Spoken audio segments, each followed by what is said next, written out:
They couldn't explain it. Years now. Have those, you know, rabbits and so. And that's sometimes. You know, I discussed why we get a fish director, that's not. Okay. Wait, can you hear? You mind chucking that over here? Computer, the room. Okay. Ah. I can take All that. right, thanks a lot, Pat. Ready? Yeah. Oh, we just lost the game. We've got a trick. Dang it.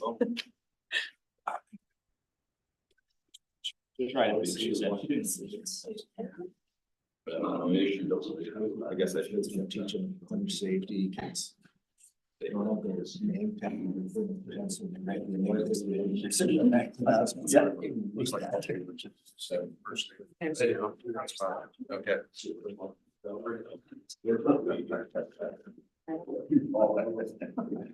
So he gets back now that he's looking up, he'll get Trace over there. Yeah, Now, we can actually see him. Leave the top up too, so it makes it a real nice mark. Totally.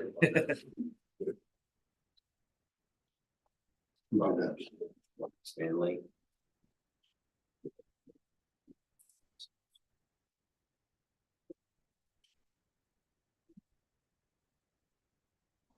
You guys closed down the bar last night?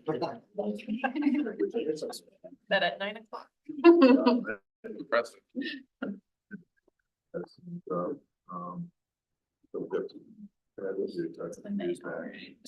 expound on that. Oh, yeah?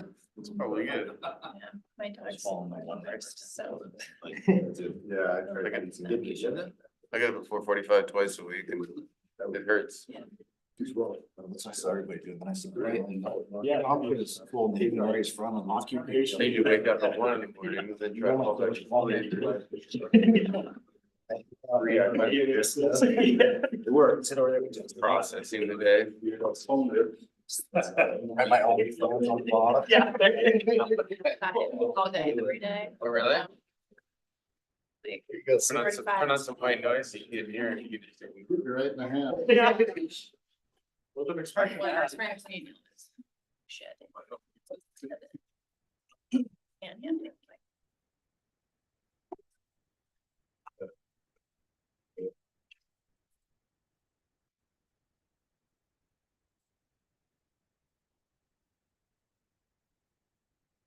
Get started as soon as we get everyone back in the room. Yes, you were live on YouTube, so. And you told me to say that. Yeah, so we're live and your voices are back. How you doing, sir? Good.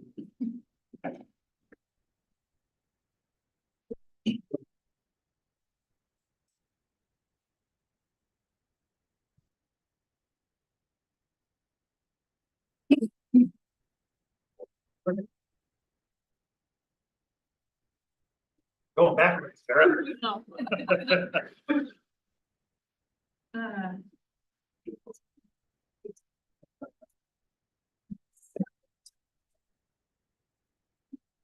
Right with my attention. Good.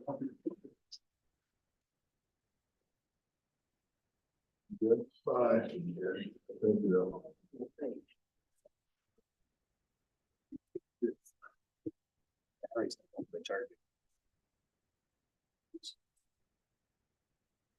Build you a license plate number so that they can take the right truck out there.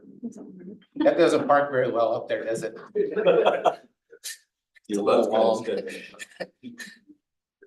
So yesterday when I came in, I dropped in down below here to make that corner to get back up on top. That was pretty tight too. Oh, I was about the key and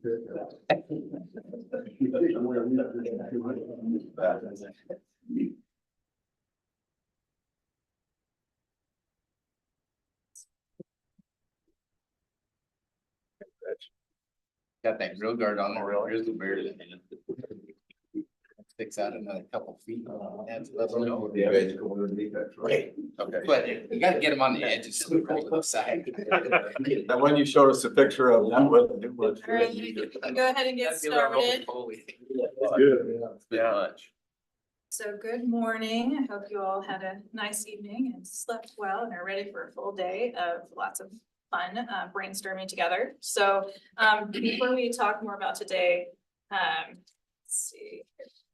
Just want to start with any kind of reflections on yesterday. If anyone hopefully spent some time thinking about all of that information that we learned, had some discussions probably over drinks or dinner.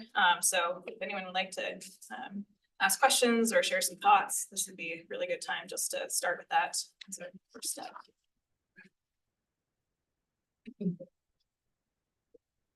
I guess I'll start things off. Man, I really appreciated the expertise that we had in the room yesterday and all the presentations. It was, we took in a lot and at the end of it, it's like trying to organize thoughts to ask questions was a little tough, but there were, I made a few notes here, on hunters, on data that we had on hunters hunting different regions, and if we had any idea of how many guys are actually hunting multiple regions of the state, for residents and non-residents.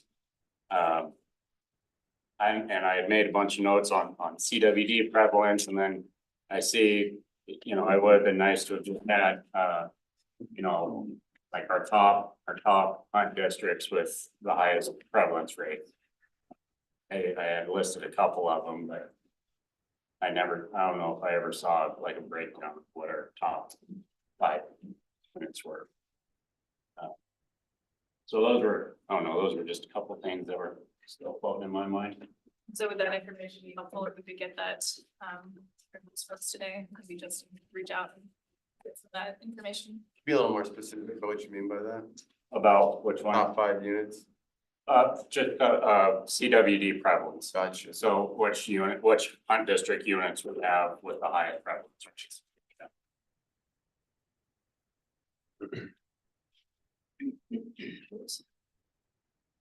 I'd like to see a graph or a slide on the prevalence of non-resident hunters per region. Just for if there is such a thing from there. So you can kind of decide, you have 18,000 hunters or 12,000 of them hunting here and 1,000 here, here, and here. And how could a guy, I guess, move them around so they don't overcrowd? That's one of my big issues. Okay. We kind of saw some of that data, didn't we? Because there was Yeah. 37% in region 7. I think I could get Kevin to just print out, what's the easiest way to get that to you all? Do you want an electronic copy or you want a hard copy of Kevin's presentation? Well, I have the presentation Yeah. right here, but. Can we just upload that to the website. CIC website? I mean. Or email? The presentation's there. Yeah, You want it electronically then? electronically. Okay, That would work. Is that okay? yeah, Everybody? either way. I mean, he's works in the building across the street. We could just get it printed out and brought over. That works. Whatever's easiest. Great. What else? Making notes. In my reflections, I see how we were kind of pointed toward the 2 areas. So obviously CWD came out real heavy, or harvest numbers are big discussion. And yet I kind of felt like those other parts are still important. The landowner element, I still think is there and maybe not being addressed. And think it needs to be. By that, are you talking about access? or- Input and, yeah, just getting some feedback from that constituency. And there was a lot of focus on habitat yesterday and the thought that it may have something to do with our declining mule deer. In region 6 and 7, our habitat hasn't changed. There's nothing changes over there. I mean, nothing significant, nothing that in 40 years I've been paying attention. To affect mule deer numbers, what affects mule deer numbers in 2 things. Antlerless harvest which has been off the charts. And our deer numbers are decimated. And predators. In seven, I mean, on the Custer, if anything, the habitat's gotten theoretically better because 2/3 of it's burned in the last 25 years. Showing the drought for a couple of years, hurt fawn production. Or The recruitment. last drought was, but I don't think the last drought was any worse than the eighties. We had grasshopper. 88 was the worst drought I've ever seen. We had grasshopper drought through the eighties and mule flourished. It wasn't until we started increasing predator numbers and increasing doe fawn licenses. I've seen eastern Montana in 1 year be decimated by doe and fawn hunts. In area 670 in 93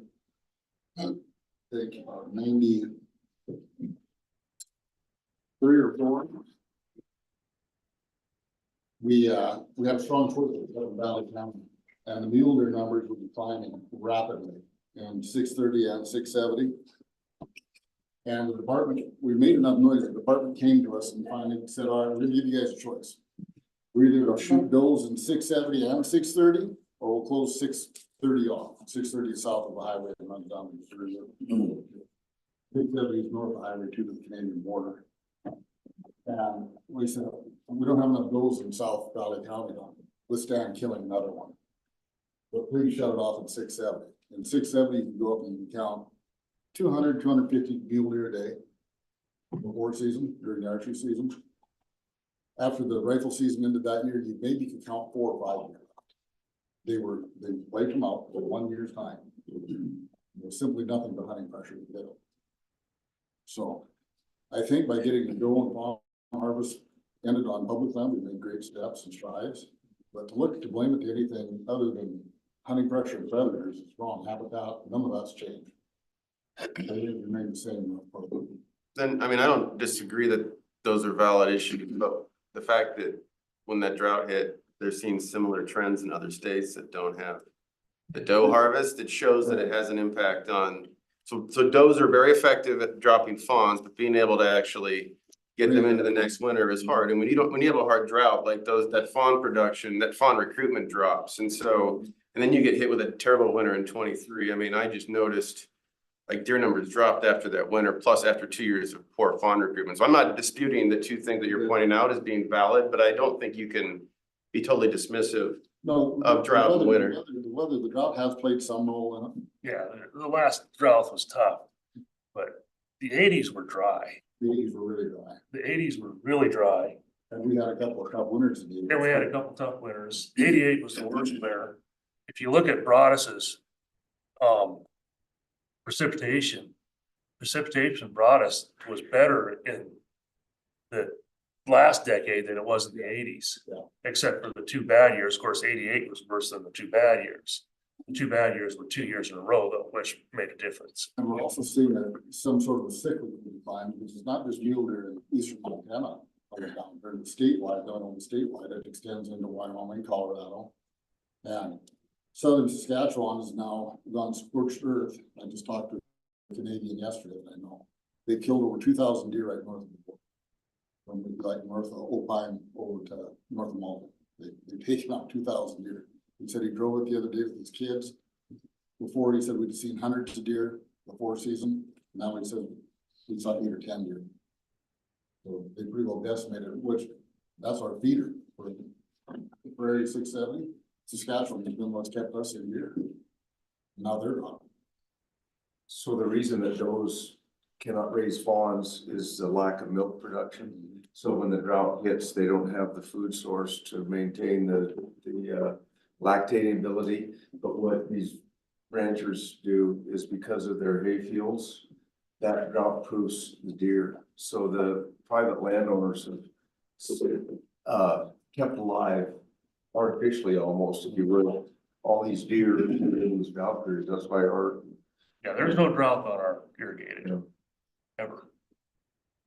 And you take that irrigated alfalfa out of the equation, which a lot of these ranches under new ownership now in eastern Montana are not reproducing, or not going and tilling their hay fields back and growing even dryland alfalfa anymore.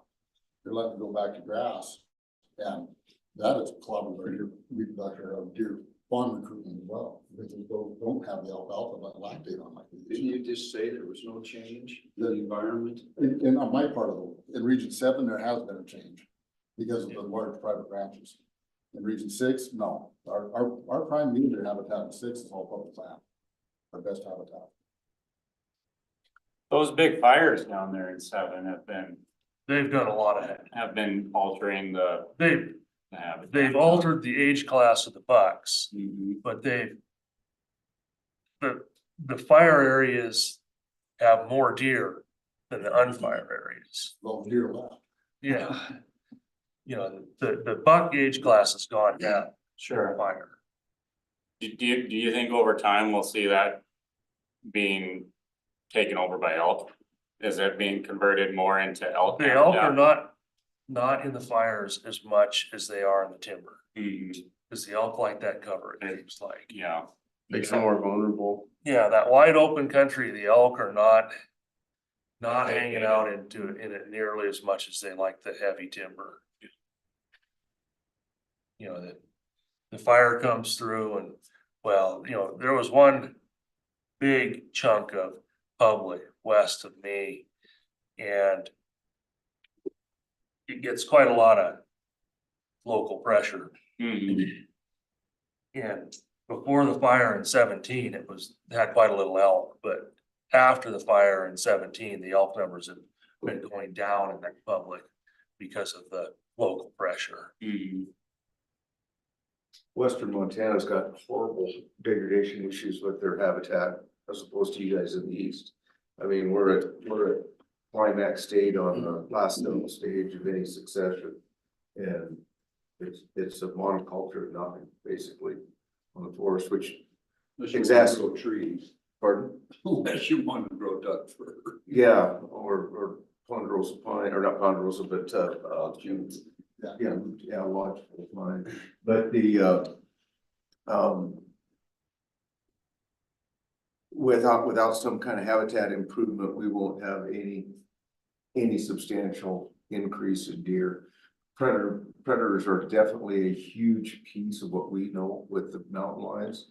And we can point to numerous FWP studies on that, from the Bitterroot to the Bridger Mountains, that lions are taking a huge amount of deer. And, you know, where the issue comes with FWP, they're trying to keep public happy. Do we keep the houndsman happy or do we keep the sportsman happy?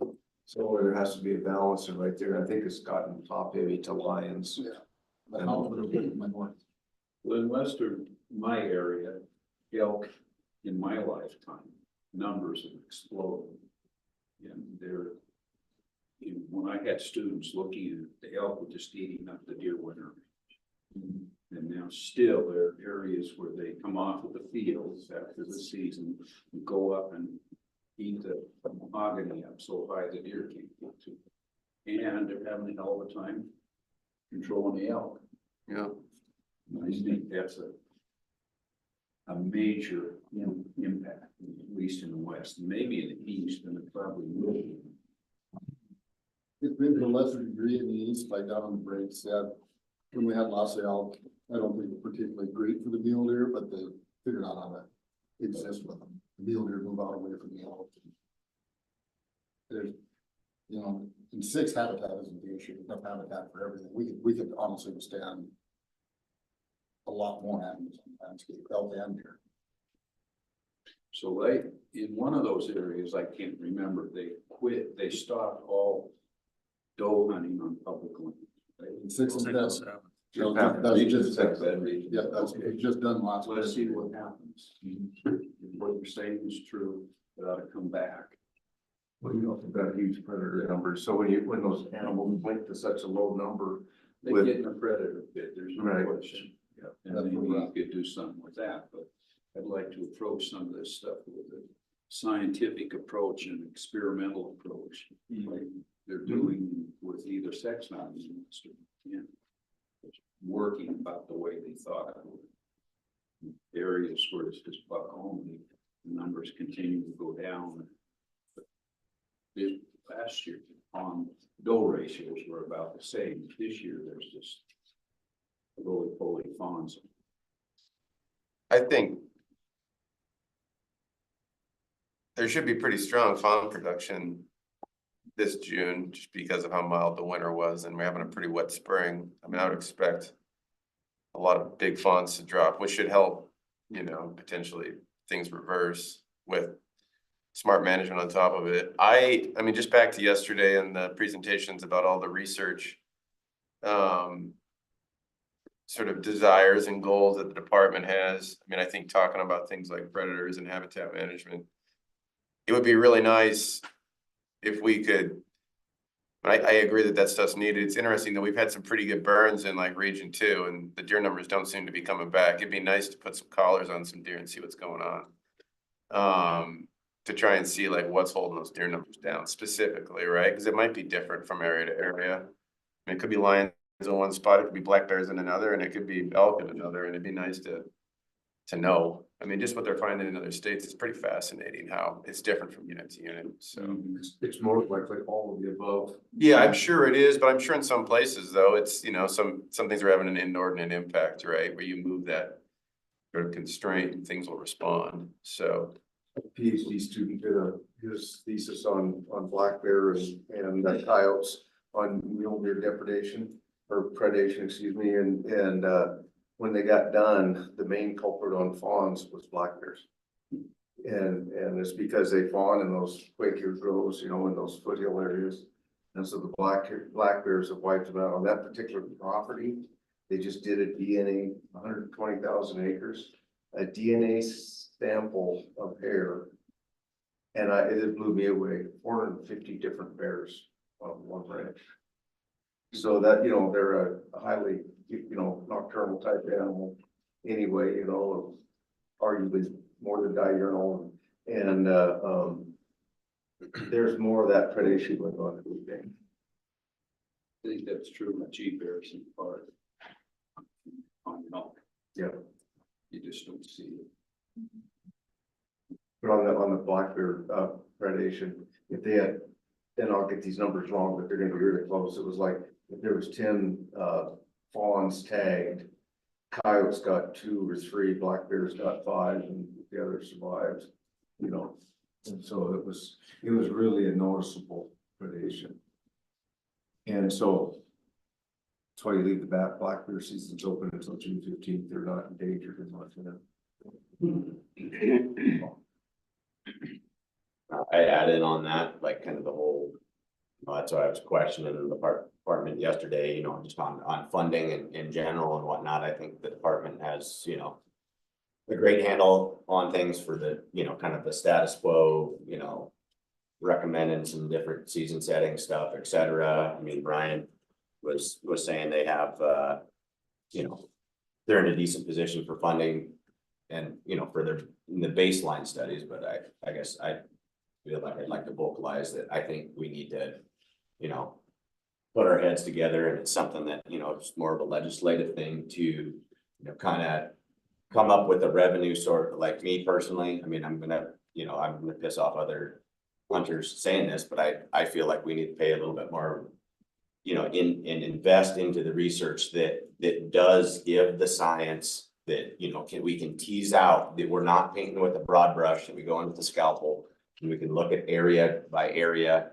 you know, continuation of, you know, the work that Nick's doing and whatnot. So, you know, so we're, you know, we have defendable data. I mean, I sit in on a bunch of commission meetings, listen in, whatnot. I mean, when mountain lions and wolves and other stuff get brought up, I mean, you know, wolves in Northwest Montana, oh, we got this IPOM model, whatever. Well, it has a lot of scrutiny from both sides, and there's just, I don't know, I don't feel like the department is in a position where they can come in and definitively say, hey, this is what the data says. I don't feel like we have that level of data. I mean, up in my country, I mean, we got like, 60 some odd deer that were collared in that Eureka study that's representative of a lot of the stuff that I hunt, but we don't, you know, there's a lot of areas that we're even lacking, you know, December and April, you know, mule deer fawn recruitment studies and what, you know, I guess me personally, I mean, I think I have a decent idea based on what I've seen on the ground, but it sure be nice to have, some of that backing. To just kind of, I don't know, I guess, in the absence of data, emotion and opinion kind of rules the show, and I'm victim to An that. example of it was over here. About the, I guess it was the bears were killing the elk. Fawns. No. Whatever, it was not anything that they thought it was. They just thought that the animals were getting eaten. It made a difference in how they managed. Are you talking about the Bitterroot study? What's that? Are you talking about the Bitterroot study? Yeah, it turned out to be mountain lions. They've got the science right now. If you talk to the department, they could be killing 50 or 60 cats out of the Bitterroot right now, and a handful of hounds that are holding that up. And so, somewhere in there, as sports people, we're gonna have to go, well, do we want a handful of cat hunters hunting it and enjoying it, or do we want to have some elk and deer in there? I Comes think, into some tough decisions. just to kind of reiterate what Ian was saying too, like, I think every single slide Nick presented yesterday said more research needed. So I was just a little surprised that we were being told like, there's enough money and that's not a problem. When I think Nick was like, hey, look at all these research projects like that really need done. So I was just a little surprised by that statement from. Seems like a dichotomy, doesn't it? Yeah, I was just surprised that that was like a big takeaway. Was like the scientist was saying one thing and then the department was saying another, and I was just like, things don't work together. These guys may have a better idea of what is your real effect in terms of management, because there are so many variables that we have no control over. But they kept saying hunting numbers are, and you guys are a lot more controlled in the western side because of your areas. In eastern Montana, here's the blunt, and guess where all those hunters go? They come right down to the rivers, and 40% of the tags were filled by non-residents, according to that one stat.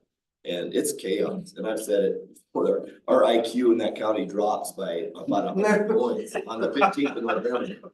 And it's chaos. The Montana residents typically, and I know this is not scientifically verified, but typically the Montana people aren't that way. But the out-of-staters is crazy. It is just chaos because they bought a high price tag and they want to fill it no matter what. And so at least if there were some controls or caps in terms of how many hunters are allowed in a region, instead of just that entire half of eastern Montana.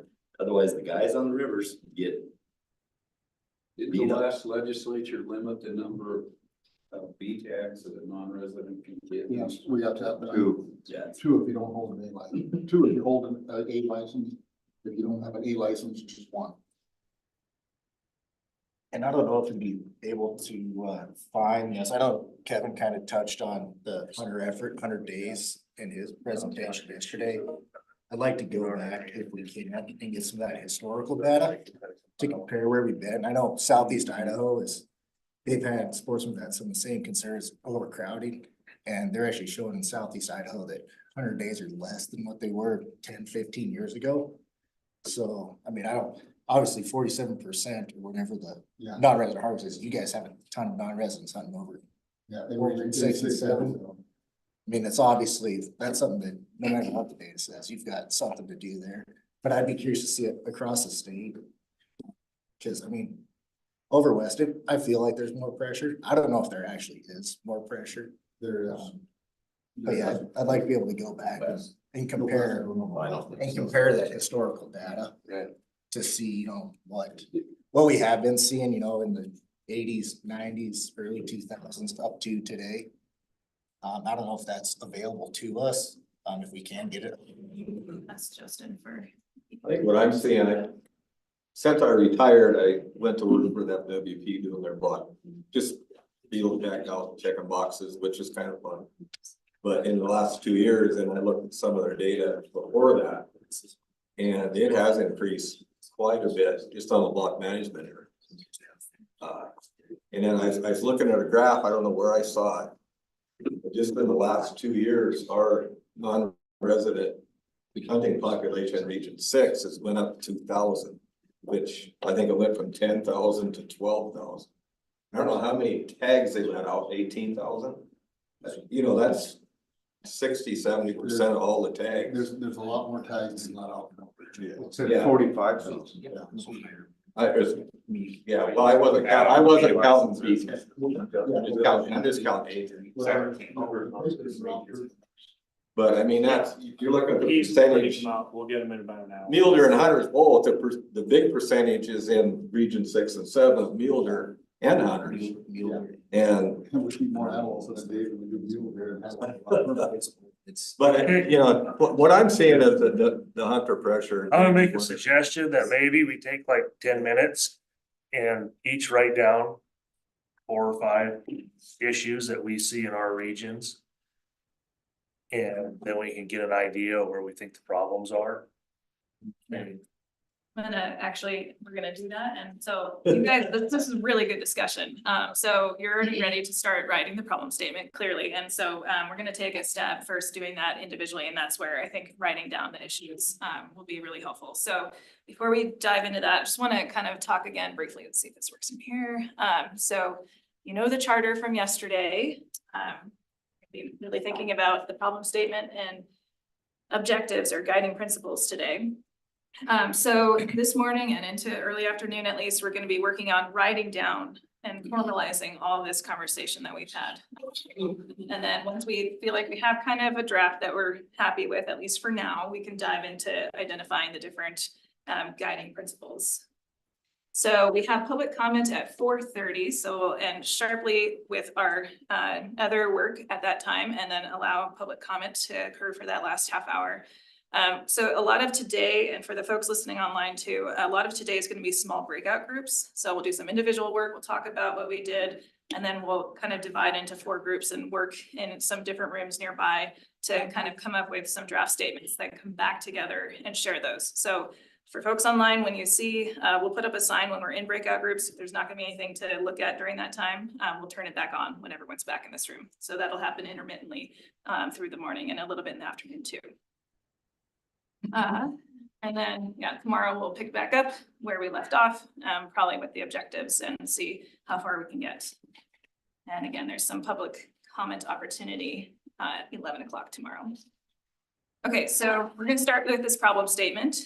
And really the idea here was we're trying to formalize this discussion and all these different things that are going to help FWP write the management plan and make decisions from it.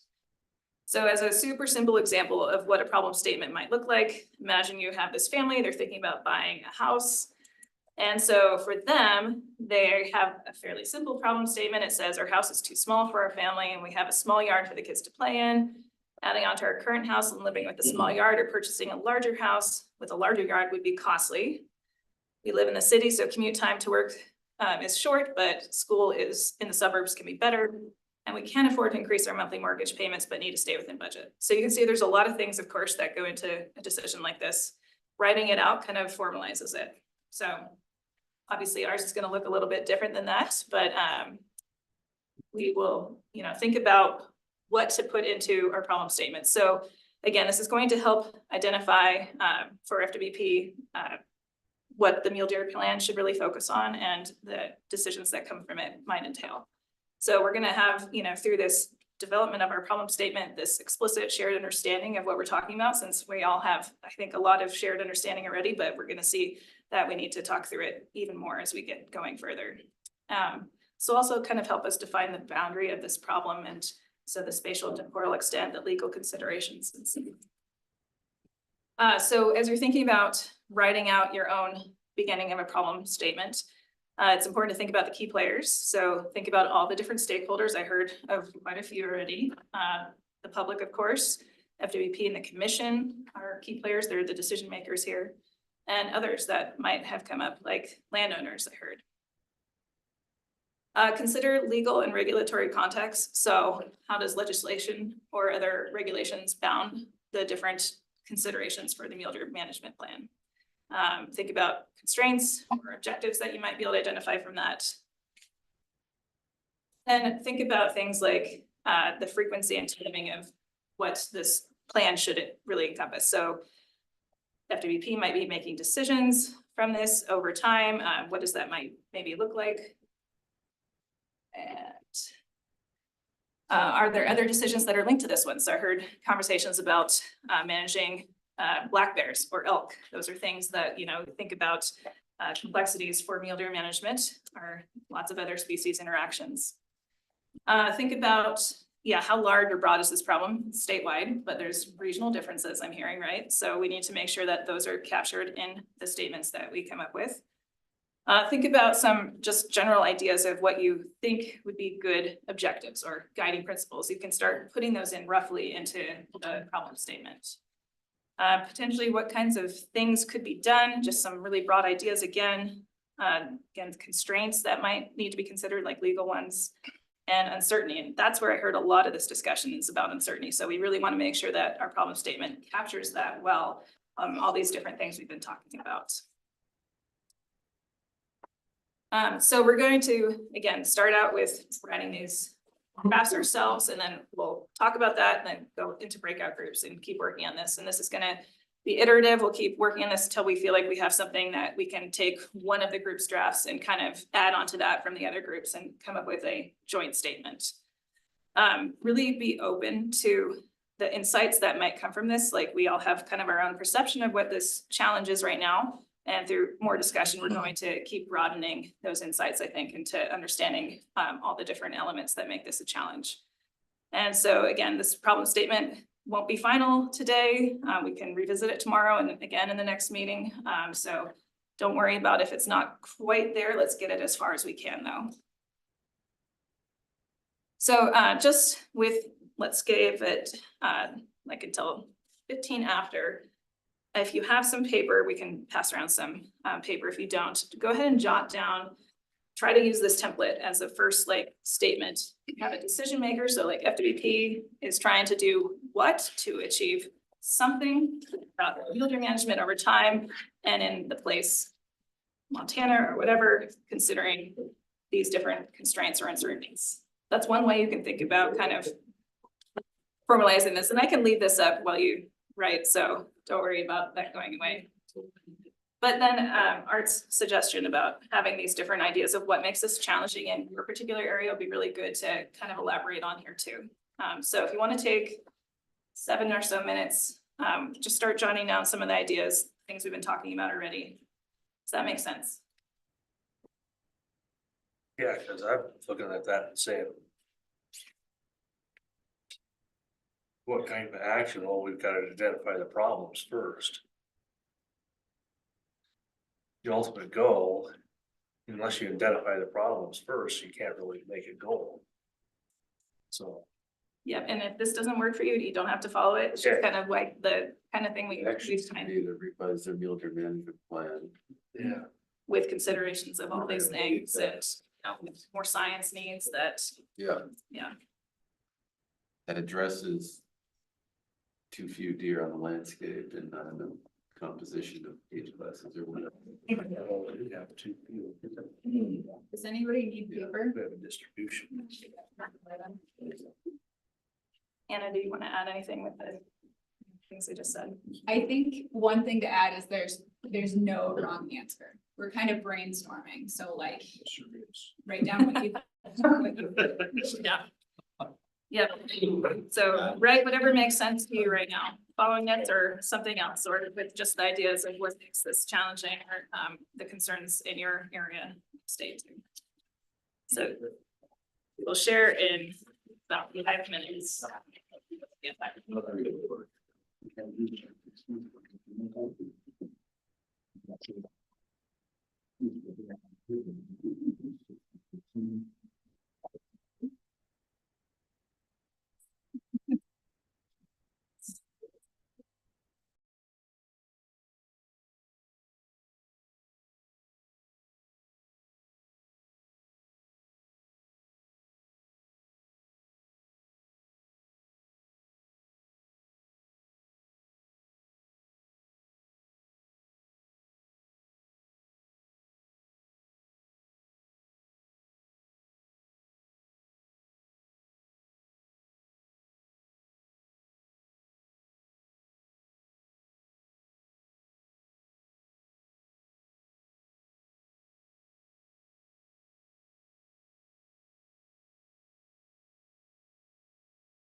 enforced, or is it how long what you're gonna do is gonna last? Number Z. It's not clear to me. It could be whatever you think makes sense here. Yeah. I tend to think of it as how long would you be? Yes.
Let's need a few more minutes or feel ready to go ahead and share.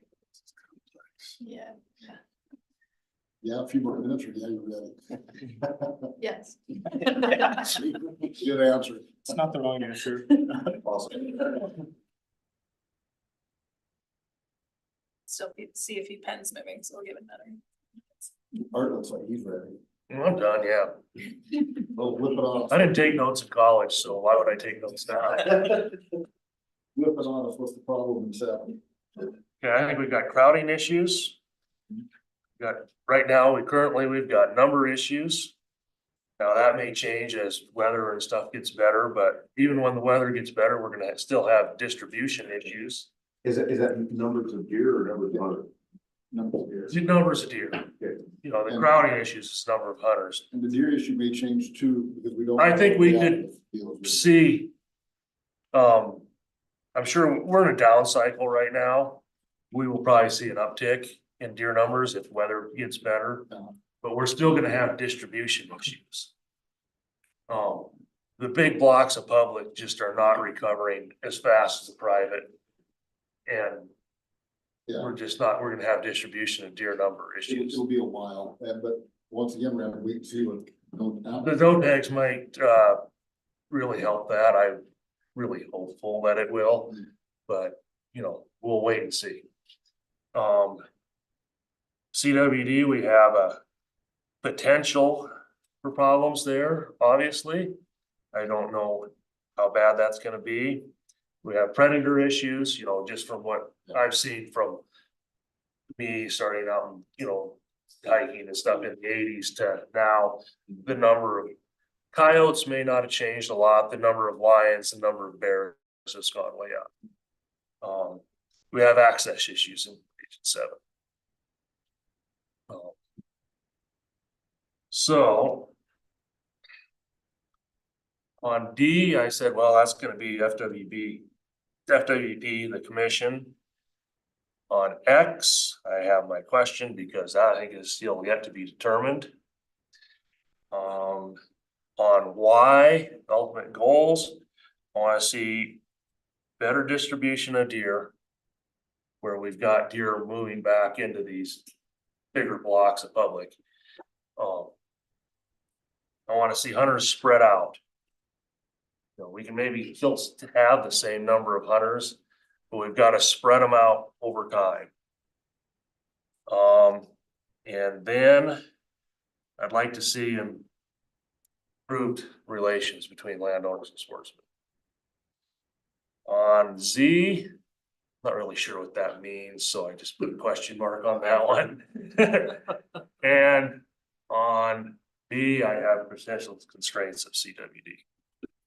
What'd you say? CWD on B. We going around the room? Yeah. All right, I just sort of wrote mine down in narrative form, tied to those. So FWP needs to revise its mule deer management plan to address declining mule deer populations and their distribution problem. Perceived crowding, but also a lack of age composition for the units. While maintaining public hunting opportunity, obviously that's important in Montana, so how do we do that creatively? I think this management plan needs to be accompanied with a long-term commitment by the department to conduct research and management actions to address constraints that are identified or limiting factors. Probably, I don't know, I imagine something like this lives 15 to 20 years from a temporal perspective. It's statewide with considerations for local environments and sort of regions. Obviously it needs to address CWD and all this stuff is constrained by CWD, right? It's like this giant inconvenience that that really actually works against a lot of the other goals. We're constrained by funding, need to address that, and the department is. I also, and this is sort of another thing, but I feel like bonus points are worth absolutely nothing in Montana. And I'm not a fan of like moving everything to permit, but I think some states have worked really hard to try and find ways to get people to offload their points by giving them more sort of special little hunt opportunities. And maybe through this, if season dates were moved to be out of the rut, there could be some rut opportunities that allow people to burn points, to help sort of cycle people through. So it's not, you're not all just putting in for 270. So that's just something to throw out there as an aside. Yeah, kind of bare bones route. FWP is trying to revise their mule deer management plan within the next year, I guess, to achieve an overall increase in healthy mule deer populations, considering habitat research efforts, CWD, land ownership, predation, regional differences, crowding, hunters, and both resident and non-resident, as well as potential legislation issues. Just some little bit of a filler. I'm kind of in betweener in units and everything here and my geographical location and just even what I do for a living and how we have our place broken up. But I guess kind of overall, I would just like to see what are the comprehensive goals for the CWD plan. So what is our percentage to aim for? And are we aiming for those region 6 units, you know, just more, I guess, in order to manage something, we have to have a goal that we're working towards, I guess. And so it's like, what is that goal that we're working towards? Or is it zero tolerance? Is it, you know, and then where do we have to go from here in order to address those issues with the public and with the landowners and with, I mean, you've got outfitters, you've got livelihoods there, you know, there's jobs and then there's income to the local communities too. And then just lack of deer on public land in our area. We, in the little zone that we're in, there's pretty good numbers overall, but they are on private, you know, so is the goal to get them back to public or is the goal, you know, what is our goal there? And then that's, you know, encompassed by CWD really, what is our overall plan there? In just the overall downturn statewide in downtrend in mule deer. I would like to see whatever management plans we have to do going forward. I would just like to see the youth opportunities to either stay the same or be bolstered, because that is our next generation of conservation. So if we can keep them in the field, you know, getting that experience and getting a love and a passion for that same, you know, that we all got to experience through our point in lives to this point, we got to experience in that in tight days in the field, and it'd just be nice not to take those days back away from our next generation. And predators, so. So, yeah, I guess like, I mean, everybody said we're facing a statewide decline, obviously across the regions. The causes among different regions vary. Up in region 1, habitat predation are huge. Nice thing about predation is the department can control that. But I mean, it's easy for a bunch of mule deer guys to sit around and go, yeah, let's get rid of all the cats and bears on the landscape. That'd be great, but I mean, there's other sportsman groups you have to take into account, other conservation organizations. And same thing with habitat. We have a lot of quote public land in Northwest Montana. A lot of it's actually private timber company that's open to the public. So trying to manage for better deer habitat is it's gonna take a lot of effort between the agencies, sportsmen, these private landowners, federal government, working on Forest Service lands and trying to put together a proposal going forward where we can, not just benefit one little aspect here, but try and elevate everything. Like Ian said in the past, instead of trying to fight over a little pie, let's try to create a bigger pie so that everybody has plenty of opportunity. Cause I think, are there places where limited entry is necessary? Probably. I would hate to see us limit opportunity in the state any more than it's absolutely necessary though. Montana has a rich tradition of providing opportunity for our sportsmen as well as our non-resident sportsmen. I'd hate to see us limit opportunity any more than we absolutely have to in order to keep deer numbers where we'd like to see them. I just hit some bullet points that the main thing I look at, it's a huge uphill battle for mule deer. They got a host of many different things in their way of trying to increase numbers across the state. Basically, we need to come up with a plan to promote mule deer numbers across the state, but management will vary greatly from region to region. Predators, hunting pressure, elk numbers, and obviously CWD are considerations that have to be dealt with in order to increase numbers. Obviously, we can't control the weather patterns, but if we have management in place for triggers or whatever in order to create these, make decisions quickly based on weather cycles and patterns and stuff.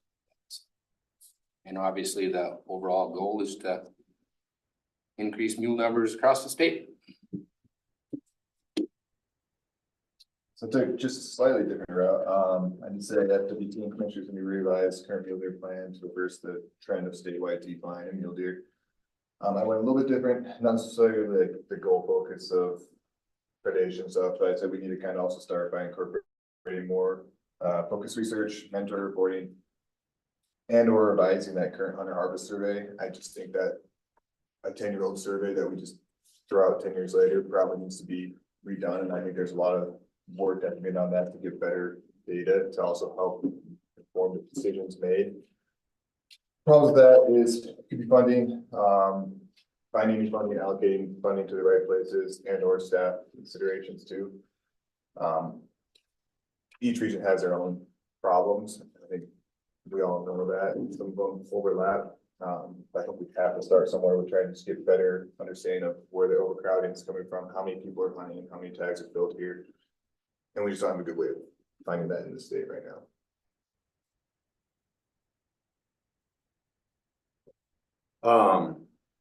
Yeah, I guess I look at things from a more of a little bit higher level view at first. I think Montana historically has done a phenomenal job with bringing our big game populations back kind of from the brink. We've done great work over the years. We put in a lot of hard work back in the day. And it resulted in abundant wildlife in the early 1900s and definitely in the 70s and 80s and whatnot. And I think you know, inputs were such that we're kind of just able to kind of ride this good wave that was set up from a lot of hard work in the past. And now, you know, we've kind of rode that wave out to where it's starting to dissipate a little bit, and there's just a lot of other changing factors on the landscape that I think necessitate, you know, a conversation like this. And, you know, we can all recognize that there's declines, and I guess the health of the resource and kind of the prosperity of mule deer and other species in the state. It seems like it's status quo isn't working for them anymore. So just kind of recognizing that, hey, it's to have a, you know, deeper discussion on what's taken place. And then I think, you know, to the point of, better establishing some better methods for evaluation and whatnot. I think it'd be really cool to, you know, as a group, kind of come up with some thoughts on a little bit of a metric system for evaluating success or failure. You know, we can come up with a great plan. We can all have, you know, good intentions and whatnot, but, you know, trying to also have something that, you know, we can go back to and kind of evaluate whether, you know, whether our recommendations are working or not. And then, you know, obviously there's a lot to get into as far as, you know, specifics, but I think just, you know, kind of recognizing that, hey, conditions have changed. It's time for a deeper look, and then, making sure that we have a way to kind of track success or failure or what comes out of this group. Well, CWD is a concern of everybody's in every region. It's here to stay. We're not gonna make it go away. The winners of 10 and 11 and 22 and 23 killed a lot of deer, and it hasn't dissipated the prevalence any. So I think if we can all accept the fact CWD is here, and we're not gonna do anything about it, it's gonna be a great first step to kind of figure out the problem after that. So I don't think we can use CWD as a quick to kill any more deer. In region 6, overcrowding, concern, predation, of course. Abuse of ATVs and UTVs off road in 6 is terrible and out of control. That's on BLM and state land both. And a rut hunt needs to end in order to help these deer. We need to some kind of plan to avoid limited entry permits as long as possible. We don't want to see mule deer put on a limited entry. We're gonna come up with some solutions that will help keep us from that. So, and I'd like to see some proactive management on behalf of the department instead of reactive. Start looking, you know, it's gonna be a dry year. Maybe we better do something. Maybe we better not kill any of those. You know, so I think some proactive management would be great. I apologize, I probably don't fit into that matrix very well. Okay, it doesn't have to. No, we're unabashedly an opportunity state, and you know, the ramifications of that is there's not an amount of hunters tied to the research. We have all these hunters, and regardless of the resources waning or waxing, we have all these hunters, and then and because of that creates all these various issues. I'm not saying opportunity is bad, but it makes our job, FWP job, much more difficult.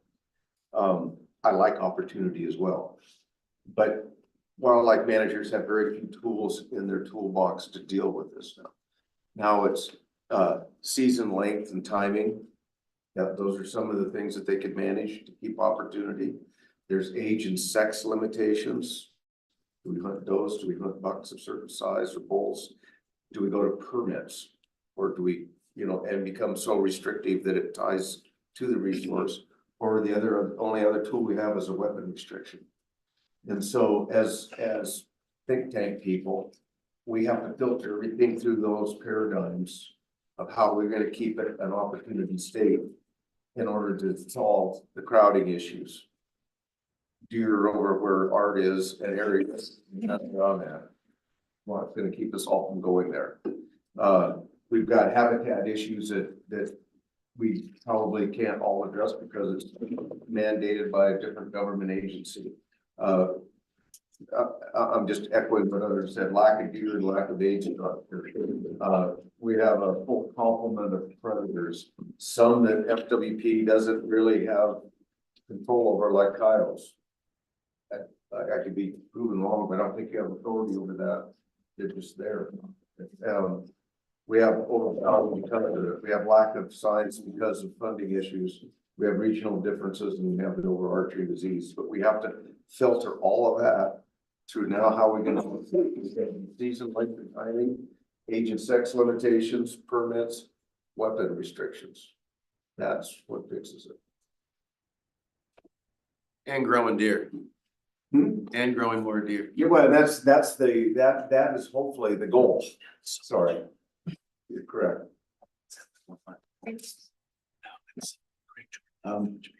Tried to use the template. I feel like we need to have a more defined control of hunter numbers and to allow more accurate research. I think that will enable hopefully FWP to have greater input into management by controlling that one element. Reality is potential constraints is acts of God are beyond us, and so much of our ebb and flow is due to drought and winters. And now obviously CWD enters the fray. So adding on top of being able to have that control, taking the an encouragement for perhaps decreasing fees, and that I just cringe when I think of that, but I do think that might allow for some research to be accurate there, and to encourage FWP to be very transparent. And I know Mike said that yesterday, that they try to be that, but in transparency, you need to make that available. And so perhaps that's another area of contemplation. We have never, yesterday, we didn't do a lot in terms of the financial element. I don't know that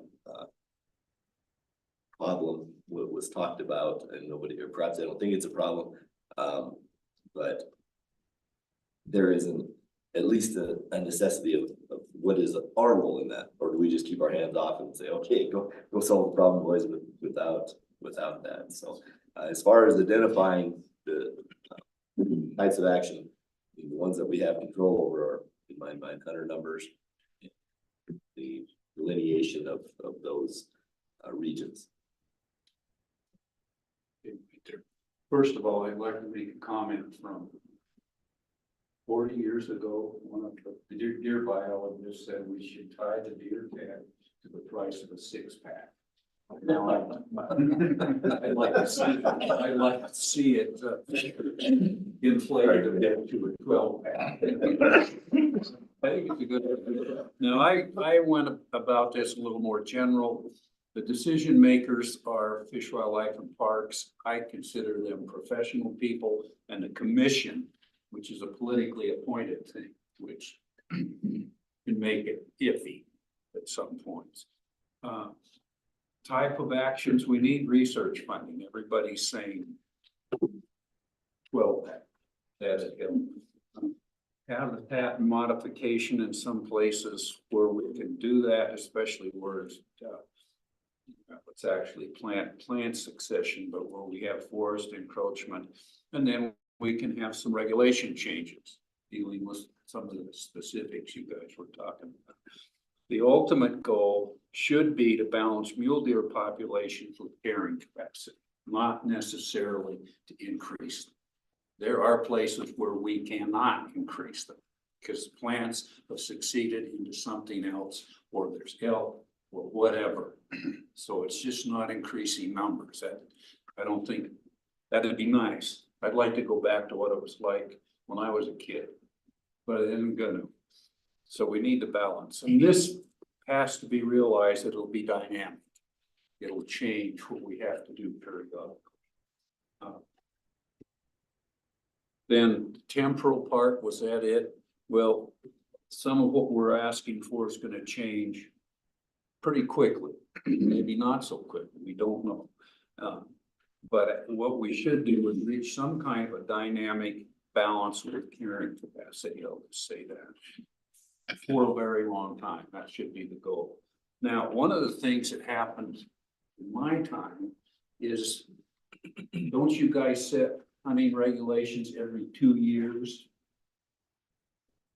It does, yeah. I mean, you do it for every year for animal.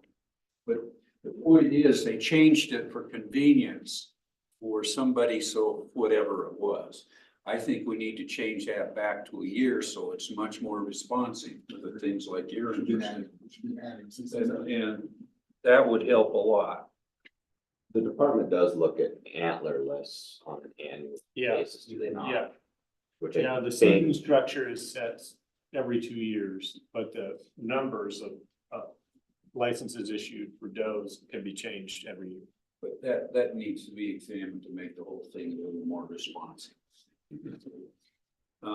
Then the spatial extent, we want this to work statewide, but it's clear it's not gonna work that way. It's gonna be local, I'll call it local. Okay, what happens in eastern part of the state's a whole different country compared to the western part of the state, with every factor we can think of. Details will be locally. Constraints, we've got political issues. We've seen the legislature get involved in all this stuff last time. Let's hope we can keep them out of it. And differing objectives per person. I used to say my quality hunt was a trailer full of does on the way to the freezer. And probably most of you guys are visiting, it's one of these. Okay, if I shoot another one of those, my wife won't let me go. But anyway, I disagree. CWD is the major problem. And we can do some things about it. They've done things about it in Colorado. We can't stop it, but we can keep it from decimating. I hunted on a herd of whitetails that went from 1,400 6 years ago to 140 this year. Some of that was from hunting, but the rancher was finding dead deer in his field last year. And if it was a trophy hunt ranch, they let the population get extensive. And then we didn't know it was there until deer started dropping dead. And then they tried to do something, it was too late. So I think we can do some, but we need to watch mule deer very carefully. In any kind of special place where we've got deer of any kind over what you might call carrying capacity, we need to watch it. We need to do more testing statewide for chronic wasting disease, so we know what's coming. Apparently, if you can keep it below 5%, you can kind of keep it below 5%. If it gets much above about 15 or 20, it's gone, it's done. So that's one of my major concerns is we've got to push chronic wasting disease to the front. And you're right, once it's passed, you can kill all the deer you want, it's not going to change it. But the lower infection rate, you probably may be able to do something. That's my course, that's hard to follow. I kind of, as a statement, that's kind of what we're looking for, is a statement. We're not looking for to break everything out individually. You know, there's, Whatever you have at this point. you know, the decision maker would be us. I mean, this council is gonna make some decisions on the actions. We all have different actions. All of them should be tied to the mule deer more than us. I mean, that's our resources, the mule deer. So I think everything we should be looking at is to get our mule deer herd back to what all of us would want anyway. That's our goal. And I think it should be a statewide goal, not just you know, this is my unit, let's do what we can do best for this unit. And of course, the constraints are gonna be legal, most of them, with us, and judiciary, of course. Everybody, I could reiterate everything everybody said, so I'll just get going with the next guy. Perfect. Yep, so I share many of the same concerns as everybody else in the room here. I'll zone in on something a little more specific, I guess, because there was a lot of high level talk. And so my, going through the structure here, the department and ultimately the commission, I would like to look at, considering, well, taking an action to reduce the amount of expanded opportunities for B licenses for all these, separate license types that we have, that have come up through the years. This would be, you know, the non-resident B11 licenses, multiple B licenses, et cetera. For one, just to get an exact number of the hunters that we have on the landscape, you know, the amount of deer hunters that are out there. The temporal extent of this, you know, like we stated, we're here to try stabilizing our deer population. So let's come with continued monitoring. You know, we're gonna look at reducing B licenses until, you know, we start seeing some leveling off of our deer population. The spatial extent, you know, we're seeing it west-wide. This is across all of Montana, it's across all of the West. So maybe that includes the entire state, but I think we should get a little more specific with it. Let's get in there and specifically apply this to areas with low recruitment, low natural dose survival. You know, that specifically, but I mean, maybe we have to apply this across the state. The potential constraints, obviously, you know, the economic impacts to the department. The potential short-term reduction in opportunity for hunters both in state and coming to the state. I think it's important that we recognize and remember that Montana has a heritage of being an opportunity state. I think we need to try maintaining that opportunity, but at the same time, we might have to face at least a short-term reduction in at least antlerless opportunity. And then again, we're all aware that CWD is here. And we can, the one thing that we can do is try to keep the prevalence below 5%. So, you know, I think that has to be an overriding subject in all of our minds. Great. Per unit or for the whole state? I mean, the Well, 5%. yeah, and that was kind of my question. Well, I think that's what we were told is if we can maintain 5%, I think I would like to see it broken down to region or district to district, That right? could be from getting to 20% in a certain. Yeah, right. It's already skating quite Yeah. places, Yeah. which it threatens them. That was all really, really good. So, as the next step, we're Can I gonna, make a suggestion? sure. That we do that again. But some of us have a little more experience than others. But maybe write down the changes we have seen since we first started looking at it. You know, what has changed in your area from when you first started hunting there to what now? And for example, some of the changes I've seen is technology has gotten a lot better. Or worse. Well, yeah, that's your opinion, but yeah, as the technology improves, the efficiency improves. And there's other changes too, and This is the biggest change. yeah, exactly. Everywhere now, there's no secrets anymore.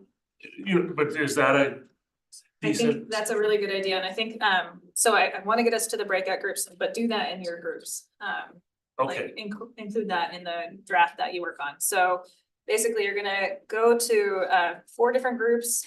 One of us will be with each of you to kind of try to capture the notes and try to formalize a draft problem statement. Again, it's not gonna be perfect, just trying to get all the ideas out there. We'll come back in around a half an hour-ish and share that. And then we'll see if we want to do that again, or if we want to start working again as a.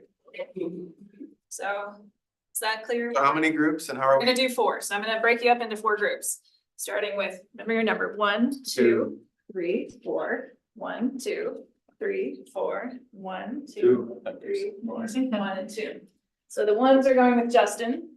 Half hour is a little tight. Okay, I was gonna say we can go a little bit longer. Make it 40 minutes, will take us to. Yeah, come back at 10:30. And we'll just take a break at 10:30 too. We'll do that 15-minute break at 10:30 instead of 10:45. So try to be back, so everyone has a break around that. So 1's with Justin, 2's with Deb. So you guys are gonna be going to there's a couple of rooms over in the next building. 3's with me up here and 4's with Hannah in the back of this room. So those are the 2 smaller groups that we'll have here. So folks listening online, we're going to, we need to turn on the video. While we have another building. Yeah. Small.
Everything's. Yeah, yeah.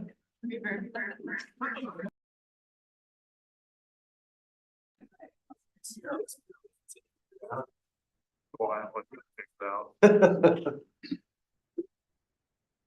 If I was gone, I could have this all. These people on it. Oh, those just, that's them. All right, that's you guys, sorry. It is seven. We do have some audience online too. So for the audience online, we've been doing some breakout group work for the past hour or so. So we're gonna go through what each group prepared. So first, how'd that go? Like just generally kind of challenging, right? To actually start putting text down.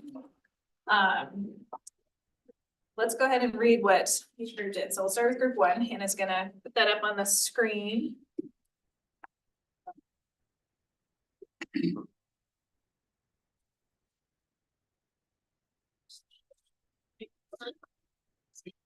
Crowding stuff. Let us know throughout this if you need the text bigger, or there's ways we make this kind of, it's difficult to show everything on a screen, so. Zoom out a little bit more.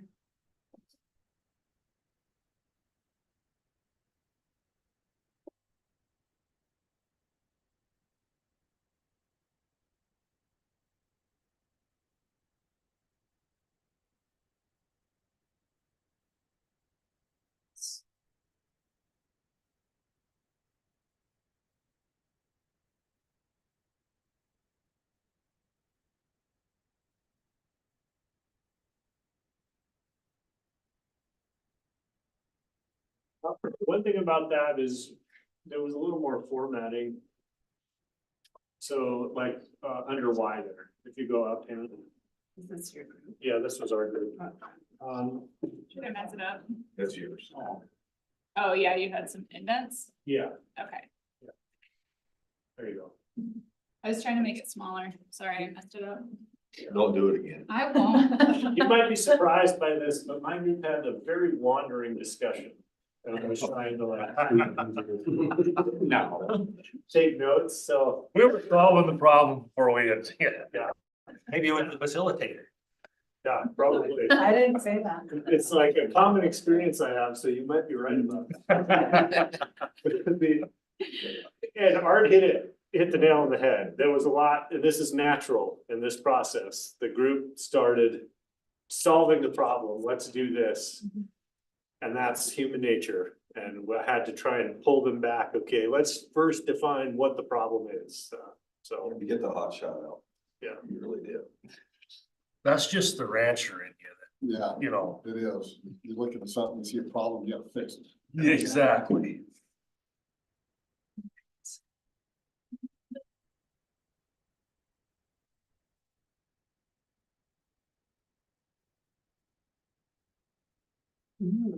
Lots of similarities I'm seeing.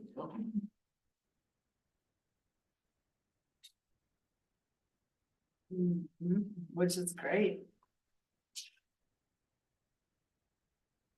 You scroll up real quick. What, a little bit farther. Allow hunters to be selective in harvest. I don't know what that means. Allow them to be able to select nice bucks. Is that what that means? Well, we were getting on, Don't get it started because. Yeah. This is Let me try and summarize and you tell me if I'm right, okay? Because we had a discussion that about 15 minutes in, I realized that there were two people on opposite sides of the discussion, so. What that meant was, allowing hunters to be selective was, yeah, not being rushed to shoot the first buck they see. but But if you do that, then that's not gonna help with the CWD. So shooting the first buck you see. or a lot of other issues you have. So what came out of that, or a lot of other issues, that there might be some trade-off that we have to acknowledge, so. So we have to have a 7-day season, put everybody in a rush to kill their deer, so they go home with the first one they see. That's right. What Like, I'm I hear what saying you're is saying. if everybody hunted like Rick, you guys probably wouldn't be having this conversation. How does Rick hunt? Correct, damn it. You should He be, wants to fill his tag and go home. yeah. I want to fill my trailer and go home. Well, That's why. okay, maybe we would be having. some- Maybe that's a problem. Fill it with cow elk, how about But that? even still, you wouldn't, if everybody hunted like Rick, you wouldn't be having these issues, cause you could set tag numbers, Rick fills his tag or he goes home. Yeah, so I guess that allowing hunters to be selective, giving people a chance to spend time to harvest the deer they want. That's where that led, that's kind of the overarching thing, but it started with a discussion of, we need to move the timing of the hunt before the rut. So that all the bucks aren't out and easier to kill. And address hunter crowding, those are ways to get at letting people. Not pressuring people to shoot up the first buck they see. So, Or, that was part of the discussion. or wanting people to shoot the first tag. Or, yeah, Art wants them to shoot the first one they see. So point of clarification. Addressing the timing of the hunt, the rut hunt, that has to do with general A licenses, right? It wasn't clear. Okay. I think that's an important distinction, but we can get into that later. Other thoughts or questions on the stuff at this current spring?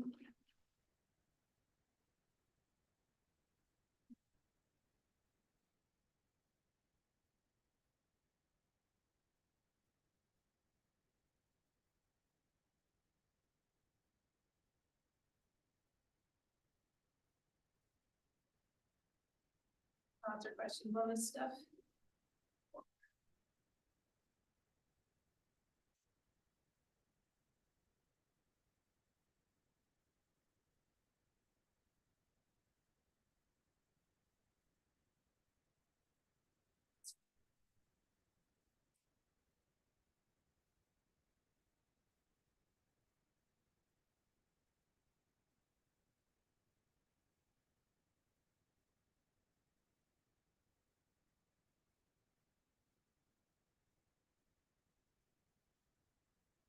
All right, anyone in group one want to expand on any of this? Or I guess not, so.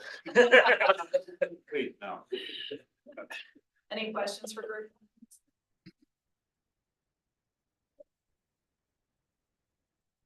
None, okay, let's go on to group two. So we actually wrote out, there's our statement right Go to the there, top. and then we have our stream of consciousness thinking below that. You just want us to focus on the statement? There's some other stuff below. Yeah, that's up below there. you can get there, I but just ran out of time Yes. to, right now, we thought we had to be back at 10:30, That's what we were aiming for. so. yeah. We were the only ones. We worked through our break though, so we can get more done, so.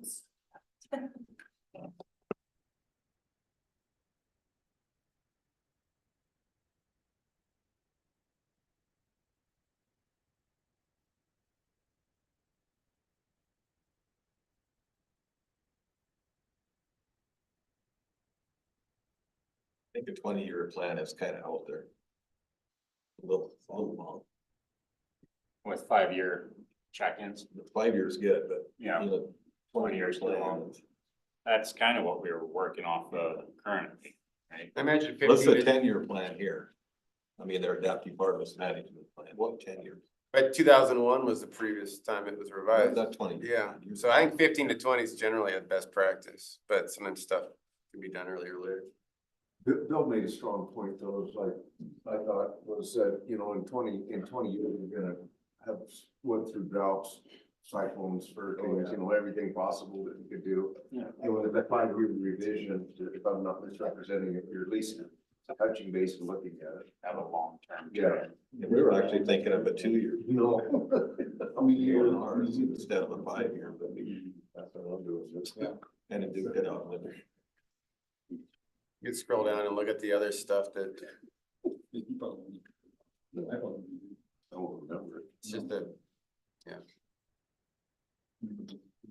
And group one, the debate you guys were having about that, you know, we were taking a different approach to say, in areas where we have known positive and higher prevalence, we're gonna manage to reduce the prevalence of CWD, but in other areas where it's negative or we don't have that currently, we can manage for other things at this time. So we were taking like a split management directive based on presence and prevalence of CWD. I don't know, I'd like to make the kind of the general comment on CWD. When we look at that, it's not just like a unit, like, oh, we need to increase pressure in this unit. We need to look at where deer densities within that unit are high, where transmission could potentially be an issue, and only apply your treatment to areas of concern. Now, distribution map, in my view, really points to very limited private land areas. I mean, I think, you know, we'll get into our VTAG structure stuff, but I think there's, you know, private land only VTAGs, some of that stuff, you know, it's gonna tie into that, but It could be sub areas within the unit. I I think don't know. be devil's advocate, like what Nick showed us yesterday with how far deer are moving. Deer don't give a shit about our hunting districts. They're gonna move, so. Where can you say that, you know? Yeah, I just said that deer don't care about our definition of a hunting district, so just to play kind of devil's advocate on that side. Something to, yeah, something to be over. Feel like the targeted selection of these areas, and that's essentially what they did up in Libya, the density. Originally, it was like 4 districts were came to the corner there. So you had a management unit that encompassed a few districts. Like I said, Libya, we got lucky, we caught it super early. And it's worked so far. It's worked so far. I mean, you have. We've never once eliminated it anywhere. No. But CWD, they did in New Jersey. They killed most of the deer. They eliminated it? No, it was in New They York. eliminated the deer, but they're not gonna eliminate that protein. It was somewhere New York, New Jersey, they. It was New York. Were successful. Cause yeah, we've seen up there. It's like Gallatin County size or smaller. Yeah.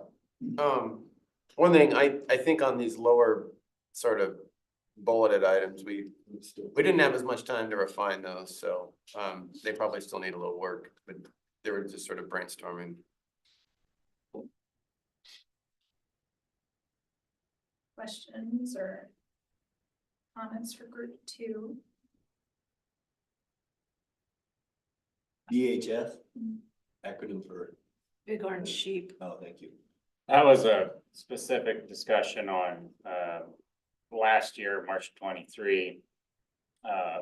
In cooperation with, I think, the Montana Mountain Sheep Foundation, thank you. They secured a agreement with FWP to invest a large chunk of money specifically into bighorn sheep management and research. And we thought if we could, you know, build a similar structure around an investment into mule deer, the specific species of mule deer, that could go a long ways towards, you know, these precise research projects that we're interested in.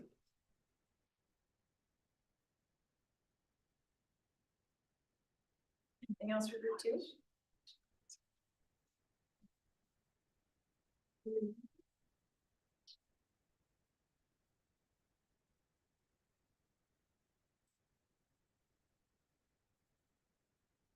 That big enough for you needs to zoom in a little bit more. Who's the typer? All for it.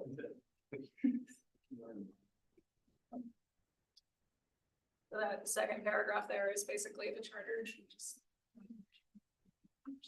This one is? Yeah. It's kind of like below that part, yeah, next view.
3.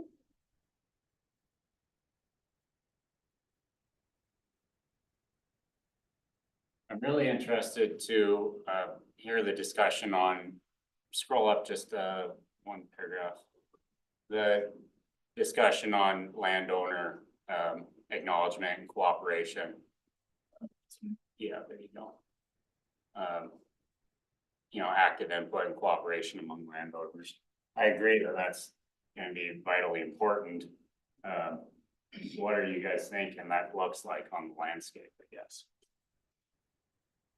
There's some things that FWP has done extremely well over the years. And one is that they drove a wonderful wedge between landowners and sportsmen. Because I was involved with that. They did a fabulous job in that. And I think that they've come a long ways in trying to make amends of Into that fence. those directions, you know. And, but it's a philosophy of who gets what. You know, that's a mutual recognition of it takes both. Yeah. You know. So is that more of an outreach type program, or is it in the regulation, you know, specific technical issues, or I is think it? it's gonna have to be an outreach on behalf of the department to the landowners and say, listen, we realize that we've done some alienation here and this is a problem. We need to do that. Because the landowners I know and deal with will not go to a fish and game meeting at all. Yeah. And the sportsmen that I know well don't attend season 7 meetings anymore. They've given up beating their head on it. And apparently I'm the insane one of the whole bunch. I keep going and expecting a different result, and lo and behold, we didn't finally get some different results. So, but I do think the department needs to reach out and extend a hand to the landlord community. You know, we didn't insert that to make it a beat stick by any means. Because we appreciate what happens, but just that awareness, let's talk about it, because that exists, that landowners, there's still this, Which group came up with this? Because this is great. Yeah, I got no problem with it. I like the way it's written. Yeah, I mean, I think it's really important and I agree with it. Right, so we took more of an approach of like, I mean, problem statements, they're hard to come up with, right? So this was more just kind of trying to write that first. Just an acknowledgement. Yeah, acknowledgement to everybody, trying to say where we think maybe this group wants to focus on, not necessarily specific, we didn't get anything specific out of Okay. ours, was just like, yeah, acknowledging landowners that, you know, unfortunately, there's still a public landowner dispute, there's a lot of people that distrust Fish Wild Park, there's all these problems that are faced with in Montana, so we were just trying to paint a broad brush and saying, these are the problems that we see. Thank you landowners for also being there to help on the bad years, help. Yeah. Those like kind of problems that we think that are in the scope of things that we can address as a team. Sure. But Mike, one of the things, you know, like that we tried to focus on too at other times is landowner fatigue, you know, 70%. 70% of the state's privately owned, and these little guys are beat up for 6 weeks or 6 months out of the year. And then shoulder seasons and antelope seasons, and it kind of wears them out. Absolutely. And biologically, we can have shorter, more intense seasons. That's better for the wildlife, maybe not for the hunting experience, but it's better for the wildlife and landowners. Hard to be So maybe some of that would look. It's hard to be selective when you only have a week. Yeah. Yeah. Like I said, it's good for the animals. Especially when it's like a rainstorm the whole time or something, you know? You look at other states though, and we got it made right now, if you like to hunt. They're like Colorado, you get to hunt a week. Yeah, and if the weather's bad, your whole hunt. North Dakota, you get 10 days. Yeah. So, I mean, You have to pick what you're gonna hunt with. and it wouldn't hurt us to knock a couple of weeks off. No. Or maybe just shift it even, because that. Then you're gonna take some time away from the bow. Well, that's true. But the whole rut hunt. But it needs to, I mean, Yeah.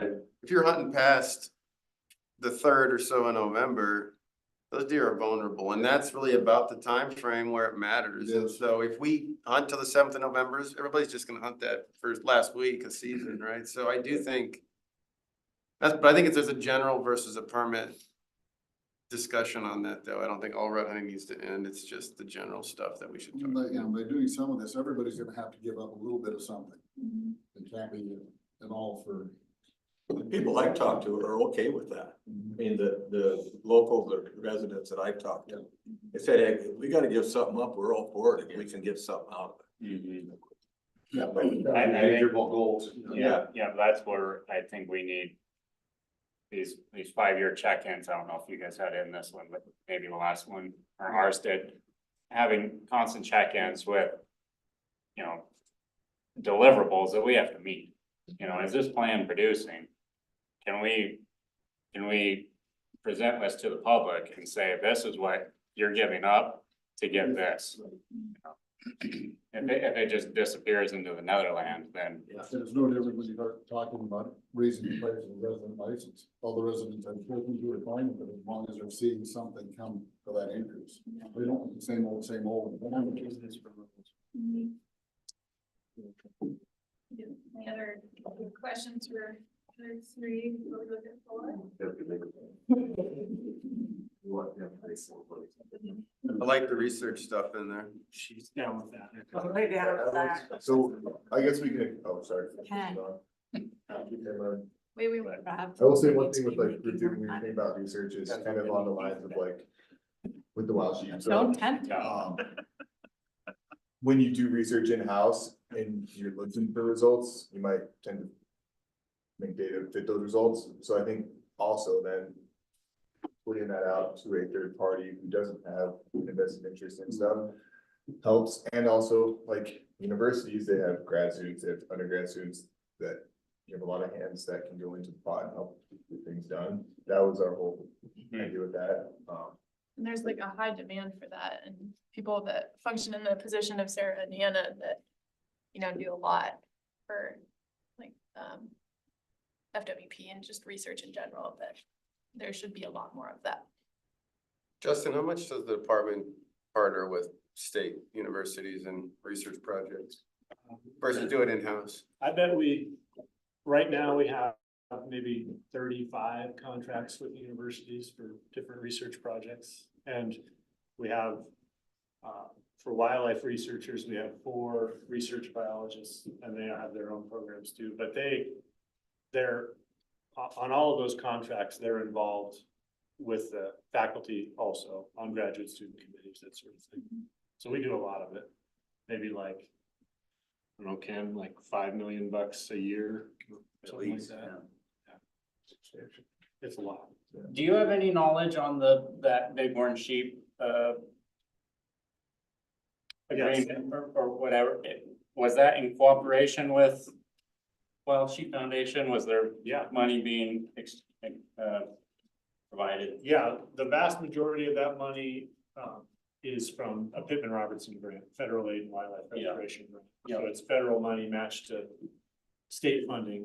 In part, that comes from working with universities because we have a deal with both universities, co-op units where we don't pay indirect when we collaborate on research. We do a contract with them and then all that is considered waived indirect that we can use as a match. So it gives us more access to federal money. Yeah. So they have stepped up. Wild Sheep Foundation and Montana chapter of Wild Sheep have contributed money to help meet the match requirement. The vast majority of that is federal. Yeah. Right. Just out of curiosity, are you familiar with like the Monteith shop down in Wyoming and just kind of what that model is? Is that similar to what is going on with the universities, or is that, it seems like they're just charging with all sorts of crazy cool stuff that's coming out of there. I didn't know if that is a different model or, you know, we're doing the It's a same. very similar model. We don't have we've defined this enormous research program on mule deer. What Nick talked about yesterday would have graduate students at both UM and MSU. That's part of the plan. So that's typically how it works. On a big project like that, we have one lead. Nick is gonna be responsible for annual reporting deliverables. But then we will also establish contracts for graduate student projects, which are small enough chunks to get done, like in a master's or a PhD program. And he will be putting it all together. How do you guys get that stuff out to the public? Cause it seems like. I think it's a struggle just in general, but I mean, unless you really go look for stuff. Maybe most people don't wanna see it, I don't know, but maybe most people don't ever wanna read research, but. It seems like you have to search pretty hard Yeah. to find it. Does FWP ever do any? Outreach? At all to the public and, We try. yeah, you're getting better. I mean, this is what we hear back. It's a constant effort. And at times we've had a separate section on the website for research where you could go find all of it. And then, you know, at this point, people don't really go to websites anymore. It's all like social media. Right. So the website has been streamlined. You can still find a lot of the products, but you have to look like on the Mule Deer page or Big Orange Sheep page. And then we try and get the word out with social media, Facebook posts or whatever, but those are very ephemeral. They reach a lot of people, but then it's over, you know. The ad runs and then it's. I really miss the research tab. Is there any ability to get a U of M grads to do that and create a library and just keep it on there that you can access? Online. You know, there's an online library as well. Yeah, I mean, you guys are hitting on a lot of stuff that's just a struggle with how long do we need to keep that stuff available? Forever, just have an archive. Should have a Mule Deer Initiative website now that you guys have launched that, and you could have like a library on there. I think we do that. Is there actually an initiative website? There is, there doesn't say. Yeah, I think there might be, there was. Deer. An advisory council. I mean, we just have. But you know, the trouble is you go find Mackey stuff or Ken Hamlin. Yeah. That was the advisory Yeah. council. The advisory council on Well, yeah, I mean, Ken Hamlin, Dave Pack, that one. Nick DeCesar is in Yeah. Dave Pack's They should have like a position. Mule Deer He's been here Initiative. for 15 years now. Dave Pack retired in Official. 2004, so that's 20 years ago. And so most of his work was for the research guidance we're talking about. But do you guys still want that available? That's what I mean. I know. Because some of the. It's just hard to do. It's like, then the website. Would be the first. But I was wondering, I don't, and I. It's like, hey, good for that. If there was someone, you know, stuff, have it in all there, people access anything you want. That's the way it is. Yeah, there's. Is it at the state library? Yeah. I mean, he's saying, can we archive the research documents so that you can send somebody to a link to go look up this by subject, I think. I think that is physically possible. I'm sorry, It's a I'm just lift to the. pessimistic that our Yeah. will ever be approved. Yeah, I mean, these are things that this committee to kind of recommend, Right, and can yeah. include like anything Yeah. like this that you think would be. Yeah, helpful. sure. We'll Yeah, have if to- we had that from you that said, we need to create a library where anybody can go access Mule Deer science that London or the department has done. It doesn't even need to be, in my opinion, a library. You can have links to your papers that are published by FWP, MSU, U of M on your website, just using a research tab, and you could, I think, I mean, put that together in a couple hours. Does anybody else remember when was the website updated? Like 2017, 16 or something? There used to be Yes. a tab. And I can tell you, it was not 2 days. It took me like 5 years to get that. And it was a huge effort. And then we actually kept it updated, but then the decision was made that people aren't gonna look for wildlife research. They're gonna go search for the species. And so then it was reorganized. And you can still find links to papers. I mean, most of it, and we put like that, the Mackey et al. Report, you can get, that's linked online. You go to the Mule Deer page, you can get to the PDF. I think it also self-legitimizes the FWP too. I mean, honestly, if you guys can show, hey, we're doing all of the literature, Right. then people don't have the ability to say, well, they don't do anything. You could also list those research priorities on there. That way, help us keep pushing you and get them done. You should do that, Justin. If you just like email and. You can work on Sunday. Like a side work. Yeah, we need an IT work group. Alright, let's like keep these ideas in mind and we can put together these recommendations. That may look like. Let's go ahead on to group 4. So we just kind of followed the template. We hit on a lot of the same points that were mentioned in the other groups.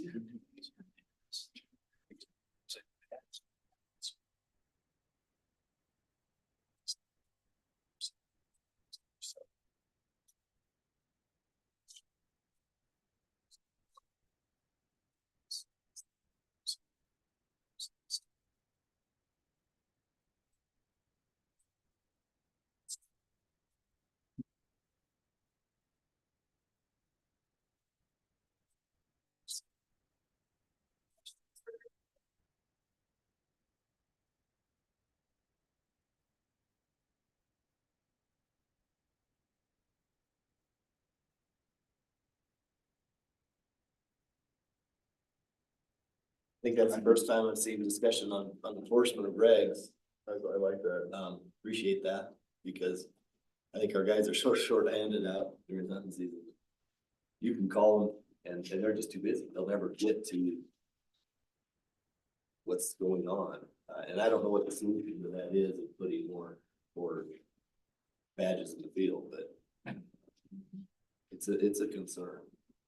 So what kind of regulations were you talking about? To do more enforcement?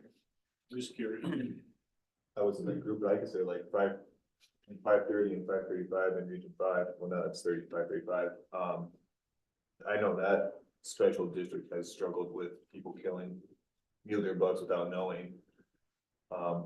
And they get picked up in and usually it's a lot of mistake of just not knowing the regs, but they get picked up in the check stations a lot. But So it like happens- people with a deer egg just go in there and shooting the buck. Yeah, and I noticed you guys started to put more signs on the public saying it's a special draw. And that, I think that's helped a lot. So I mean, there's little stuff like that. I think goes a long way.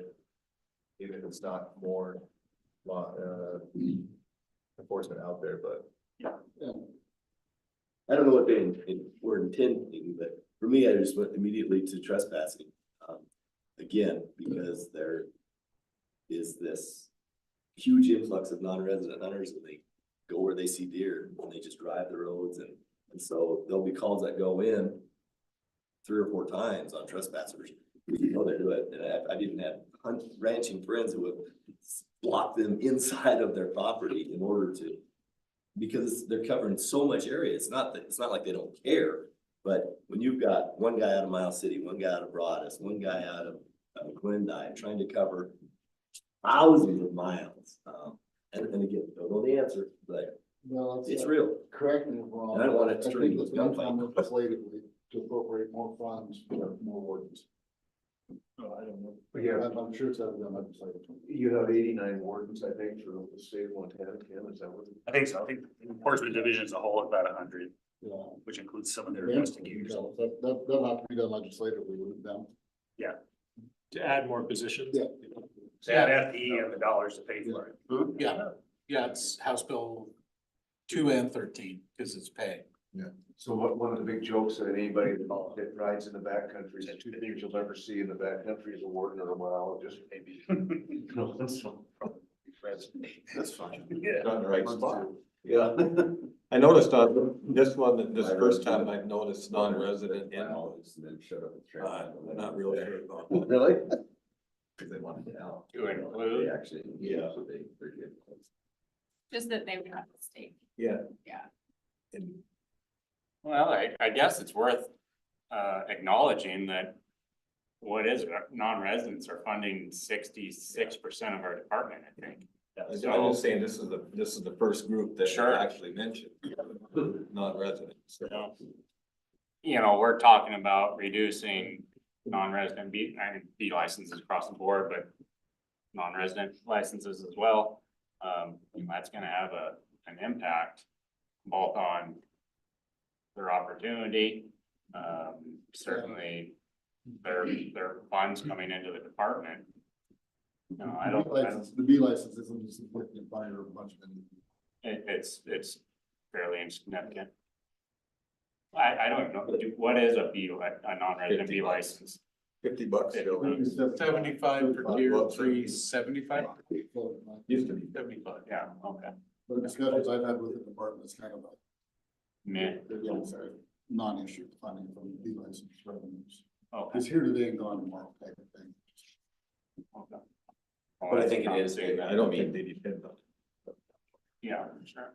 at some point with our recommendations, I think it's good to link the funding discussion back into things. I mean, every one of our, just about every one of our recommendations that comes out will have some sort of, financial implication when I'm kind of talking through some of that. And I think it would, obviously, we're a more engaged, cross-section of the hunting population, but I mean, I think also advocating for, continued funding for the department and making sure that,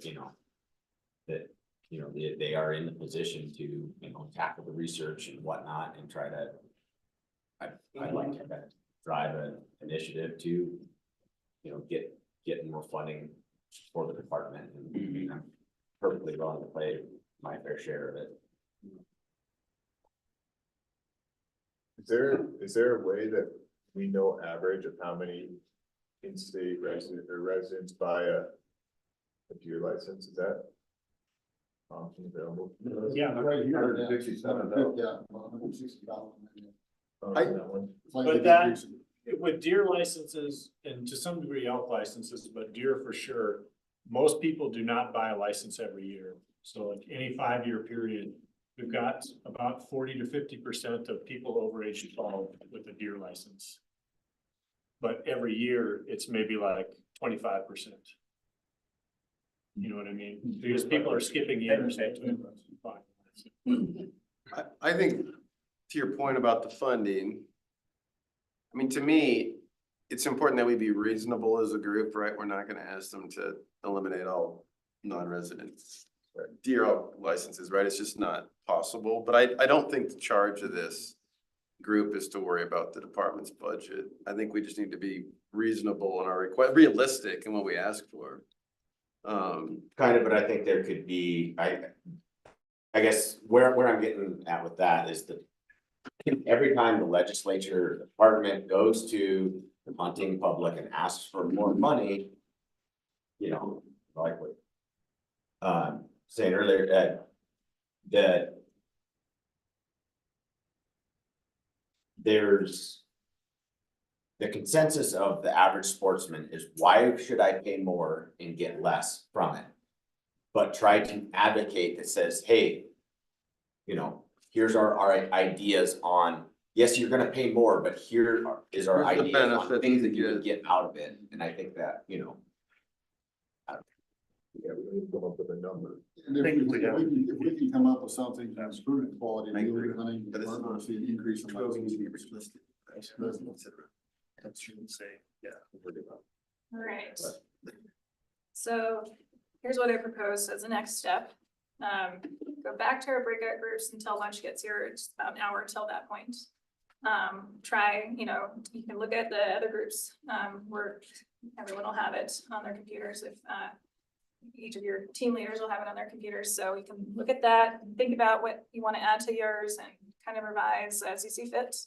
Come back with something that's like a statement that you feel ready to share again. And during lunch, if that FWP, Justin, maybe we could print out a copy for everyone. You can kind of review what we have, kind of a working lunch. Then we'll probably pick one and start using that as our template and add parts from the other ones, and delete things and so on from there. Does that make sense? So. can I get your interpretation on like ultimate deliverable? Or, I mean, is this a 1 paragraph? It's whatever is needed. It can be long, it can be short. Often it's usually a page-ish, just as some kind of idea. Probably not a paragraph only, but yeah. You can do it however this group likes, basically. So if that makes sense. We'll have an hour to go back to our breakout groups and we'll get you copies, and then, we have an hour for lunch. So if at some point you can read over those and kind of identify whichever copy you think is the group's work that you kind of think could be a good place to add other groups' work to that as our main template. We'll do that. Yeah, You should have all got these, but Kevin Drusney and Mike Lewis. Kevin brought over his whole presentation, which has all the graphs about resident, non-resident hunters and harvest and by region. With those numbers, and then there was discussion this morning about crowding, and so I asked Mike Lewis what information we have from surveys about crowding, perceptions of crowding. So he printed that out, and you should have all of that. Does everybody have a copy of that? Yeah. Okay. All right, we'll keep the same groups, the same places. Lunch will be here at 12:30, so come on back. No. That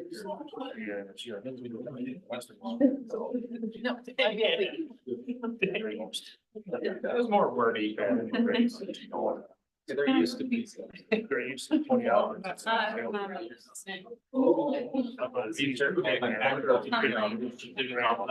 that seems to be.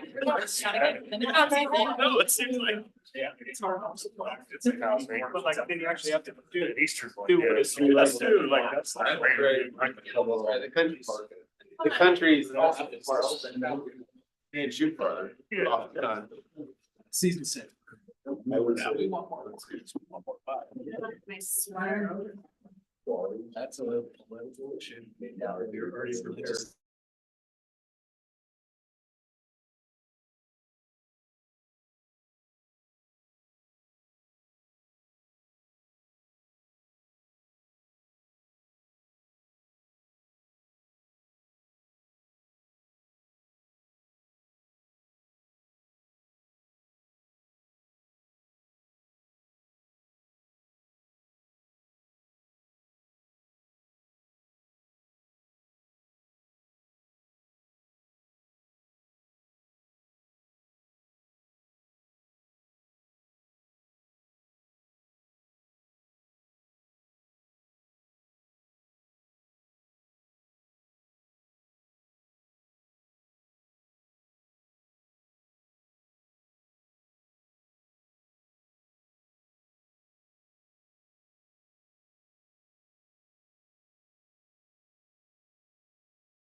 paper to pour. We go through them all first.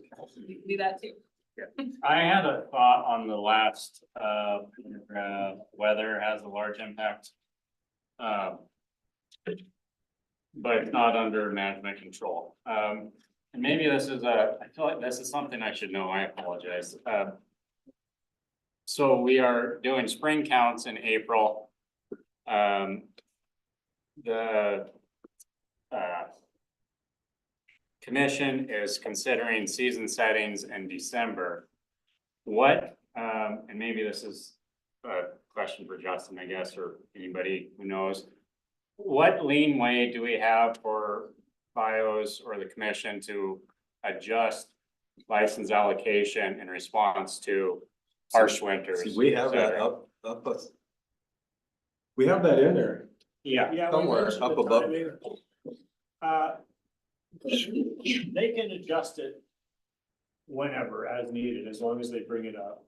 And I think that the way, how do the quota ranges work? Yeah, so, Order has been eliminated. yeah, so when we do the biennial season setting, it's the structure and then. And then the bull permits or buck permits. Are approved by the commission, and then there's a quota range. For the antlerless, and you know, so it's like 0 to 500, and the biologist can adjust. The numbers within that quota range without further commission approval. If they go outside that range, then the commission has to approve that. Is that only the over the counter licenses? Cause there are a certain amount of bee licenses. Yeah, it's any of the antlerless. Okay. So That's what I was wondering, because you have to apply for bee licenses in June, is that correct? yeah, So have they done that before June, or did they do that? after? yeah, they do it. You do it before June? Yeah. Okay. Yeah, after their count. So then they'll tell licensing, you know, in this district, 100 be licensed. So they do have the ability to knock all the bee license out if they want. In response to other things. Yeah, didn't the department issue refunds on some animal permits here in the last? Yeah, Or I just think I heard that. I don't I recall. know North Dakota refunded all of theirs. Yeah. Yeah. One thing on the weather sentence, not to get too much in the weeds, but while weather is not under management control, I think the impact could be mitigated. Well, that's, I think, what I was getting at, just making sure. It's not just through harvest though, by actually fat deer are more likely to survive a harsh winter, right? And so if you can do habitat work that improves the nutrition and sort of health of deer, theoretically, they should be more resistant to severe weather events. Not that you won't see an impact, but maybe you could dampen that impact. Yeah, sure.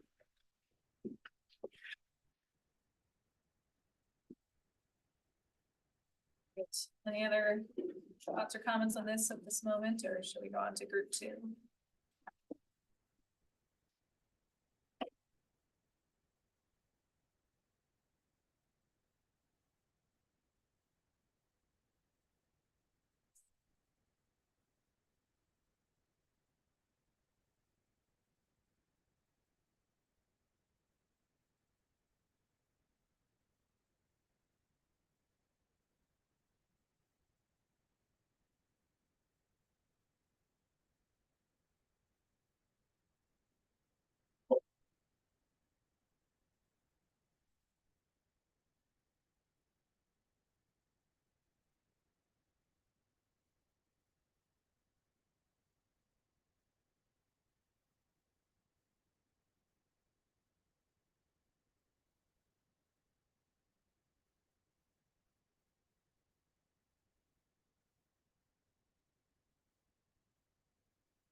I think more than that second to last paragraph was the only thing I was looking at as far as the, FWP trying to create a forum for landowner public concerns. I mean, that just sounds like most public forums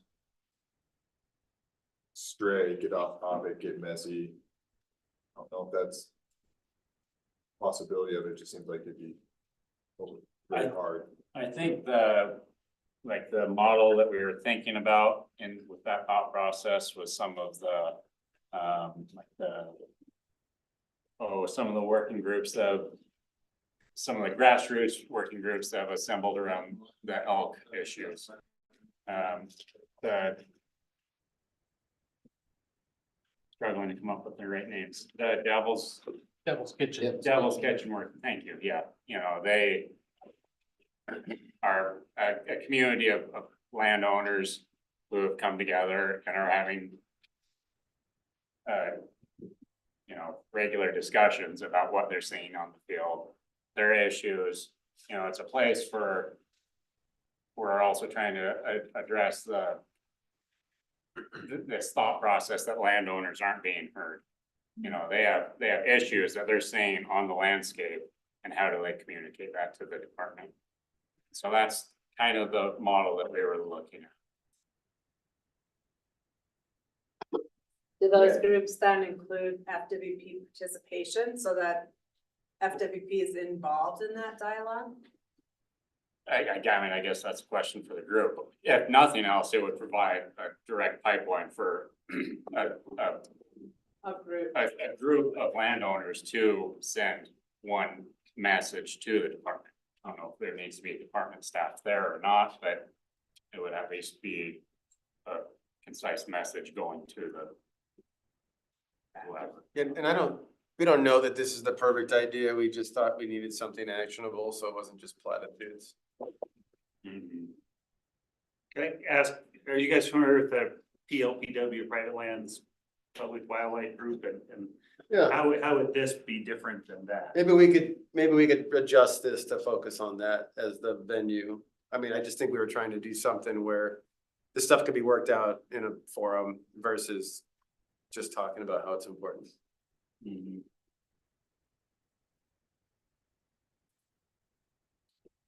It could be exactly the PLPW, possibly at a local level or something. Okay. Other than the focus strictly on mule deer. I mean, I think. We could change their charter. We checked the box. Take a look at group 3. Hey, Sarah. Yes. And in the first paragraph, and I saw it earlier, we talked about the age composition, the lack of age composition, and I think it might be helpful to define that a little bit. I think I know what you mean, but for people that aren't as in-depth into the mule deer as this group, that might be helpful, but Yeah, I mean, and Rob, correct me if I get this wrong. I think the idea is that there is some age diversity in the population. We're not talking about trophy units. But there is some age diversity where you have some older deer in the population, as well as younger deer. That could probably be addressed with buck-doe ratios, maybe a little higher. Same diversity of age, but maybe a little bit more opportunity based because there's more of them. More fawns equal more bucks type thing. yeah, I'm just saying, I bring it up just so it's clear in your final product that what do you guys mean by that? Yeah, Not we all- want, I mean, how would the department count that? Because currently we don't count. Our bucks are Adult deer. adult deer, yeah. So how, we would basically have to create a whole nother count for them to do, be counting what. If we're reaching this goal of a diverse age structure or not. We'd be asking them to count. A higher buck to doe ratio doesn't necessarily equate to a bigger age gap. That's right. Population. You might end up, I mean, you could manage for 40.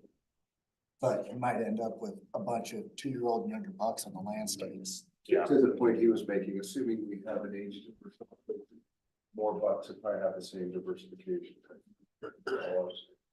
Unless there's a lot of fawn production, and then you could have a really high buck to doe ratio without any old deer. I mean, that does happen.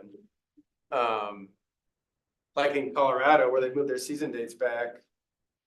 They actually increased their buck to doe ratio to 40. But they don't have any old deer anymore because they're hunting them in the rut. Well, and also part of that is weapon issues. I talked to Andy Hall, who's their elk deer specialist, and he said the long range capabilities and not top into the bucks off. They're really concerned about that. is something that they had never considered. And so they'll probably have to start adjusting their seasons as well. Fine wet jurisdictions. I mean, not to get down a rabbit hole here, I do think, like, if you look at other states like Idaho, for example, where they have earlier mule deer seasons and the general license, it's generally younger deer still, but they have some older deer in the population because they're less vulnerable when they're not in the rut. And so I think that's sort of the idea of some increased age composition, is that there's at least some older deer in the population versus they're all 3.5 or younger. Correct. Those issues also have a lot to do with the state habitat. in town. Road access. With Verado and access, with Verado state habitat. Except when they hop the fence onto somebody's ranch. Yeah. Well, at least Montana, they can't really even do that. There's so few places that are not accessible. Not many safe havens. No.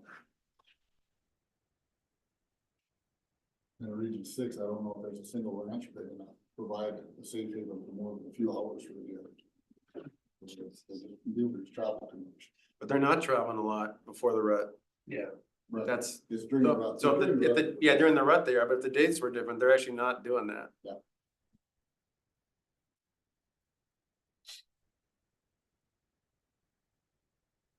On to group 3.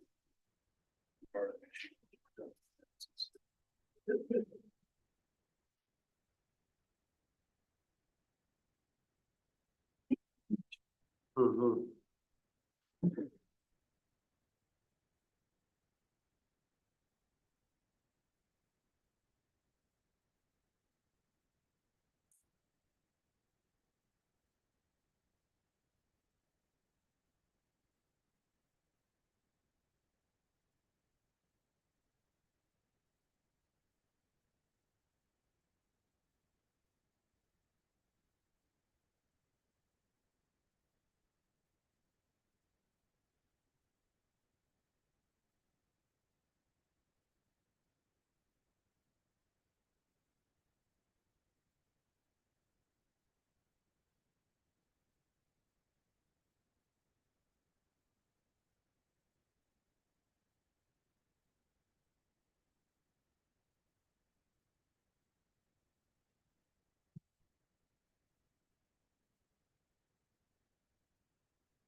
Comments for group 3.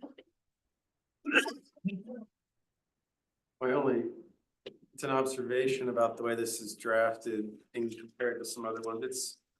It's a much more, it's a softer sort of approach to making requests, which is just a different style, I guess. I think our plan there was to try and make sure that everybody's voice is heard in a way that isn't confrontational, I guess. And then the objectives really provide, you know, like our key points or those deliverables, which we'll get to later, I guess. But I like the fact that at the bottom there, they specifically are mentioning mandatory reporting. Like that, we have better reporting, it could go a long ways in management decisions. That's one of the things I really like about it. Yeah, I guess we just focus on, you know, what, if you could hand this to somebody, would it include not only what we've been talking about, but maybe concerning other people too, without getting too divisive, because I think that when we start putting down objectives of what we all think is gonna help with these problems, then we can start getting specific, but this was to just paint broadly across what are concerns, voice about people.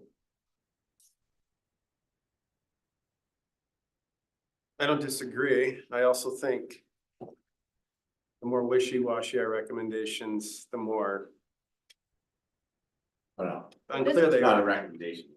No, I'm just making the point. I'm not saying there's anything wrong with it. I just think it's something to keep in mind that, The final product should be More More directive. later, but I mean, the intention was to try to encapsulate the things that were shared yesterday and also the things that have been voiced by this group as a whole. To try to capture those in a broad range and in a manner that was understandable, not only for people that are very detailed into this whole discussion, just somebody off the street, because those are the people that we're gonna go back and talk to. And to be able to share, okay, this is our starting point, this is where we were, and now here's some of our objectives, here's some of the specificity that comes with that, is with our approach anyway.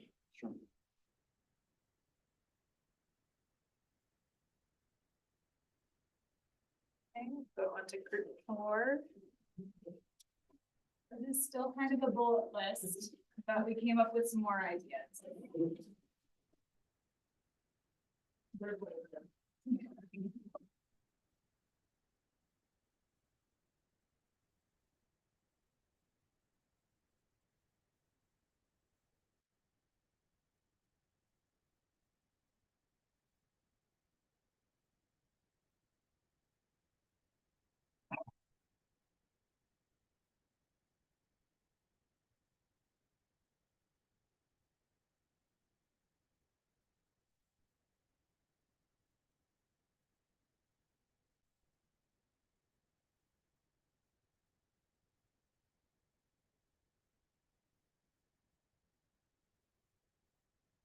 Just touch on the watershed, and we all had ideas of what you guys meant by it, but if you want, somebody want to explain that one, just what you guys thought to it. Yeah, I think just,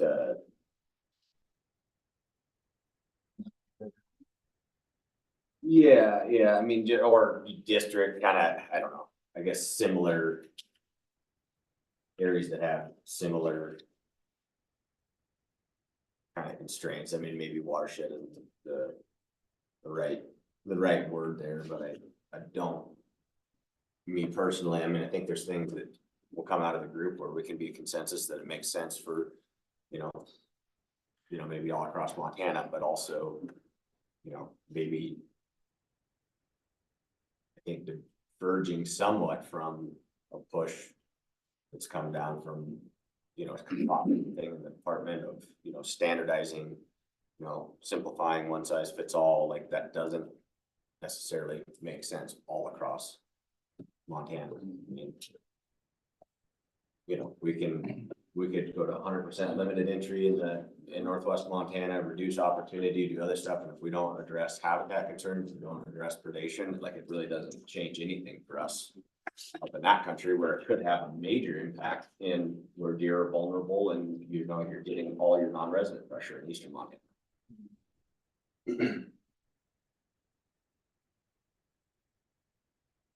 Unfortunately, I think that's what we passed with, is come up with a one size fits all, to try it at first. Right. Eventually, and I believe it's unavoidable. But I believe it's unavoidable that we wind up in 3 years, 5 years, 10 years, 20 years, the number of permits for each unit managed individually. Not each region, each unit within the region. Individually. Depends on how creative you wanna get with this, so I mean, if we had shortened season times and went more like the Wyoming model, you could do those staggered opens and closes all over the state. But you're gonna have to make peace with giving something up, short season. It's hard to have that big, broad hunting season and just lay it down on everything. Well, I guess maybe a kind of an overarching comment might be that, season structure in regions 6 and 7, the impacts of hunting, I think everybody can acknowledge that it's a real it's a very big driver in what you guys are seeing and experiencing.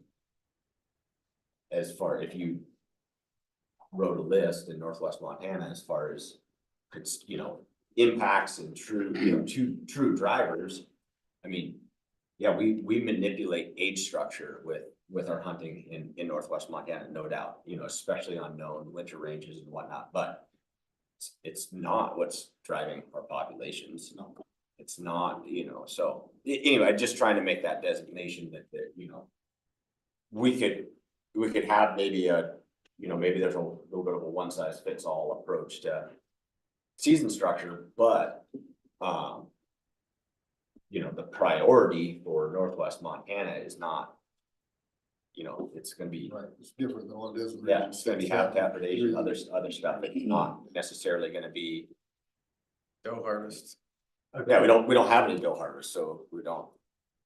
Agree 100%. That's why the wilderness areas are like September 15th until the end of November, because the snows are gonna drive you out and you might be in a more similar situation. Actually, the September 15th early rifle season was established as a game depredation hunt because we had too many elk. And we had to reduce elk numbers in the Bob because they were overgrazing the available resources. That is so far from being the case now, but we've stuck with that regulation. People, it's a nostalgic thing. People want to go into Bob to experience that early, so you're gonna see a lot of resistance to get rid of it, but that's not, that regulation was established to reduce elk numbers. It worked. Yeah, well. One of the things I really like about this is right here at the top, maximize and maintain youth opportunities to hunt. I think that's key. I mean, it's one thing for a bunch of serious mule deer hunters to sit around and go, you know, I wouldn't mind waiting 2 to 3 years to draw a tag so I could harvest better buck, but I mean, I see it in my kids. My 3-year-old son barely has the attention span to get through a 30-minute cartoon. If I tell him, you know, you can hunt deer once every 5 years, I'm afraid we're gonna lose that younger generation of hunters. So I really like that. I think that's something that should be in our final proposal. I agree with you. I'd maybe add on to that, and I don't really see it in any of our drafts yet, but I don't know that there's appetite for any Montana residents to be waiting 3 to 5 years to hunt. Exactly. So, you know, I just, And I don't see that in anybody's recommendations. yeah, I. And if we don't come up with some viable solutions, we can sit, and, you know, That's where we'll be looking. improve what we've got now. Is there one of these that you think could be a good starting point to work on as a group now? To start putting together a full group draft? You take parts of the other ones that we did choose and add the pieces or you know, swap things around as needed. Delete whatever's on the one that we think is the main group one that we don't like, first two. Is there a show of hands for first group statement? First, we should have to raise their own hand, but yeah. We got a lot going for us. Group two. I think we should combine 2 and 3. I kind of like, yeah, I mean, I'm into, but I'm leaning 2 and 3 too. Yeah. There's a lot in. I don't know. And different styles, and actually. Right, between groups 2 and 3, hands for starting with group 2s. Hands for starting with group 3s. Okay, everyone has to help them. On a scale of 1 to 5. Group 3. Yeah. So you can find that 3 however you see fit. Well, I think if you're gonna combine everything into one, I think one of the first things that we need to do is look at who this goes to, and this should go to the director after these are announced. Go to Director Temple, and have him review it. Justin, Come up with some solutions too. with the elk citizens group like this, that information that they produce is publicly available, right? Yeah, Yeah, so this is yeah, something there's no that, editing by anybody at the department. This is No, what- yeah, that's fine, but I think Dustin should look at it, Director Temple should look at it. Oh, he'll definitely look at it. but that is also why we want it to be something that anyone from the public can read and understand all the challenges that we've been talking about already for a day and a half and then the next day, so. That's where we're hoping to get this thing, so it's a thing you can hand to someone and they'll understand. And ultimately, it's the guiding principles for the beer plan. Yep. It will be front and center in the next couple of years. So that's what you're kind of a guiding principle for the mule deer management plan. Yeah. Is what you are looking for as a deliverable with this. Yeah. All right, so we need to pick one to use as the first thing to add the other stuff to. So again, I heard it was between 2 and 3. Show of hands for group 2's work. Show of hands, 5. Show of hands for group 3. 1, 2, 3.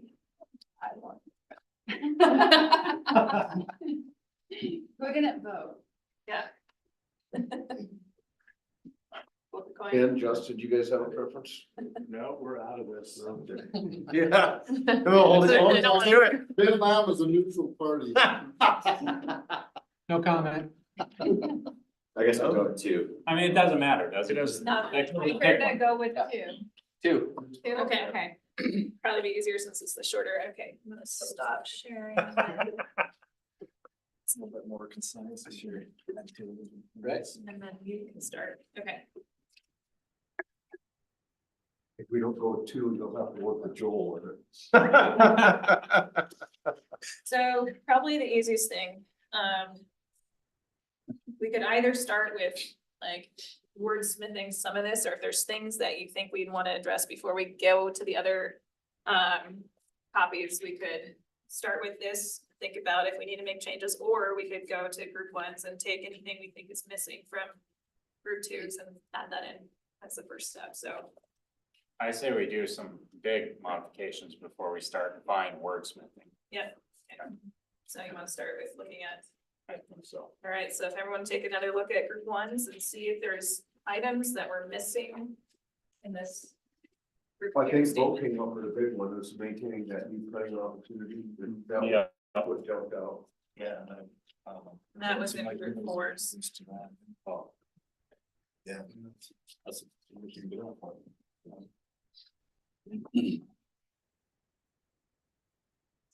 I think all the other ones had our council in the first paragraph. I'd like to see that back up there. Like we are, maybe the first line even in front of FWP, that we're doing this to give to them. You know, that it's our document, not theirs. I think the first paragraph in group 3 works well for that. We just cut and paste it Yeah. and it's out. Yeah. Okay, yeah. Yeah, the group 1 has that about halfway through the first view to it. I like the way 3 is also.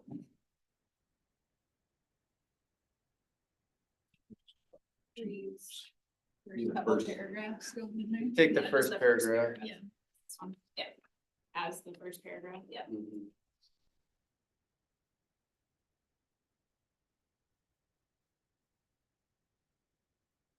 It will be should in the second paragraph. That's Get ready for Joel. commission Just should. spell check later. I know, it's just been, I've been reading it and it should say should.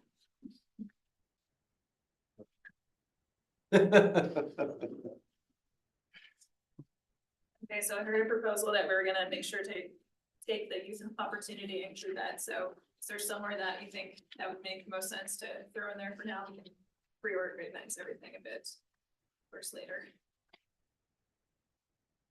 I think maybe it would fit well in that first sentence, maybe in the second half, while maintaining general licensed public hunting, and then maybe something else, since it's like kind of like a broad Sure. overarching goal, and that seems to be something that everyone in this room finds really important.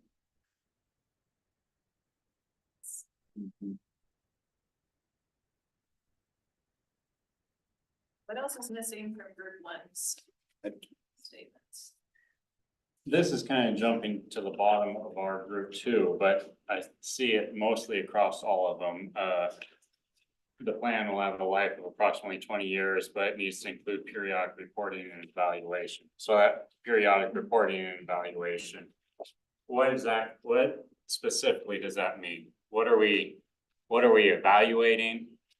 The plan should be reassessed every 5 years to determine if it needs to be revised. And I think like those. But what's gonna constitute success and failure of this To plan? measure against, sorry, go ahead. I think that should be defined in our objectives also, so. go ahead. You're right. Yeah, Cause I mean, it's hard to say right now, cause we haven't quite gotten there yet, but. yeah. So should we, I mean, and maybe we'll just revisit this, but should we be setting a goal of? Right now, we're like 17% down from our 10-year average. Are we trying to hit a goal of 10 years down the road, we're 20% above our long-term average, or, you know?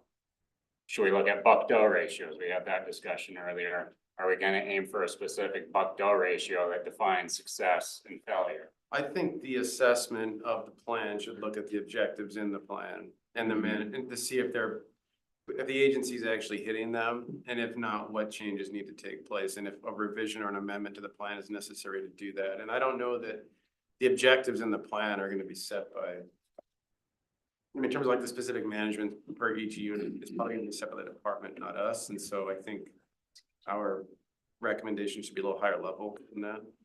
Keep it broad. Yeah, so I mean, I think. And this first sentence could definitely use a little wordsmithing, but. Like on a 5-year, I mean, we recommend that on a 5-year basis, the department. Assess the plan to determine if it's effective at meeting management objectives. And whether or not amendments or revisions are necessary. So Justin and Deb and Ken, do you want that kind of level of detail in here, or is that something that we're moving outside of the bounds of this group's charter? Sorry about. Well, you're not talking about what the specific objectives are, right? Yeah, right. I mean, this is still just problem statement, right? Right. So we're Yeah. still trying to just define what we actually want to tell people is why we're doing this. So I think until we get that, we can't come across and set objectives and then try to add them into our problem statement. Or else we'll just spend 2 more days trying to figure out this piece. Or if we want to move on to trying to figure out what objectives are we gonna try to accomplish through a short season, right? That first gotta get that done. So we get too specific, we're just gonna have conversations about that instead of actually just getting this done and then dive into objectives, I think. But Okay. Maybe the goals would be in the objectives. You could, I guess, if you go up in, the next paragraph, you could, so that drivers of mule deer populate, like, you could like have something, identify drivers of mule deer populations and establish metrics for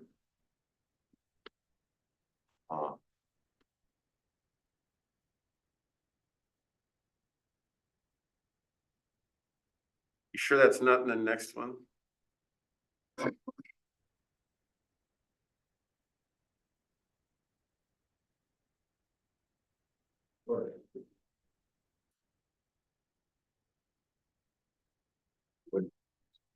Yeah, because that paragraph is just identifying what's driving mule deer population challenges. So the next part, so the next paragraph down would be the discussion of those individual drivers. So if we wanted to add in metric discussion or setting metrics, I think it would be more suitable in the. I wonder if a guy should add in technology in that, Sure. that, Oh, sure, for drivers, for drivers. I agree with that. absolutely, Just add another technology in here. you know. For overall population challenges and for age I competition. think it's both. So I added. And to include rat hunting technology and season date. Yeah.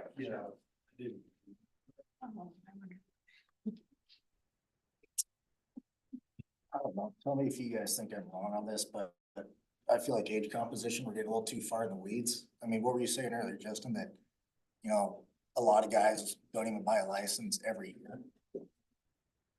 I don't feel like the person who's buying a license every couple of years and is only hunting 2 to 4 days a year really cares if we've got a good age structure on the landscape. They just wanna go out and find a deer when they buy a tag. This is the reason though, to have a debate about rut hunting, it's not population. Like rut hunting does not affect population, it affects the age composition, so all you got is a bunch of young deer running around the landscape. So if you wanna have access to some older deer, that is tied to rut hunting. And so if we remove that, then the rut hunting conversation goes away, I guess, in terms of any sort of basis for it. But aren't our limited entry permits kind of geared towards that desire of certain hunters? They're not, and they're not serving, I don't think anybody here is trying to suggest that we do away with general hunting. I think the idea is that our general hunts have some diversity in age class in those herds. And the way to do that, and that's so not make them trophy units, but just make them more diverse units. The way to do that is by adjusting season dates. If we don't care if all the bucks are 4 keys and 3 points, then we should just keep hunting through Thanksgiving, because that's really the only reason to change it, in my opinion. Access. Yeah. Which I think what Bo is alluding to is kind of what our graphs say, you know, 60% of the people don't care. And that's whatever, which is right. I mean, that's. I argue with that. A lot of people are putting a 3 down. Right, yeah. I can see them. I acknowledge that. But they're not knowledgeable. I They're acknowledge. not knowledgeable enough. It's like this group in here is to have a clue about how to get there. I don't disagree. They're disgruntled, but they don't know why they're disgruntled. Yeah. Yeah. Sure. That's And true. and Joel's comments, I think, is spot on as far as why the age structure needs to be looked at, or if not, we'll just keep going what we're at. There's no need to change. And if there wasn't a need for changing, we wouldn't all be sitting here. Does anyone want to propose some text to add or change here to capture these ideas? Well, I think you probably take age compositions. I don't think we want to use that as a driver. What we're talking about. But I don't think we want to use it as a driver. I don't think we want to have that listed as a. The drivers of age composition include rut hunting technology and season dates. So that's what's affecting composition. It is, yeah, it is. Rut hunting is affecting nature. Yeah. Yeah. So that's what we're calling it. We're talking about 2 subjects here. We're talking about a declining mule deer population, and we're talking about a declining age structure. Which I guess We're both. It's actually a decline.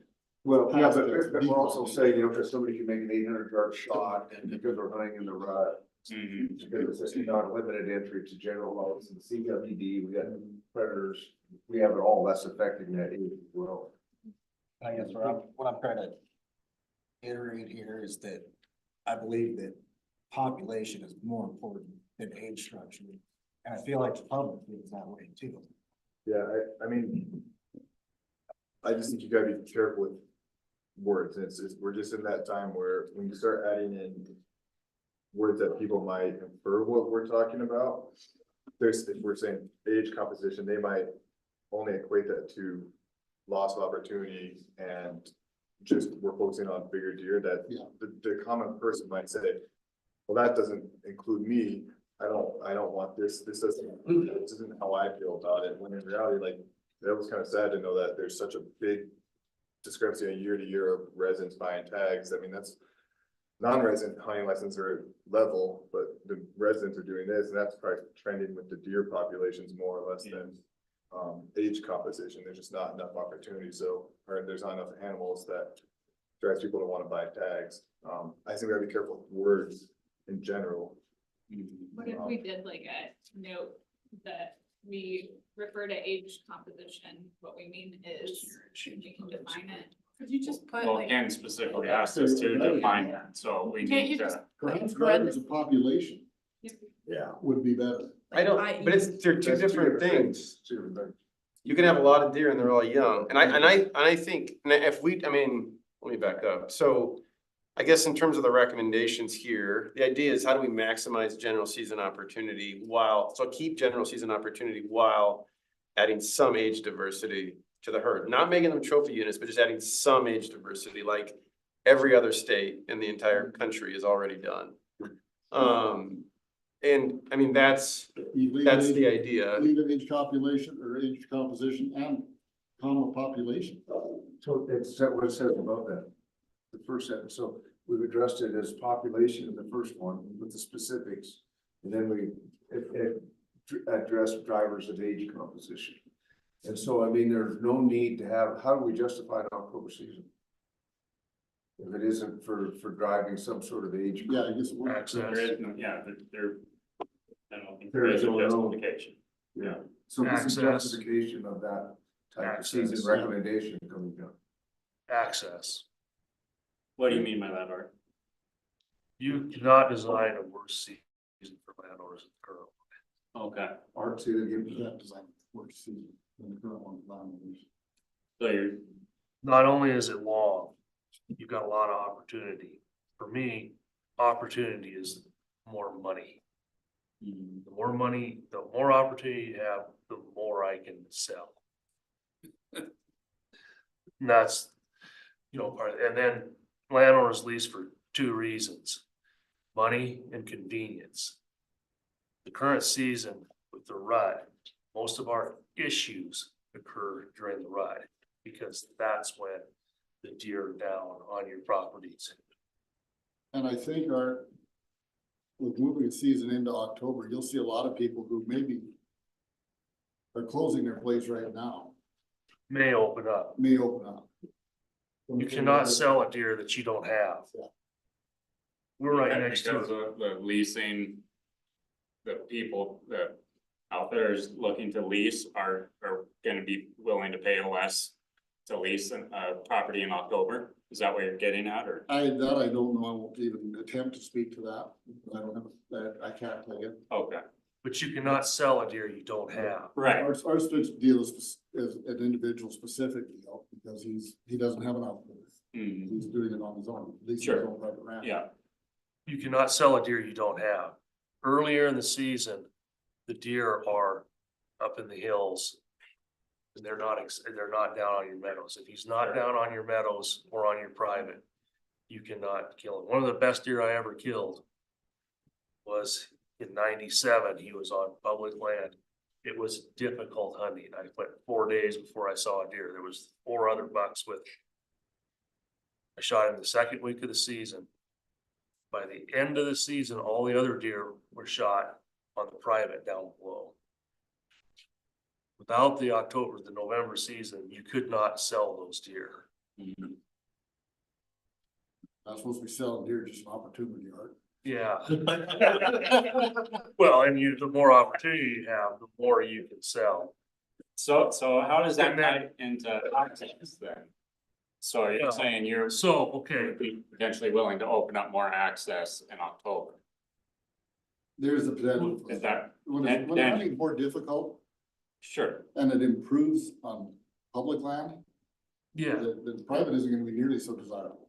Yeah, less demand. Yeah. That was our point, right? and then also, like I said, the inconvenience of it. During the rut, there's all that opportunity for the slop hunters. Do what they do. Also, when I was on the CAC, I took all the big antlers I found because I got records of those. Put it on the map where I found them. And 90% were within a quarter of a mile of public ground. That's because in eastern Montana, deer winter in the rougher country, and the rougher country is more likely public. I suggested that if you wanted an access season, you shift the season into December when deer are going to winter.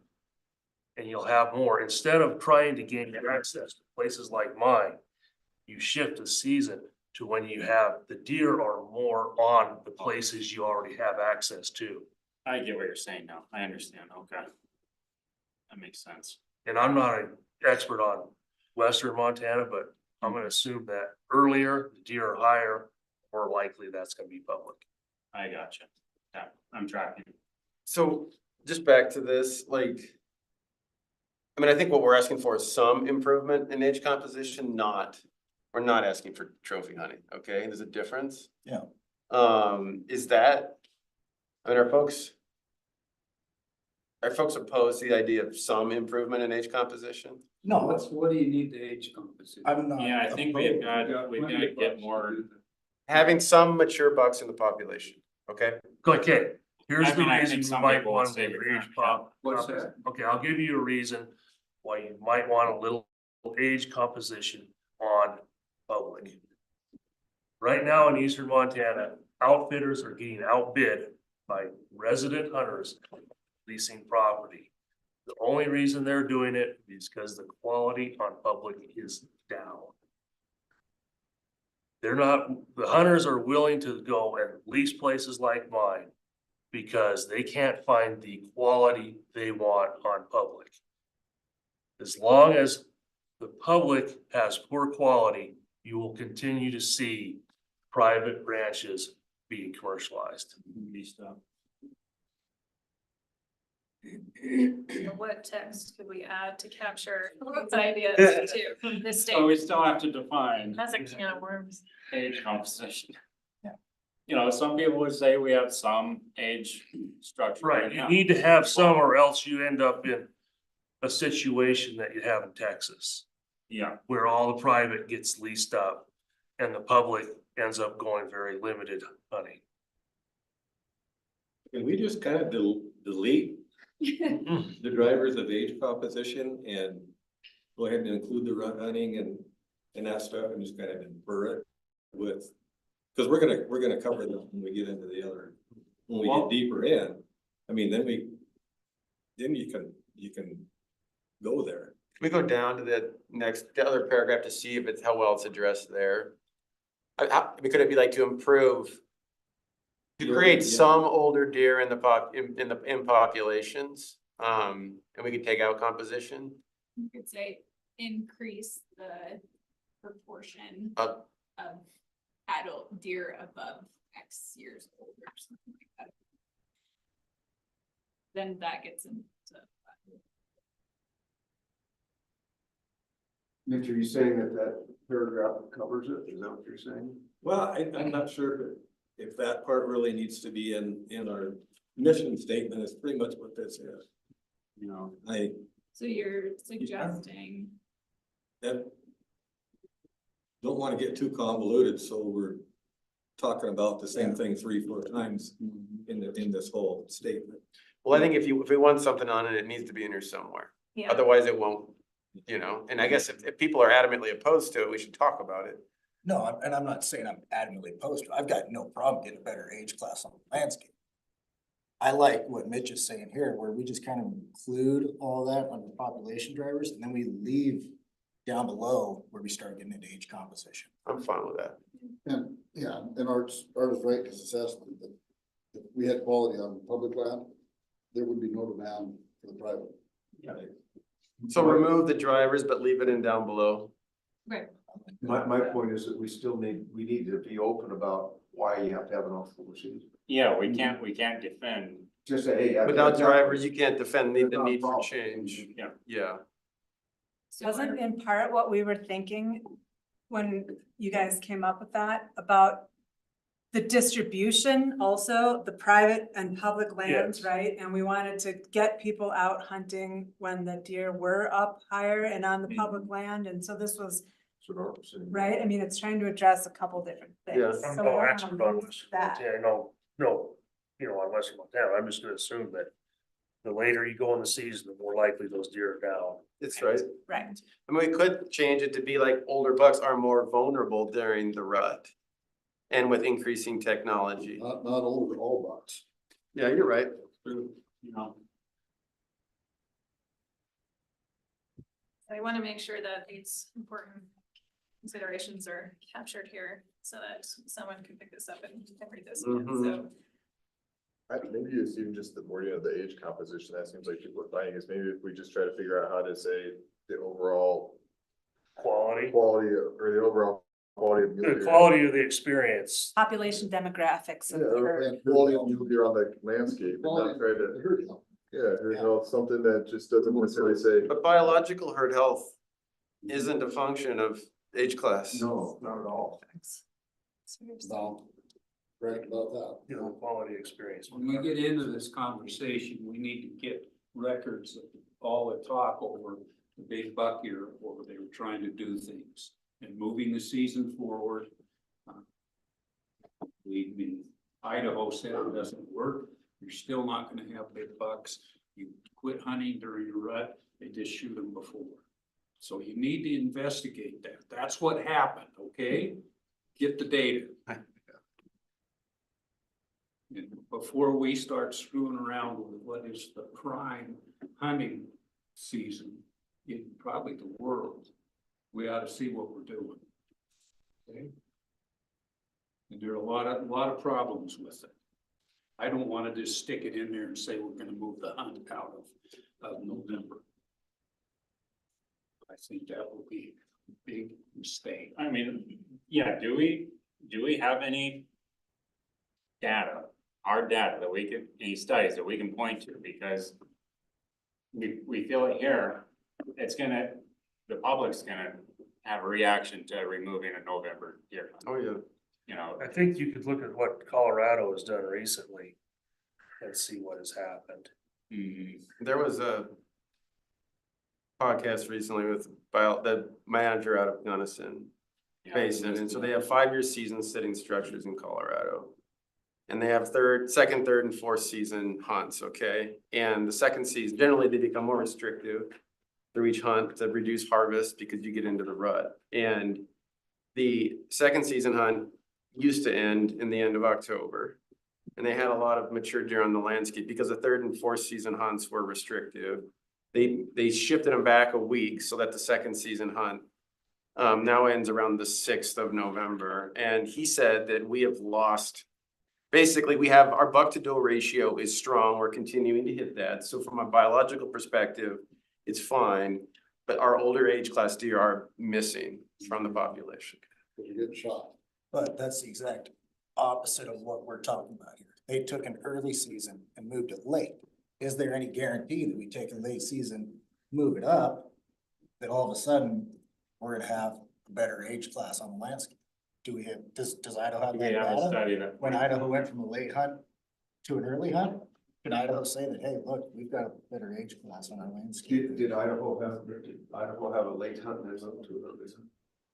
Yeah, they used to have late hunts. Years ago, but the data are there. Yeah, like, give us more information. Well, I sat in on the chair because I was just interested. And then the director of Fish Rider Park said two things. One was about point restrictions. And he said, I'd rather keep it in hand. They don't move the season early, just move the harvest. Which would be good for CWD, Well, could be. because then you Might can't be be the kicking select. around with our wonderful hunting, 5-week hunting season when it is. In fact, the way weather's going, we want to move it back, but anyway, I think we gotta be really careful with it. With elk and whitetail, no argument. We're the only state left in the west that hunts mule deer for 5 weeks, encompassing the pre-rut, the rut, and part of the post-rut. That's, it's not healthy for your bucks. I think in Idaho, what happened is by moving these season dates earlier, the harvest has been maintained, but you're generally killing younger deer because they're more vulnerable. No question. And four-good horns, I mean, from what I understand, like 1.5-year-old deer have a higher rate of natural mortality. And I don't know how much of that is like, those are just deer that are gonna die anyway. And so there's, that's just a surplus, but it's something to think about as well. To Joel's point, I think some of the stuff that I've listened to out of Idaho with them moving up the season structure, it's not necessarily that the age class hasn't improved. The hunter satisfaction went down because you're hunting during a tougher time of year, hunter satisfaction went down, but then if those same people go out on, you know, a lake, it sounds like they got like a lot of lake cow hunts and other stuff, you go out and you will observe older age class deer that make it through, but hunter satisfaction did decline because they're, you know, they're not, it's not like shooting a fish in a barrel. And Their now deer it's- numbers are now really it's low season now right too. So you're saying there are older age class animals produced because. That, the stuff that I recently listened to said that there was, but The other thing we get with an October season and splitting the whitetail mule deer tag is we reduce some of the overcrowding issues. Yes. Overcrowding is huge. And people still have, or November, And to it's hunt an whitetails. opportunity, yeah. We still have the opportunity in November to hunt whitetail.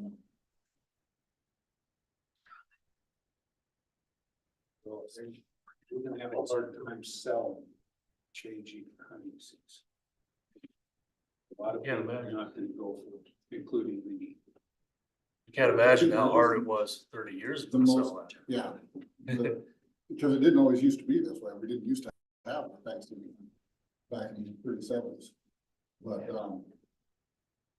the hardest sell that we've had with it, myself and Rob, we've got no blowback from the outfitter community. For suggesting that's, that we have from the general public. General public, by and large, in Region 6 that I've talked to, has been very receptive to it. The landowners I deal with in 7 are very receptive to an October. Wednesday, 3 to 5. I've had mixed results. I feel like folks like us in this room who are super detailed and into it, I've had positive responses on it. I talked to, I'm a contractor, I'm always on jobs talking to, you know, random guys who might be one of the ones that buys a tag every 4 years or whatever.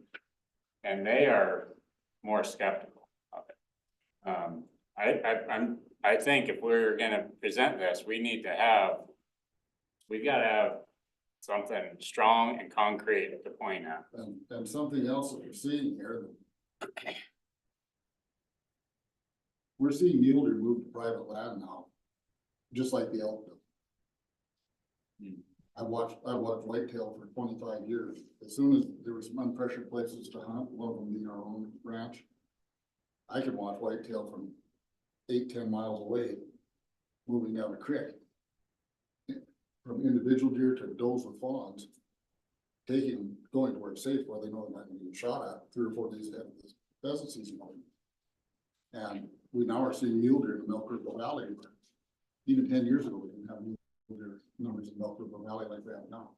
A kid that I know recently, flew a year ago last. And all of the country between Whitewater and Opine on public land didn't hardly see a mule deer. And he couldn't figure out where they'd all gone to. Well, they hit the private land down along the Milk River. That's where all the deer are gone. They're going to where it's safe. So by moving to an October season, it'll give people an opportunity to hunt accessible land where the animals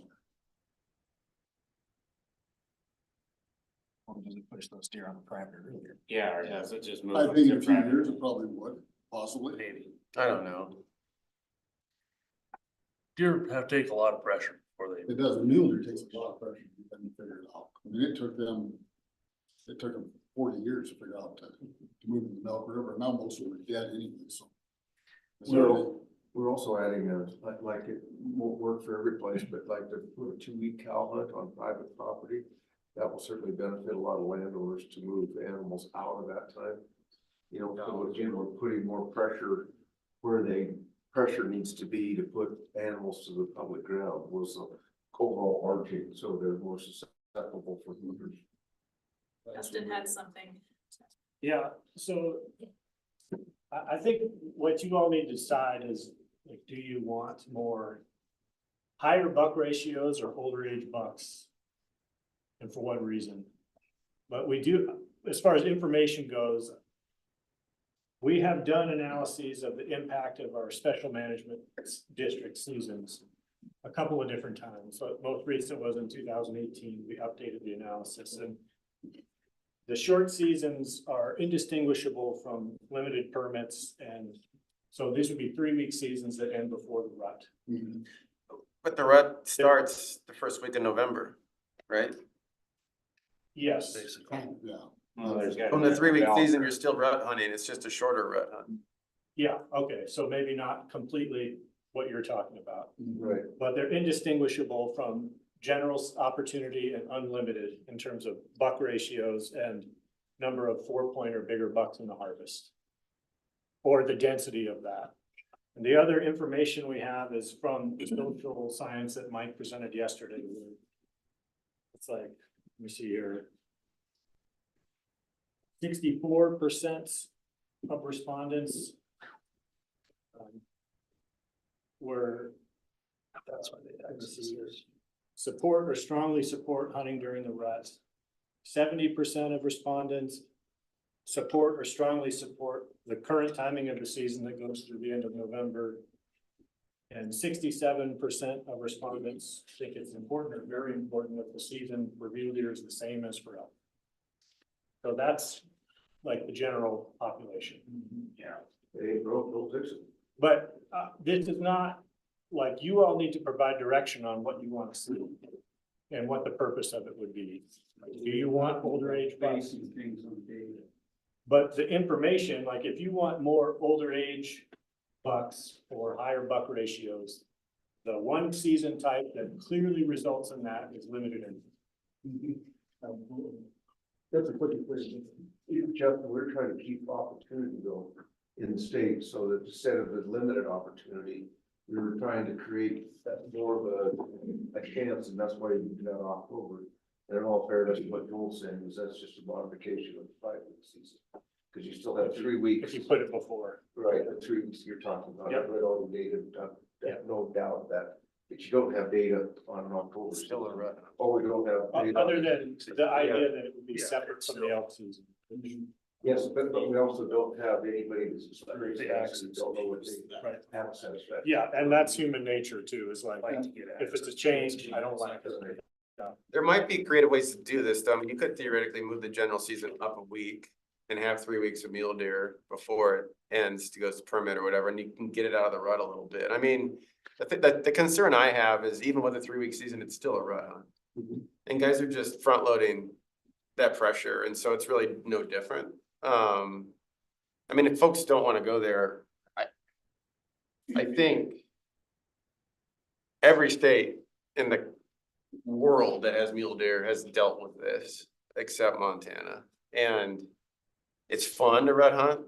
It's like a good time. And I guess the question is, you know, if we want to go that way for another 20 years, we can, but it's just. We won't make 20 years.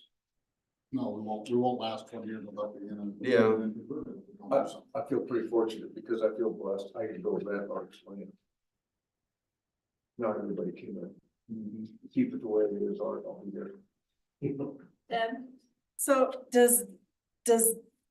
do you guys feel like you need to say how to do this? Because what I'm hearing is you should tell us We're still on. the what mission you stage. want us to do Yeah. and why you want us to do that. And then the department can entertain all these different options down the road to figure out how to achieve that. Right? So maybe just back out of this just a little bit in what we're thinking about and think, what do you want and why do you want it? And then that's what should be in this text, I think. Yeah, and that includes, if there's something that you want that will result in a trade-off with being able to hunt every year, and it's clear why you want it, and we propose it, then the commission will consider it, and there will be public input on all of that. So those trade-offs will be made in public. So the important part is, what are you looking to accomplish and why? What is it? What's the underlying value? And as that's in here, then we have what we need to work with. So what they're saying is they want to improve the age structure. Yeah. But that's it. Without going to special permits. Yeah, without going to limited. But And- that- Well, yeah, but we've already And got the we, limited. and we can't do that doing the same old. Change the season, get the hunt out of the rut and see if that works. Maybe it won't work. Maybe it'll surprise me. And it won't work. I think it will. I think we Band-Aid enough to avoid limited entry permits for 2 years, 5 years, 10 years, but everything we get where we can have an opportunity driven season is better than limited entry. You know, if we wanna keep a 5-week season during the rut, then we have to have some of those other tools, weapon restrictions. We wanna make it archery and muzzle loader, no hot fire rifles, I mean, that's another way to achieve it. So if we're gonna think about some text up here, starting maybe a paragraph about this. There's some language Hannah just grabbed from what she was hearing. Yeah. Let's finish these thoughts and then we can do it. Okay, So, did you want to say something about weapons or other? Yeah, I think that's what the October season does. It's a hope to improve age structure distribution without going into limited entry. and it's also a hope to improve access. Yes.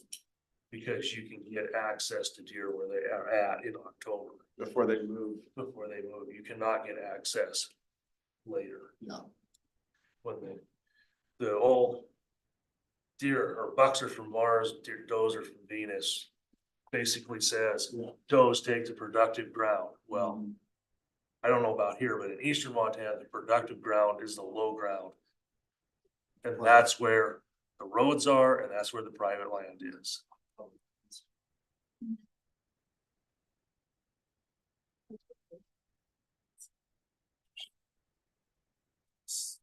I don't know, I still think the one thing that we're sitting here facing across the state, no matter what your concerns are within your region, is a declining population. Right. And hunting bucks doesn't do anything for population control. That's why you gotta have the doe. And that's where we've gone to. Outside of region 3, where you can hunt either sex. I mean, you guys have the private land only. I know region 1, we haven't hunted does for 20 years now. Is region 2 the same way, Joel? Is there? Yeah, we don't have, there's some limited doe harvest out in the eastern part of the region. I don't know what it is this year, but there has been. I think we're diving too deep into specifics here when our goal is to increase the population across the state. I Gotta figure out what's. And harvesting bucks.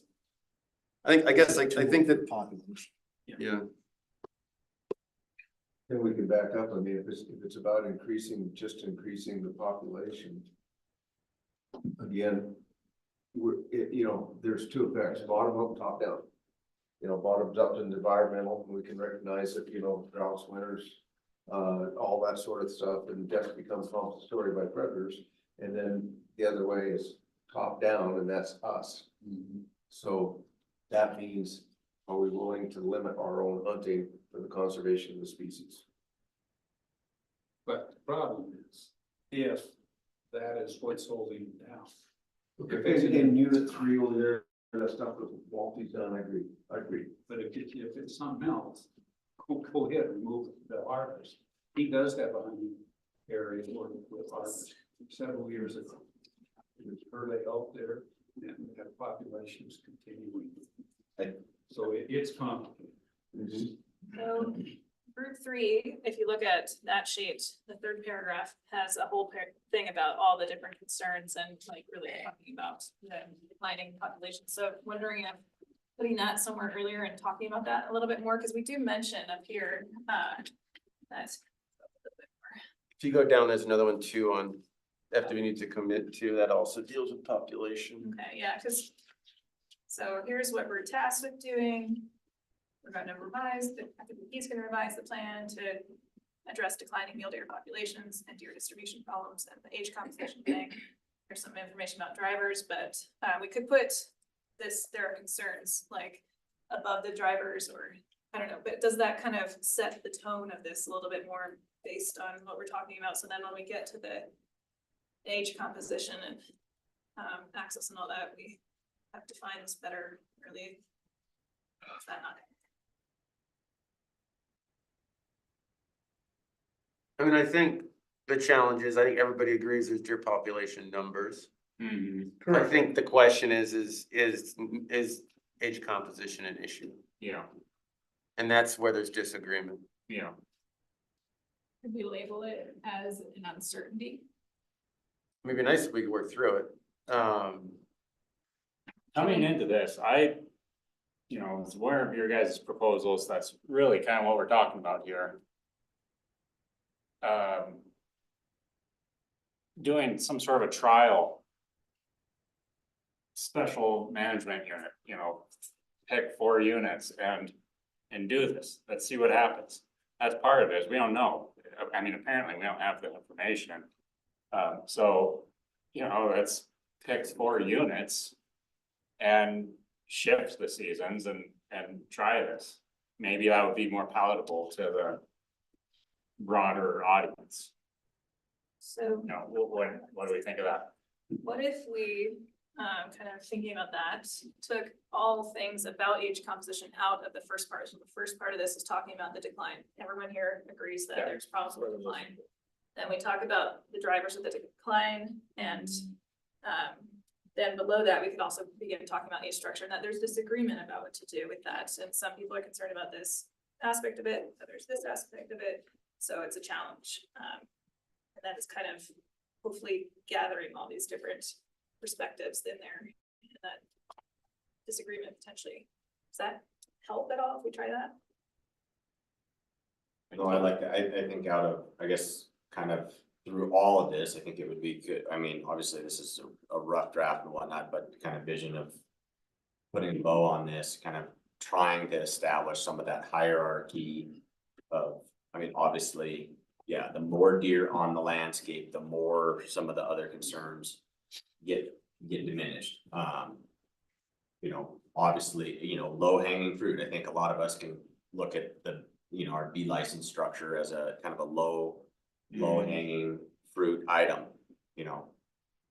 It pushing the department to go out and tease out what is, yeah, I mean, predation, we throw that word around a lot, but I guarantee there's some areas in Montana that it's a big deal and some areas where it's not. And, you know, having kind of telling them, hey, you know, we want you to go tease it out, figure out where it's a problem, where it's not. And then, you know, obviously, it makes a heck of a lot of sense relative to eastern Montana, you know, changing some structure around or whatever, but does that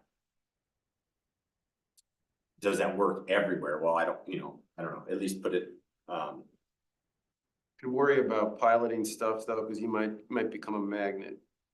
We just- And here's the question. Forward, trying to have an armature. Every limited entry permit pushes pressure onto other permit areas. Right. And gets you closer to limited entry statewide. Squeezing the balloon. Which I think is what we're all trying to, So, right?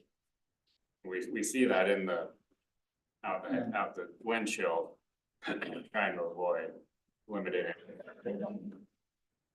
And in Region 6, myself and 3 or 4 of the other outfitters, which there aren't very many of us up there, have all said if the choices do nothing, excuse me, go to limited entry permit, go limited entry.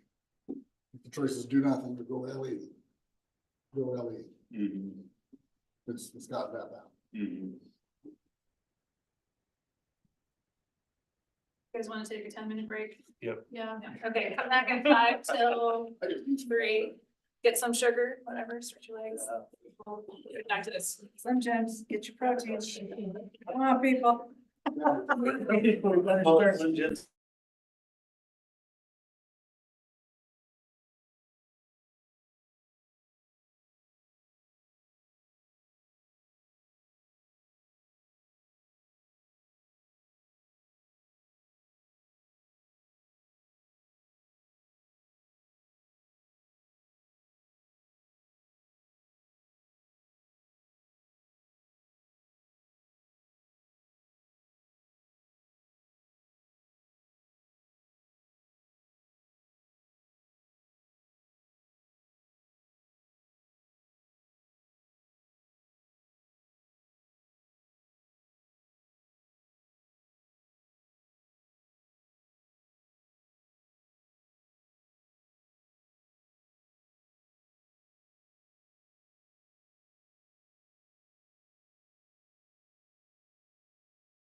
I'm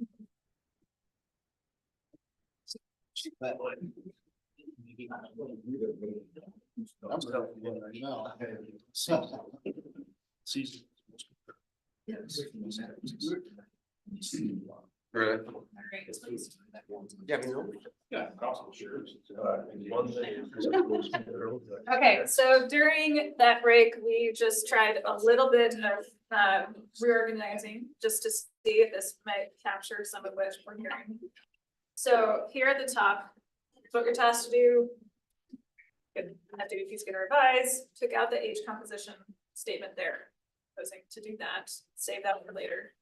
And then we had some folks who said maybe we should mention here something that we can all generally agree on, though, is that with hunting opportunity, that this group also values having a diverse age structure and composition in their populations. And then, go ahead and scroll down a little bit more. So then, this was that paragraph that we graphed in group 3 just a short time before, which kind of expands on what this statement was. So proposed adding the one thing that was missing there, interspecies competition, hunter distribution technology, and the bee license stuff. This would get at all those concerns then, kind of setting the ground. Down again. And then we can decide what to do with this paragraph about research opportunities and all these other possible things, but it could stay there, or we could move the age structure stuff up. But this is where we tried to show that whole paragraph. Sorry, the highlighted one. Oh, here.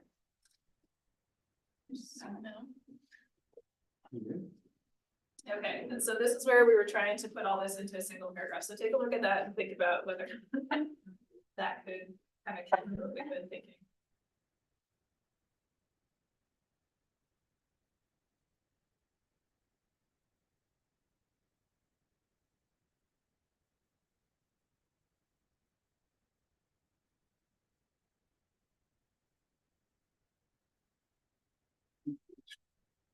Obviously, anything in red or highlights are the things that we just tried modifying, not change any of it, just a suggestion. I'm not sure about that sentence in the yellow, and improved age structure distribution may have potential to maintain access to hunting opportunities in public lands. I think what he's saying is timing of hunting seasons may change mule deer availability to hunters. That I agree. That I agree with. That, yeah, that's what we were trying to get to. Yeah. So, So Well an put. improved age distribution, say that again. I think timing of hunting seasons may improve accessibility of mule deer to hunters based on where they're located on the, by seasonal, I said it better the first earlier time. timing, Yeah, earlier timing of hunting seasons may allow improved access to deer while still on public lands. based on, yeah, seasonal movements and their availability.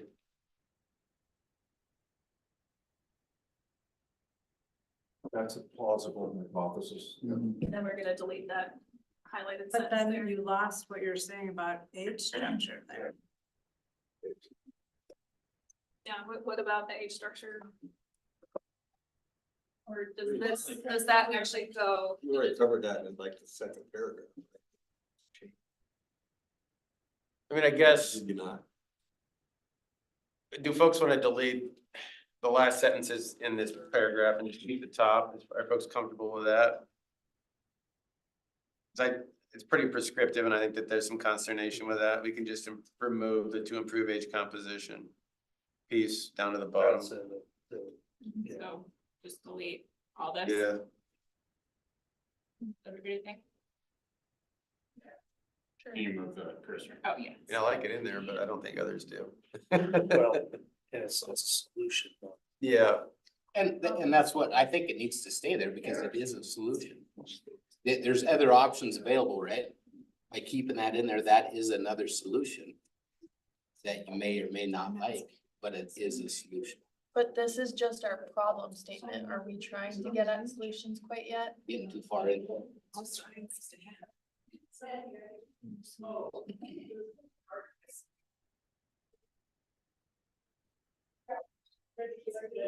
Well, we made solutions and then that's in the previous. Yeah, Right. no. Yeah, we are ahead if we're just working on our I problem think statement. that's the. I mean, our problem statement, I feel like it's We're done. justifying our problem statement. Yeah, yeah. I feel like that's, yeah, I feel like we're going way too far, and the problem statement should just be what this council thinks.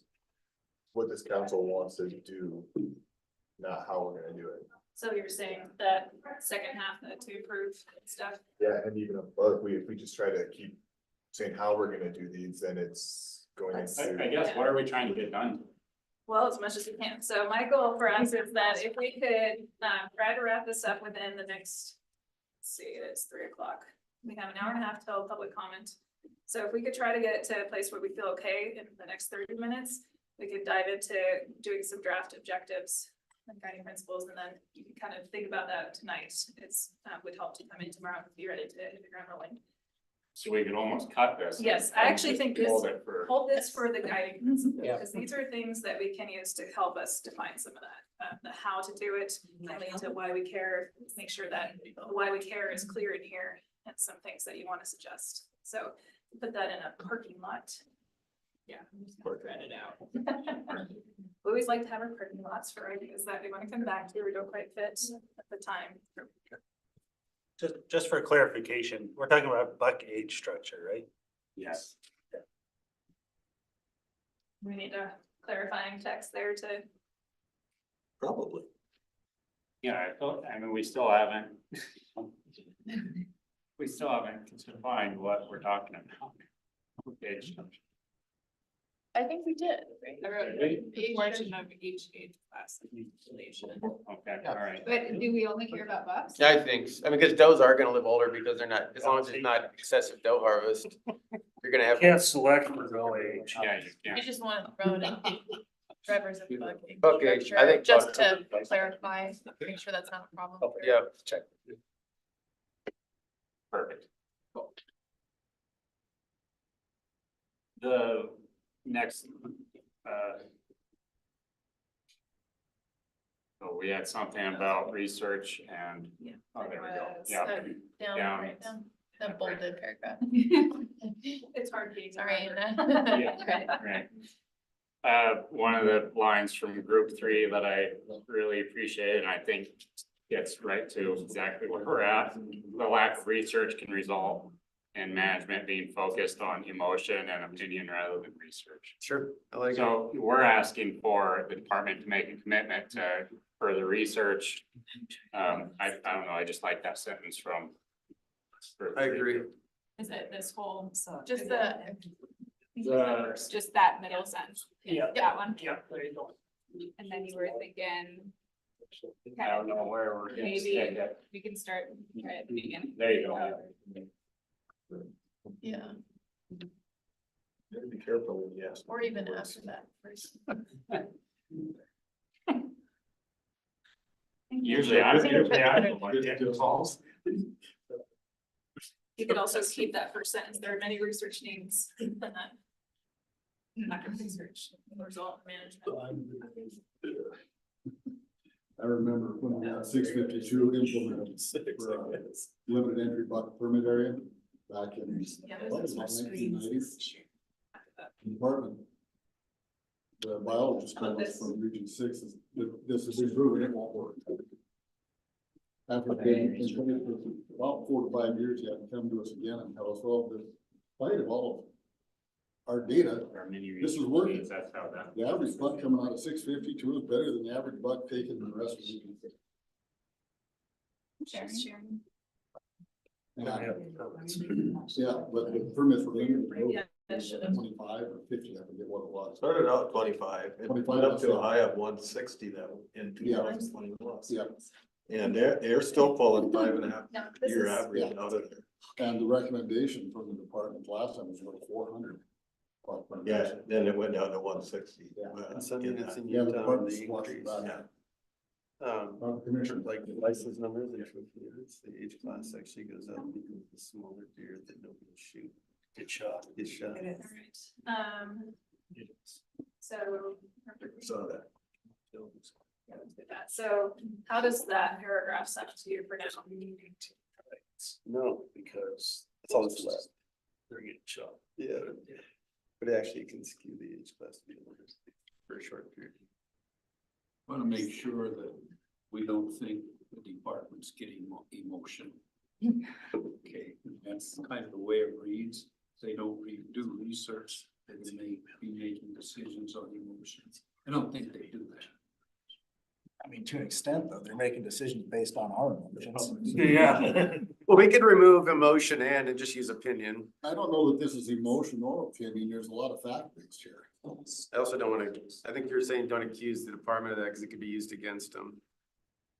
Which is fair. Well, that's not why I don't think it's fair. They do the best they can with the data.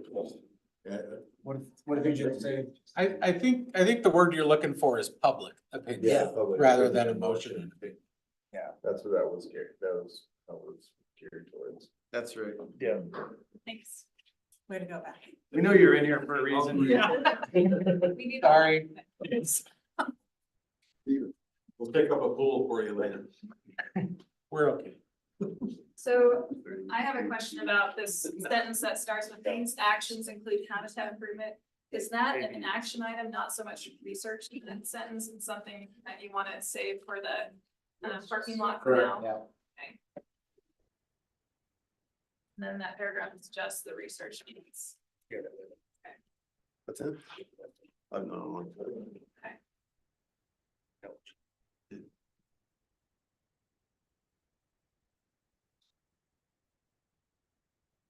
Leaving the hunter distribution sentence there last, or is that? Well, we have an action there too, should be investigated and managed regarding current mule deer populations. So I guess it should just be investigated and then we need to move that lower part to. Typically up to the second sentence is action two. That second sentence.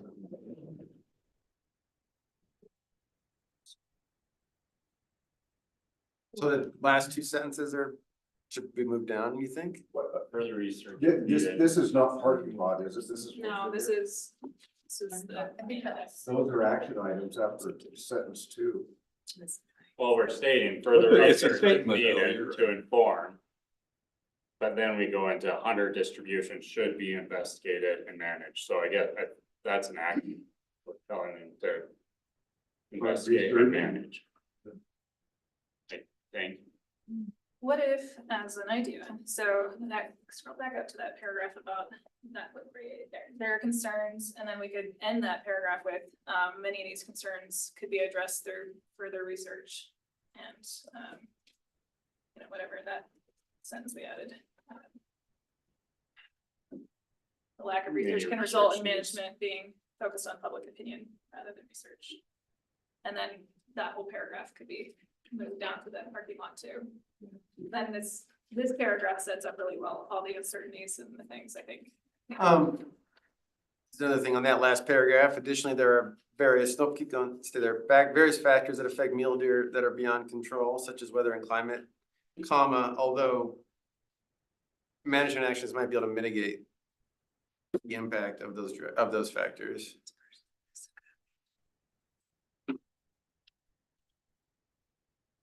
By building resilience into the system.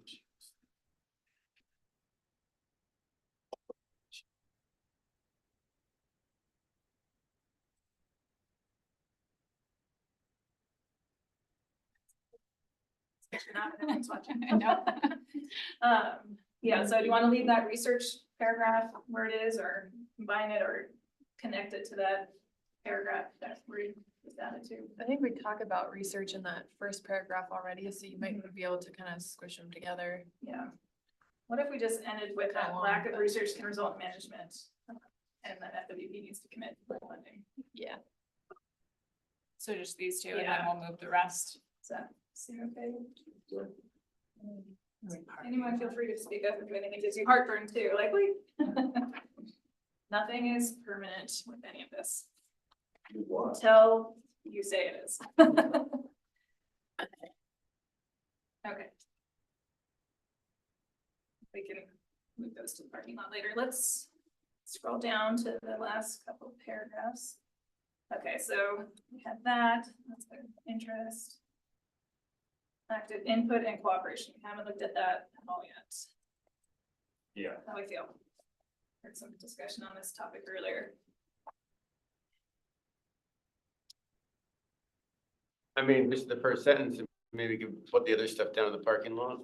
I kind of think that maybe group three might have addressed that well, based on what Tom said, but personal opinion, but because the way it's up here right now definitely seems like we should be doing these things rather than just like identifying a problem. You talking about there are also challenges of distribution. There's a need for more active input and cooperation among landowners and public land hunters. Landowners should be recognized in this. Throw that on there and see what you think. This whole paragraph. Yeah, we might have to take some of it out, but you can just throw it in there right now. Do you think that's okay? I also kind of like group four's little points on this topic. Public versus private, talking about different ecosystems, different regulations. Maintaining public ownership over wildlife. I mean, I don't know, I guess I don't know. It's even more some statement below that, the citizen collaboration, science research and monitoring. You know, It would fit a little better in that. More of an action though, or is that, I'd say there could be. so we're talking about this idea, this collaboration. I mean, what does that mean though? Where's that? Group 4, would you like to elaborate on that? I mean, I guess if we're talking about like CWD, like voluntary CWD submissions and stuff, then that's gonna be very important citizen collaboration. I don't know, who wrote that? I guess I threw where my mind was with some of that is when the department embarks on scientific studies, I think there's a lot of anecdotal information. If they just sit down and have a public open house kind of forum prior to embarking on some of the scientific studies, you can actually, kind of talk about, okay, what is it that you're looking for? And then, hey, this is what I've seen on the landscape, make sure, I guess I've gone back in and, dove into some research, and the data itself is, I mean, the data is good, everything, like, based on the data that's collected, there's, kind of assumptions that are made, but I feel like there's things that might be overlooked unless you have intimate knowledge of specific drainage or whatnot. I mean, This is where having some sort of a little advisory group would be helpful. So these sound like good parking lot things for guiding principles. Is that, I mean, like there's a need for more active input and cooperation among landowners and public land hunters. Could we throw in like in FWP or something in there to kind of like encompass that?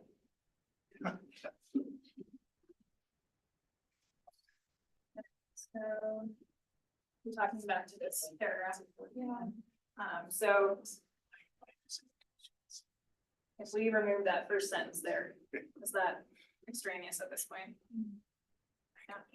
I think the last sentence, landowners should be recognized and worked with regarding forage availability. I just want to be careful about suggesting that we should be paying landowners for forage. I think this isn't, obviously that stuff's an important conversation, but I don't know. I think opening that up is something we should do cautiously. Throw that in the parking I think we need to define what that means. I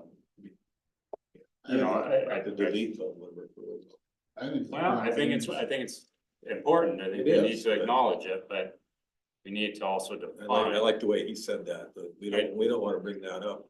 Like, we want them to pay them. I agree. Well, I've introduced a bill to do just that. For us to pay with the wildlife aid. So it's gonna come back. And this could be used to support it. if we're not careful. So I just think it's something to be mindful of. Should we We throw it can in the recognize them for providing, but not selling. I agree. We kind of already have the landowners in the structure right above it. I mean, we're. And then we're gonna delete that first Sure. four challenges of distributions. Do we get that idea enough already, or? Have we addressed that in the rest of it, just any of the? I think that's all okay. I mean, it's just. I think that's up above, isn't it? I can't remember now again. We have so many things. Yeah, there is. Oh, yeah, there. Many colors. Or distribution right there. The bold one, second line. Beer distribution bones, yeah. Yeah, so we can delete that there. It's normal to feel a little seasick with all this editing together on the screen. It's always a challenge. Okay, Was there anything about hunter distribution? Or no? Do we have anything on that, or does that even want to be included? Yeah, we do, I think. Do we have? We can check, but I'm pretty sure we do. alright, I'm gonna scroll. I mean, we just have it, we had it listed as a driver for population challenges. Okay. Hunter distribution. Oh, there's, yes, Does that work? Or do you want more? And then I guess we kind of touched on that with the access for an earlier season. Which I don't know, we're probably locked in on that too.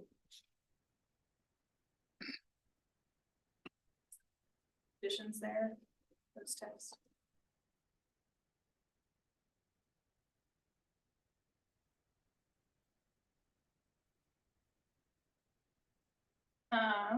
Let's go down to that last paragraph there, this conversation that we had earlier about. Do we want to move the, we'll scroll up the We have- citizens working group down to the parking lot? Action item. Yeah, And then we have the sentence before that, and then the. Yeah, we stole non-bolded that from sentence you is the guys. same, Yeah. yeah. I was like, wait a second. Wait a second. That's the Oh. exact same sentence. Perfect, all right, cool, say it twice.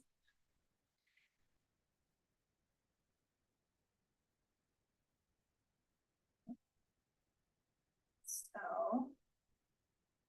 Yeah, back to this question about that final paragraph there. The 15 to 20 year plan. Yeah.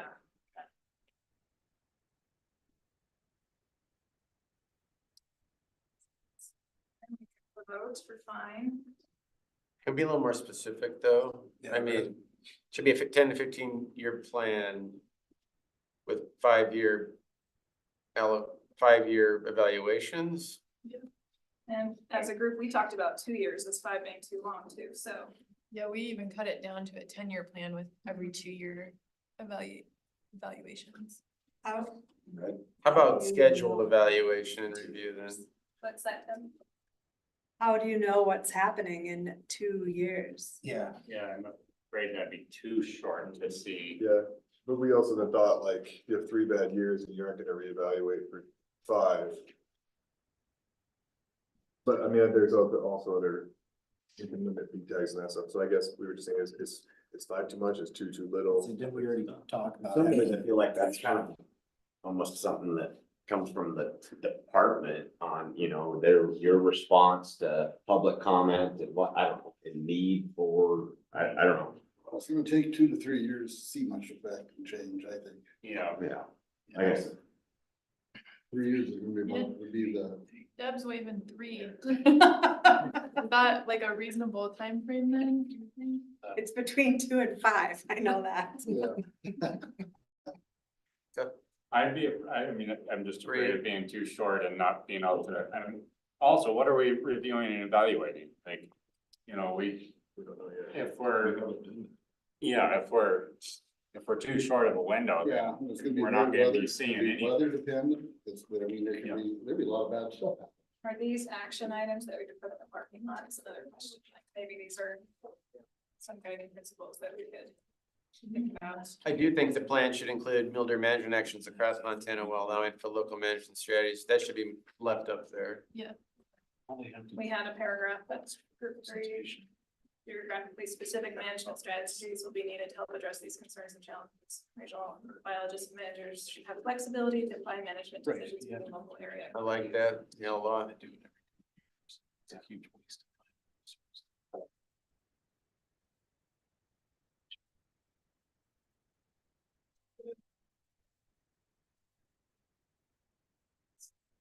Perfect.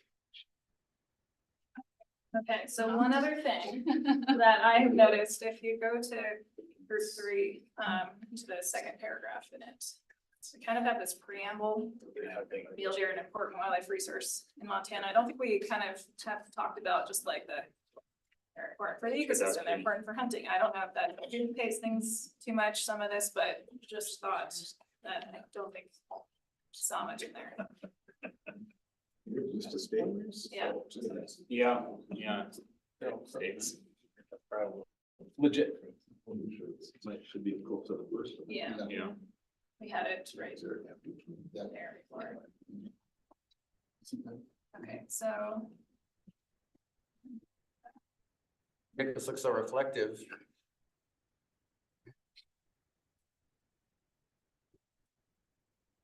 What's your contributions? Oh, the intro. Oh. Yeah. It was, that's good. We're just cleaning this up a tiny bit, and I'm gonna take a minute to read this and decide if we feel like we're good for today. I have to delete this stuff. Changes. We're gonna move those ones down? Yeah, that one goes in. Those are, they're already down. Already parked? Okay. Uh.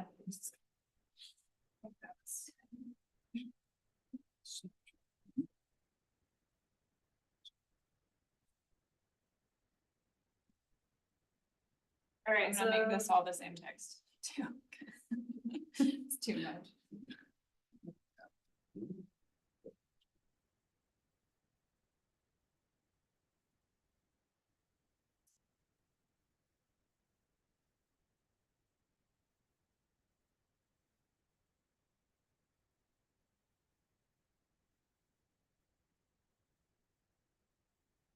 all right. So we're gonna take a minute to review. All right, I'll look. Okay. Sorry about that, okay. I can't either, you scroll through so fast, I can't follow it. I know, so we're gonna pause here. Is this big enough for everyone to see this? For how long before it moves? You tell us when you're ready for it to move.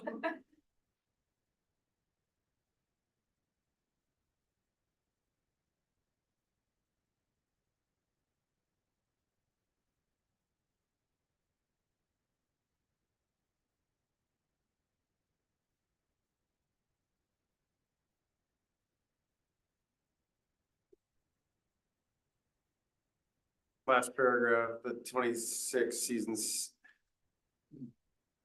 And maybe just remove the in front of 26. Right there.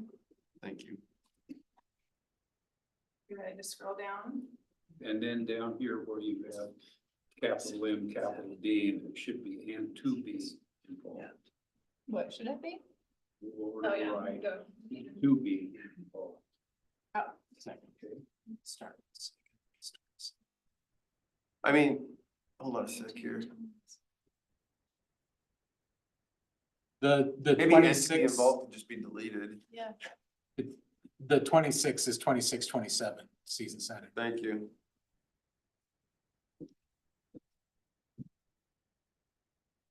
Is it better without that? I think so. It's a long sentence. Right.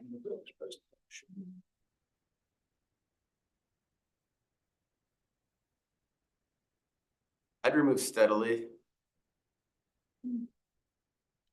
See, the data suggests. I think declining is all encompassing. Yeah, it is. It cleans it up.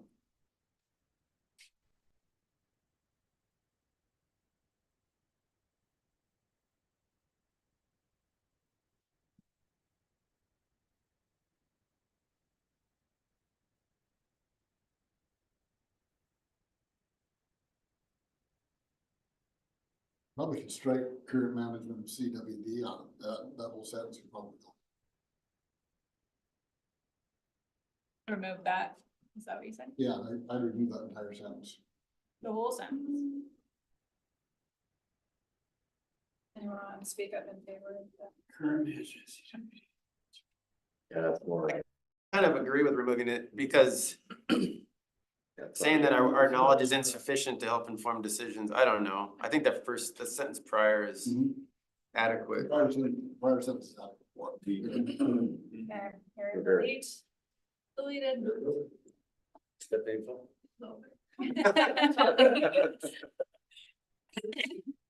Got a couple words back in. You want mine? What does that next sentence mean there? There are concerns about habitat for mule deer. I think there is uncertain, I'm sorry, what were you saying? Which one? Yeah, there are concerns about habitat for mule deer in some areas of Montana. Is that habitat availability, How about habitat? changing quality? habitat? How about habitat quality and availability? Yeah, or changing or quality, yeah. There you go. Thank you. Almost feel like instead of a long wordy end of that paragraph, I mean, just kind of, you know, I guess potential drivers for declining mule deer populations, you know, I mean, there are areas to be explored, you know, that almost seems like it's suited more for like a bulleted list on all the things that we're. What are you talking about? Well, just kind of that, after the CWD state, you know, additional drivers that, you know, we feel might be. Take it out of the Even- sentence form and just put it into points. Yeah, or actually even starting with, you know, see, I don't know, I see that that's more of a bulleted list. Like the whole paragraph? Yeah. Yeah, after you've, you know, defined that, you know, hey, we're concerned with declining mule deer populations. Concerns include the following. I kind of, I don't know, We can format it however you like. I think Bullets that's are a good idea. it's just kind of. Yeah. Then CWD Flowing. and then have a short description about CWD and then, okay. Maybe that list of 9 that was identified by. Predators. Predation. So do we want to go with something more like that? We're I gonna mean, we- break the whole thing apart, and so Could. Yeah, we just would take out the CW. What was it? Yeah, you can take that whole paragraph. So we're Well, gonna but- do You CWD. could do. then we kind of need to expand on. You something. could Yeah. paste behind it though. I- Get to CWD and then explain. and Yeah, then totally, yeah, You could list the bullet, you could have a bullet and then a short description for each. yeah. Wow, that's some superpowers if you can. No, like what you're trying to say, it's just like, What was that? What'd you say? you just say, you know, the first one is uncertainties about how CWD can be managed. Uh-huh. Yeah. Oh, yes. Yeah. Habitat quality and availability for mule deer in some areas of Montana. Or habitat limitation. There you go, yeah.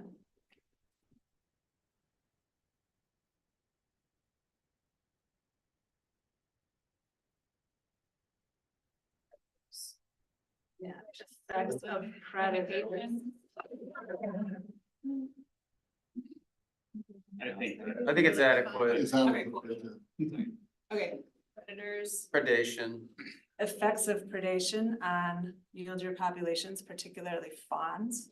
And the ability of FWP to, I almost Control.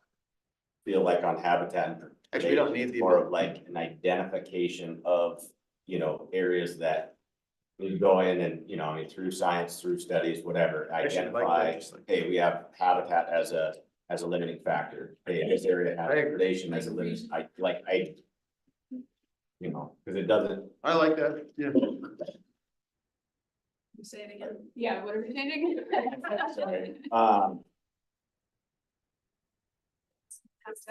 For habitat and predation, I mean, I think,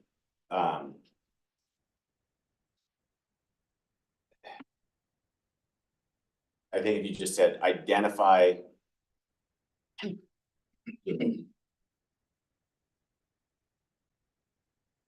Areas? Is that an action though? Yeah, Is that a maybe parking not. lot thing? Yeah, never mind, you're right, that's more into the action. I mean, that's something, once you list out these as problems, then We have you to can, solve for what them. do you want us to do with that, right? Okay. I mean, weather and, I think the next thing is, concerns with the Interface following, is yeah.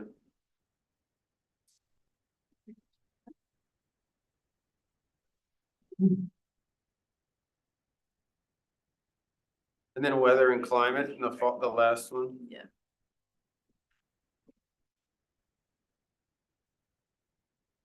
Did you guys want to specifically talk about the uncertainty of FWP's ability in controlling or authority in controlling predation?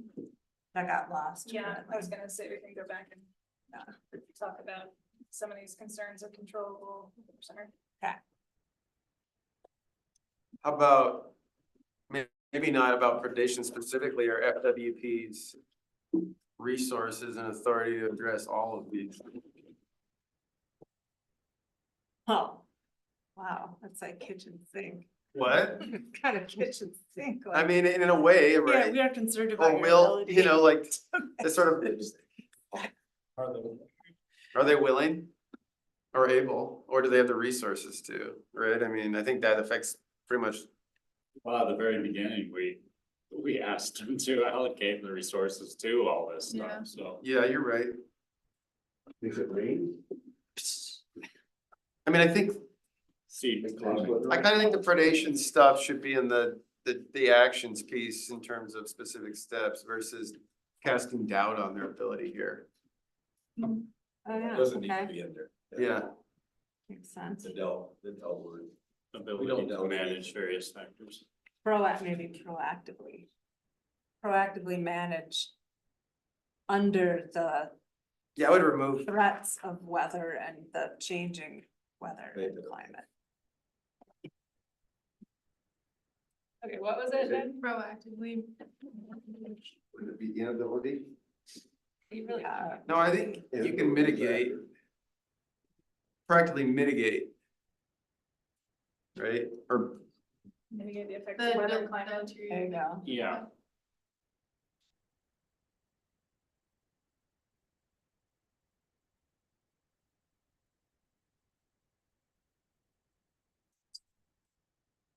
Mitigate the various. hold on, hold on.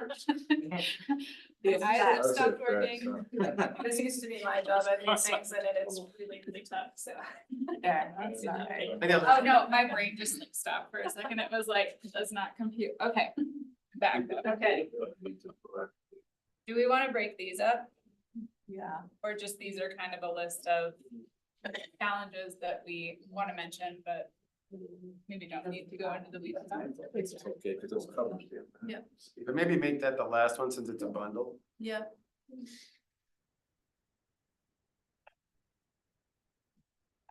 Why do we have to actively mitigate various effects of weather and climate? That means doing habitat work, so animals are fatter, so if we get a drought, they can live through it, or if we get a bad winter, they can live We through have it. habitat quality. It's tied. But it's somewhat different, but they're related.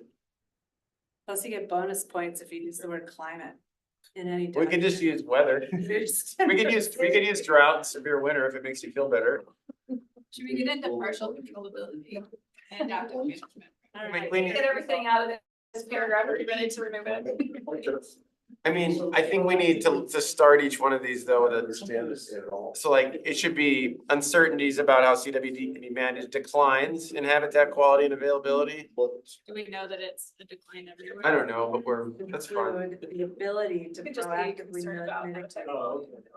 Yeah. Okay, Like, all right. Concerned about the effects of predation. There's not consistent in how we Right, list. We already have, We already have concerns above. Yeah. yeah, I think it's okay.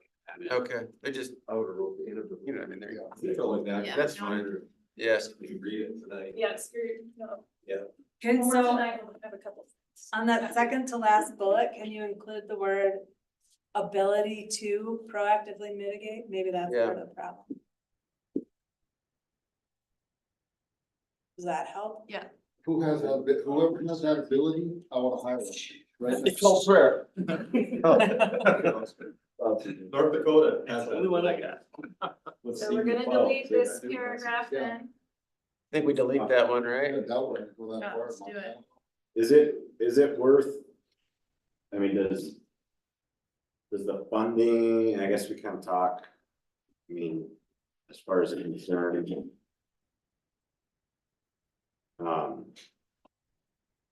These are costs. That was a concern.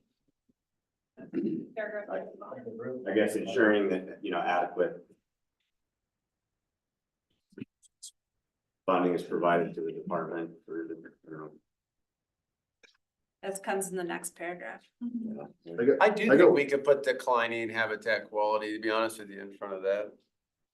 I mean, I think it's pretty well concluded in a lot of places that habitat conditions have declined. It's pretty well documented. And make the bullet consistent with the formatting of the others.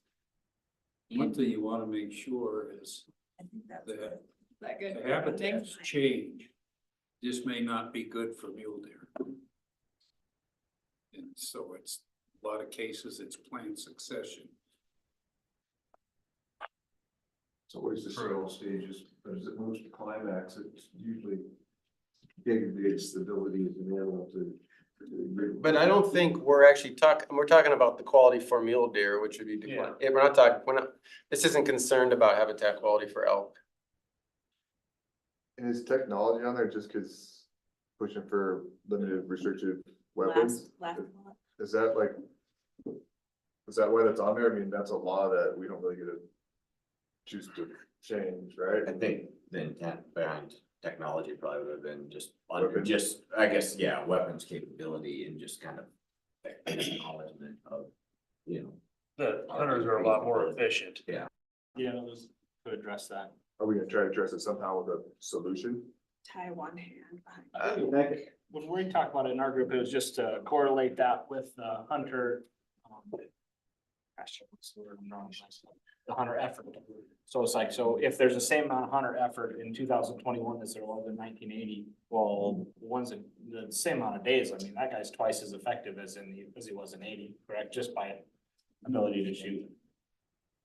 I think it's worth noting, what we do about it is. Yeah. So I don't know, there's more. Can I make a suggestion here that, right before the lack of research, can result to say many of these concerns could benefit from additional research, yet lack of research. Yeah. Yeah, it's a total condition. Nice.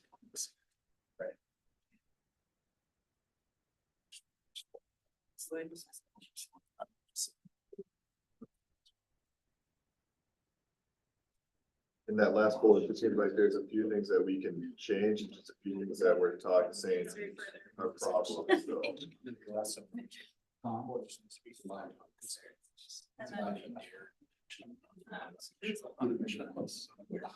No. No, I thought we were doing that. And say, so,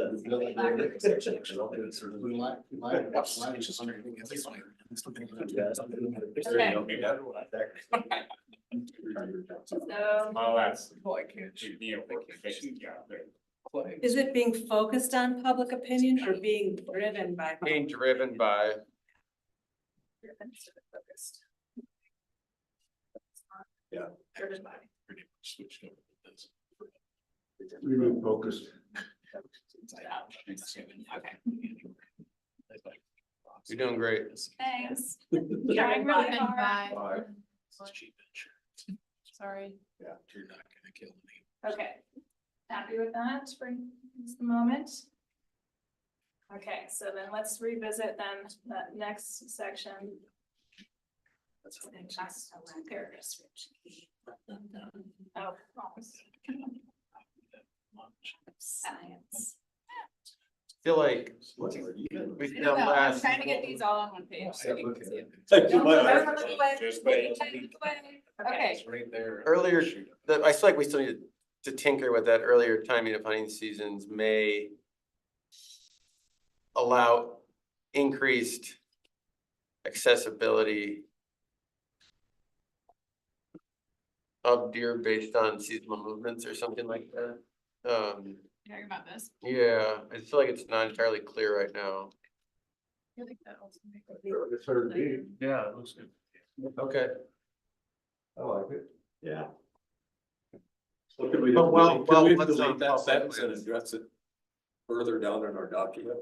When we're talking about season See what days? he's saying. Yeah, it could be an action item. Is it access for the deer or you're? That's what I was thinking. Improved hunter Improved access to deer, well, up to, Could be a little of both. yeah. Right. Was like, is that? Like, Why we wouldn't could count on address that. hunter access? By timing season dates with deer movement, essentially. Or like timing of hunting seasons that, Hunter opportunity yeah. while on that land, someone else. They used to do it for Big Mountain. Do we wanna move this down though, cause it is kind of an action thing? Yeah. sure. I'm kind of wondering what you're gonna do with that last week of bow season now. That's an issue. Yep. If the guy wants to do that. Let's move it back 2 weeks and move bow season into the rut. All right, any other changes to this on the screen? That could be a consideration. Yeah. I tried to get the bow hunters to do that 30 years ago. How about pick your weapon? Mitch said. To have a late bow, like North Dakota. That's swarming now. I think, But the one kind of bow hunter did never jump on that. Wouldn't, no, doesn't do a damn thing. Sorry, I went the other way. We're gonna give him a chance to do it in August. All right, so anyone have any final things for now? Send this to you to look at tonight, well, a little bit more. Yeah, thank you. Do you need a Good short job, break Anna. or are you ready to just jump into the next thing? Go. No. We got 45 minutes. What are we jumping into? We're gonna go into the guiding principles. So. Stop sharing.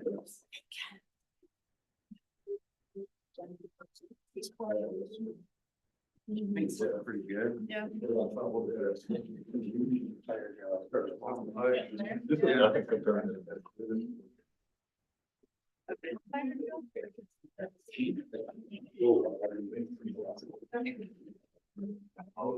Okay, so let's talk for a few minutes about guiding principles. And I'm gonna call these objectives because that's what we're used to. It's easier to think about it, in my opinion, as objectives. I'll tell you why. So they specify. Okay. They specify what we value and what we achieve. So thinking back to that simple house example earlier, we had this problem statement that we saw from them. And if we were to think about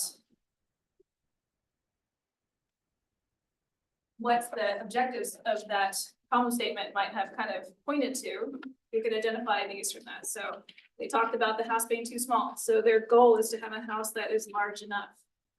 They said the yard should be large enough for kids, schools should be high quality, neighborhood should be family friendly, commute time should be reasonable, and costs should be minimized, right? Pretty straightforward.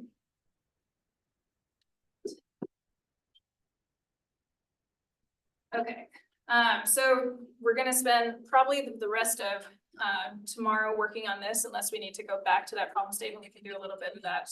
We'll decide tomorrow what you think. But this is going to help FWP to really think about potential management options using the right things. These things that you specify as the objectives, the guiding principles, are going to tell them what you care about and how to frame the potential decisions. So it'll help them come up with more creative alternatives, things they can do to achieve those guiding principles. And they'll also know what they need to make predictions about to try to anticipate the outcome of the different management actions on the ability to meet your objectives. So everything's going to build on these. I'm just gonna skip this for now, just in the interest of time. So what is helpful to do here is to start by thinking about your concerns and articulate them into objectives. So think about what you hope to achieve with this decision, the concerns you hope the decision will address. So in this case, this decision being the plan and potential management solutions that FWP proposes. What do you hope that will be addressed with the plan and those decisions? how can you improve the current situation? What is the best and worst possible outcomes you can think about as coming out of this plan? What do you like and dislike about the solutions you could think about? Because we've been talking about potential solutions and why we might not like them. What we might like about them. And then what does this look like from the perspective of other stakeholders too? We want to make sure that we have really addressed all those different stakeholders that we can. So for example, if we had a concern that it's hard to catch trout anymore, to improve fishing, an objective of that could be to maximize recreational fishing success. Or many loons die from ingesting lead tackle. It's a concern. We hope to reduce loon mortality, increase populations, and maximize persistence of loon populations. Fishing for loons. And yeah, boats can carry and spread invasive mussels. So we want to avoid the release of these non-natives to protect native species. So our goal then is to maintain native invertebrate and fish communities in lakes. So you can kind of see how we take these concerns and articulate them into objectives. So as we kind of identify these objectives, there's a variety of types. The first one is known as the fundamental objective. This is the basic reason you care about the decision that FWP is making. So a lot of what we put into the problem statement already kind of captures some of those things. We just need to articulate them clearly. Means objectives are things you can do to actually achieve those fundamental objectives. And then process objectives are concerned with how the decision is being made. So you might say things like, we want public input in this process and so on, right? Strategic are the higher level things. They're gonna be like FWP should, always, what's a good strategic objective? Seek to maximize the public trust of wildlife resources. So examples of like these really high level objectives, want to maximize my quality of life would be like a personal kind of strategic objective. I want to do that no matter what I'm thinking about with my life, whatever decision I'm thinking about making.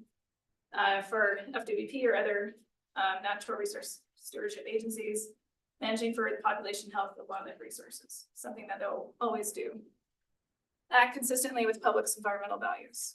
Maximize contribution of quality of life in Montana, increase public trust in the agency, maintain the integrity and consistency of regulations.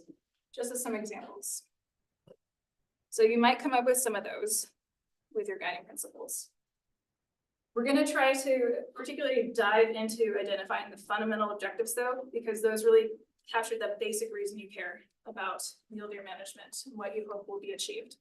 So again, the means objectives will point to what you could do to achieve fundamental objectives. And so we can specify between these two, and we'll walk you through this tomorrow, just do some brainstorming today, but basically, why do you care about that? Why is it important? And when you get to the answer, it's just because, or it's the law, or this is important, or it has inherent value, that is a fundamental objective. Then we can ask, how can we achieve that? And those are the means objectives. Does that make sense? So you can do something to achieve a fundamental objective. Those are the means objectives. And specifying these will help FWP to take what you have and really think about those fundamental objectives as the things that you want to see happen. The means objectives are some ideas you have for achieving them. So concern, again, boats can carry and spread invasive mussels. We might say, okay, let's require boat inspections. Why? Well, we want to minimize invasive species introductions. Why do you care about that? We want to sustain native species. That's probably what we really want to tell FWP if this was our concern. You are talking with landowners, so okay, let's think about increasing communication. We ask, why do you care about that? We want to maximize community engagement. Why do you care about that? Well, we want to maximize habitat conservation by getting there through increased communication. That makes sense? One that will always come up and FWP will be considering is this idea of we don't have enough money for this, so we want to minimize costs.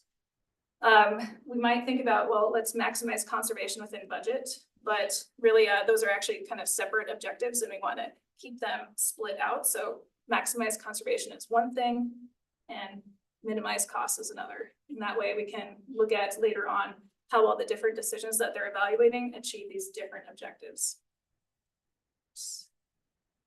So we're gonna push you to kind of put your objectives, guiding principles, probably in a lot of language of maximize and minimize. We want more of some things, less of others. Doesn't mean if we say maximize mule deer populations, that we really want just, overabundant mule deer. It's just a way of talking about this in kind of a decision analysis lingo. Okay, so let's take 10 minutes here. Well, let's go to the top of the hour. So 8 minutes, and just jot down some ideas here that would address these questions. Try to articulate them as potential objectives. And then we'll go around and share, and that's probably as far as we'll get today. Deb, how many people do we have on public comment? 28. Okay, so we will go to the top of the hour. You're probably listening to us. We'll go to the top of the hour, and then we'll probably start public comment early. We'll do a quick share of what you come up with, and then we want to give everyone at least like, the 2 minutes to chat. So we'll go probably a little long, but then we will start that at 4:15. Can you talk a little, because we spent Can we talk a little bit about what we have? We don't need to look at it. Yeah. So Yeah. you all had asked for a Oh, I know. table of prevalence CWD. by hunting district. I gave you a chart. I also have a table with the actual numbers, but it's like they organized it by the most recent 3 years or throughout all of our sampling. So the bottom line is like, that's like a 50-page long document, so I didn't print it out for everybody. We can get it to you. The other thing, somebody asked for a map of prevalence with special management districts identified. Yeah. So they made this too.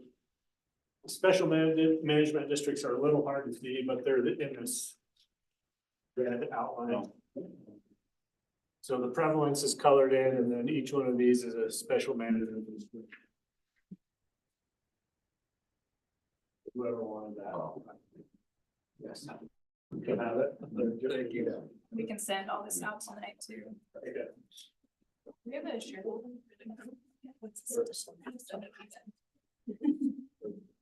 Okay. So yeah, let's take that next 5 minutes to jot down those initial ideas for some objectives.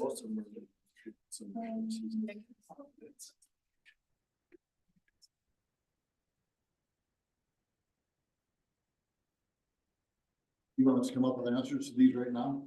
Yeah, you can address as many of them as you want, just kind of prompts to help you think about it. But yeah, we'd like to just start brainstorming on some initial ideas of what objectives might entail for this. Out loud or write them down? Write them down. We'll share in 5 minutes.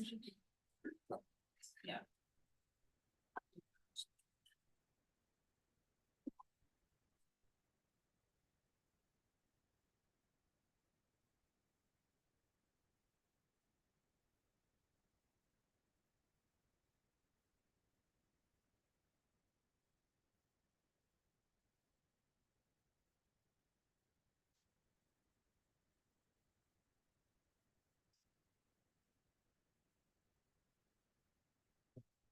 Lost your thing. I know.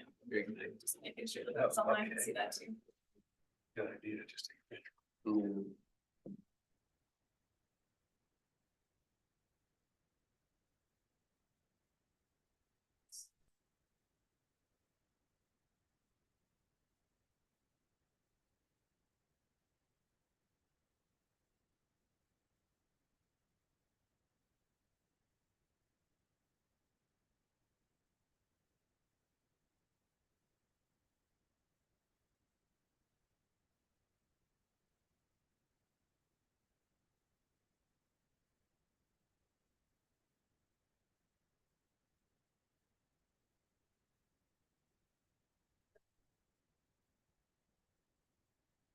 Does the perfect outcome look like?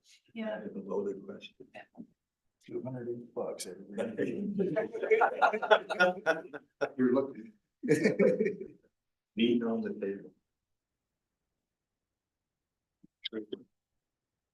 Put your trailer back. That's what I was gonna say. Rich's got his trailer full. Just a joke.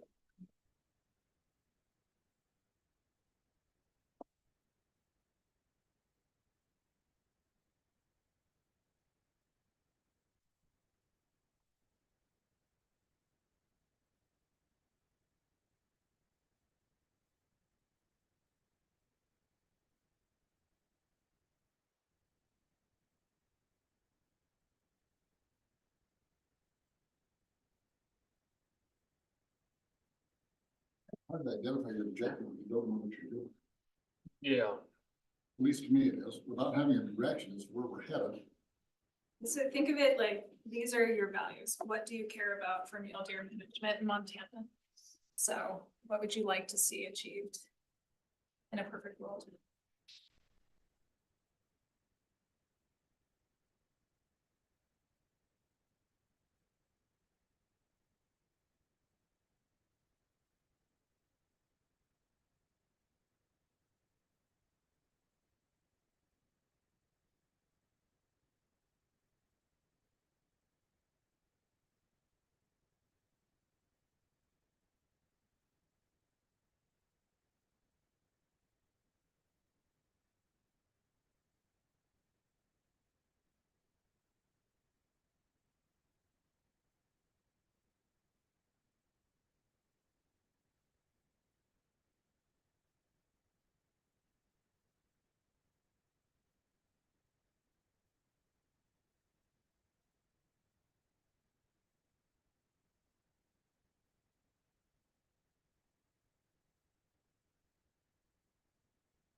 All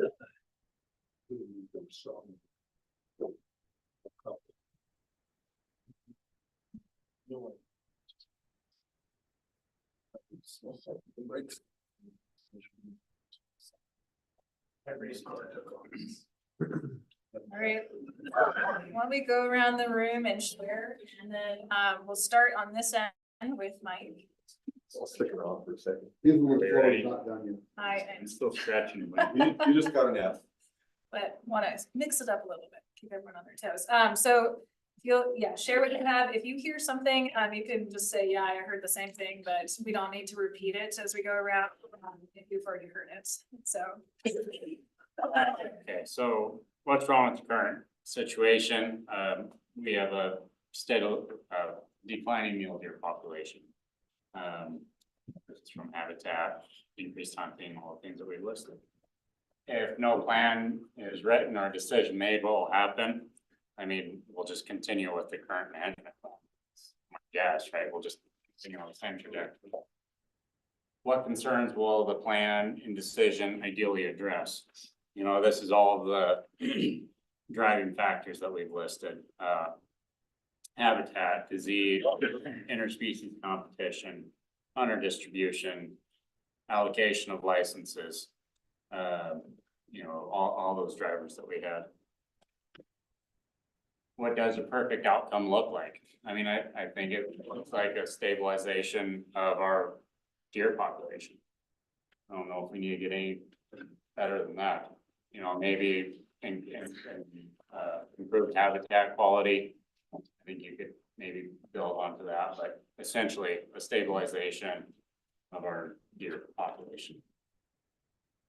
What is the worst possible outcome? Why is it bad? I mean, I think the worst possible outcome is that our deer population begins to crash even steeper, you know. I don't know if the worst possible outcome would be a continuous slow decline, if somehow we drive it down quicker. I think that's stakeholder concerns. You know, we've been talking about in this whole whole day.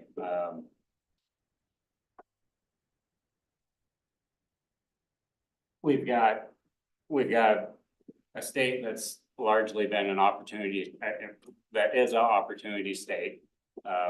We have to look at how we can stabilize the population without reducing opportunity. We've got a department that's dependent on, tag out, license sales for income. We need to take that into consideration. I don't know, it's maybe sufficient for the first guy, huh? I think they've asked. So I think, yeah, those are good answers. And so then if we start thinking about converting those into objectives, like the first thing you said, what's wrong with this situation? There's a declining population. So an objective then would be, I heard it later, to stabilize or potentially increase the mule deer population. Mm-hmm.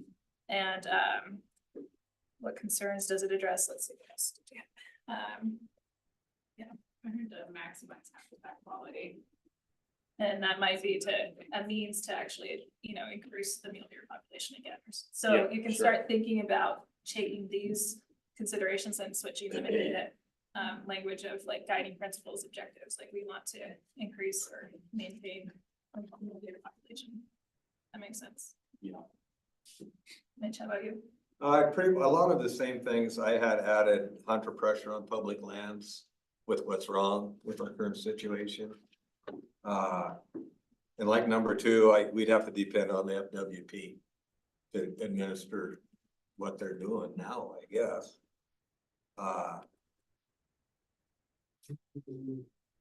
Perfect outcome, I would say everybody gets what they want. The meat hunters get their meat, but the horn hunters get their horns. The deer are healthy. I mean, that's a perfect outcome. So yeah, with all those kind of outcomes, then you could think about like maximize satisfaction of deer hunters for meat on the table. Yeah. Maximize satisfaction of trophy hunters. I guess when I came here, my thought was give everybody what they want. I mean, everybody's different. You want a big buck, you want a favorite bowl of meat. So, I mean, that'd be the perfect outcome as far as mule deer are concerned, other than for them, they're gonna die. Gonna die no matter what. For the worst possible outcome, I also added permit only hunting. Yeah. Would be one of the worst possible, we don't want to turn into North Dakota. Them guys get to hunt in their backyard about once every 6 years. So that's tough. That's a tough one. And on the quality, for the stakeholders, I had added the good experience. Making a positive experience mostly for the kids, so they want to keep doing it. Mm-hmm. So Maximize youth hunter opportunity or something like that. just People's make language. it to where they want, and wives too. I mean, Sure. I brought my whole family into this hunting thing, and my wall isn't full of my deer. I got one. The rest of them are theirs, which is cool. I mean, it's good for them.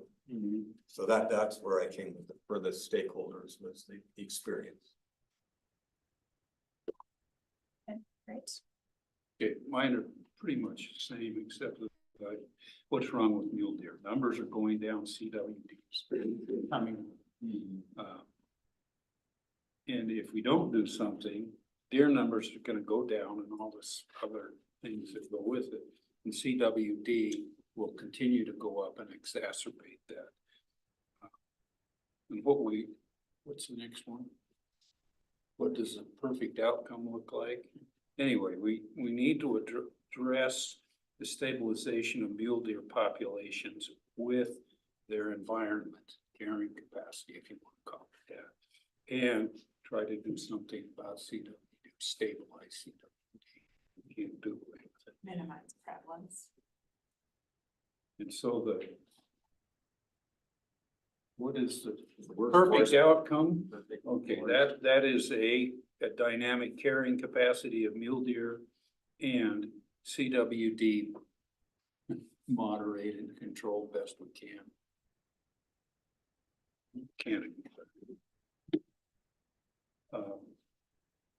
Worst. What's the worst? CWD if we don't do something, we'll reduce the deer populations, period, across the board.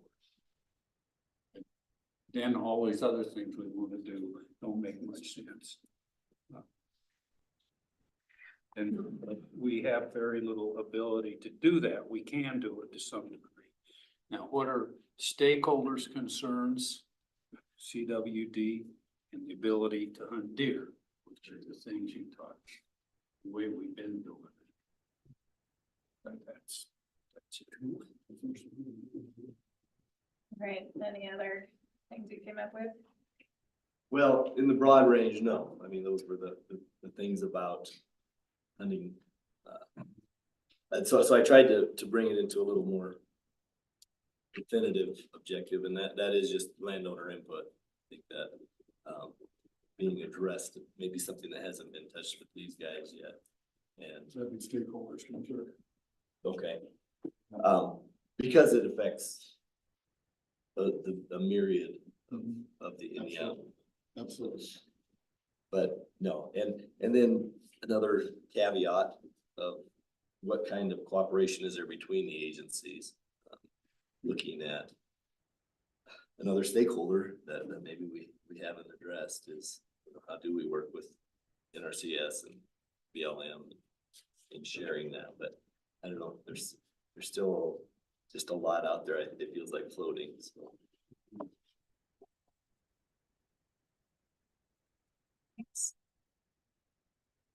These aren't in particular order of how I listed it, and they're coming from a hunter perspective. What's wrong with the current situation after talking to hunters all over the state? We're shooting nothing but young bucks. We have no deer numbers and we have crowding conditions. That's what's wrong with the current situation. If no plan, we'll continue the same. What will the plan address? We'll add older bucks, more of them on the landscape. We'll have more deer on the landscape, scatter hunters and maintain opportunity. And again, this isn't in the order. This is just how they came to mind. What does a perfect outcome look like? A chance to kill older bucks under opportunity circumstances. There's visibly more deer and it's a quality hunt. Worst possible outcome, it looks the same or worse. The stakeholders are concerned is they're afraid to lose what we have in time and opportunity.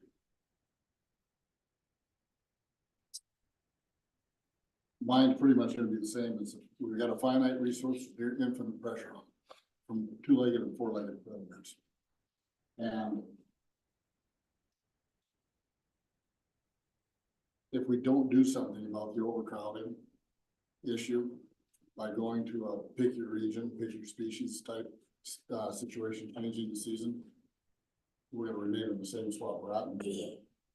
As Mitch suggested, limited entry. What we need is a four-way win. One for the resource first. The resource has to be the first thing in mind. And then for the department, the hunters and the landowners. And trying an October season, for what's a perfect outcome look like? For me, trying an October season with pick your species, pick your region and mandatory reporting would look pretty good.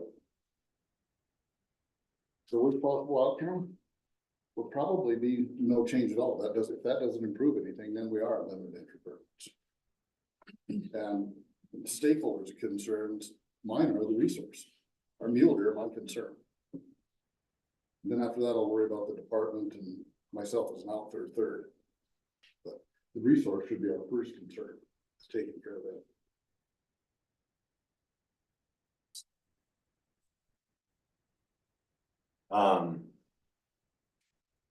A lot of the stuff that I kind of had jotted down is getting mentioned in one form or another, I guess.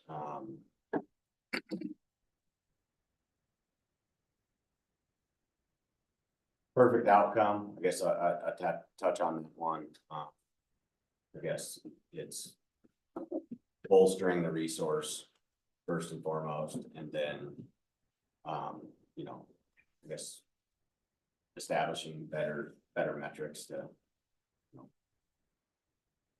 tease out success, failure, et cetera.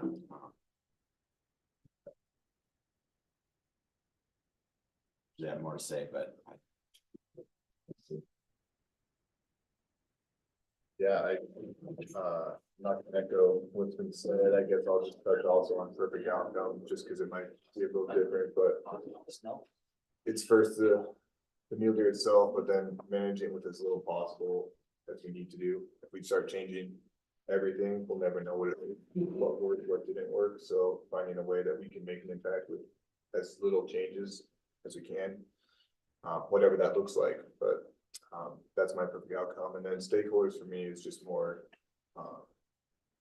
future generations, right? Like keeping this an opportunity for the young kids coming up and making it quality for them. We well covered everything. The only thing I have a little bit different on the stakeholders from the landowner's perspective is less pressure from the hunters, whether it's just overall number of days of hunting or individual hunters at your door. Less pressure on the resource or on landowners? Just on the private.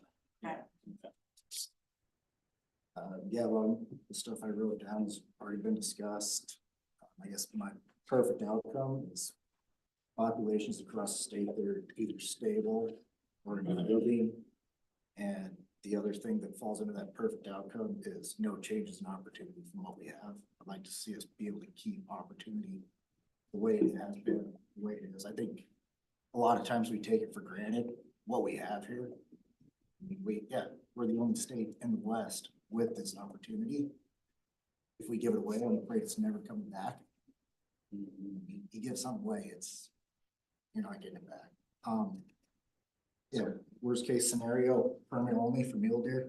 Hate to see that. And then the only stakeholder concern that popped to my mind that hasn't been mentioned yet is funding. Funding at the agency level, funding for working with BLM Forest Service. If we are going to get these habitat improvements handled, it's not just, hey, we need to do this, we got to cooperate. There's so many aspects of it.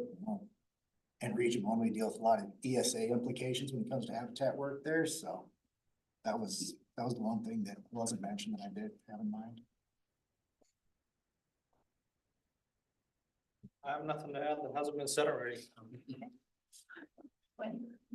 Same here, just maximize scientific research to improve our understanding of mule deer population dynamics, which will ultimately inform our management policies.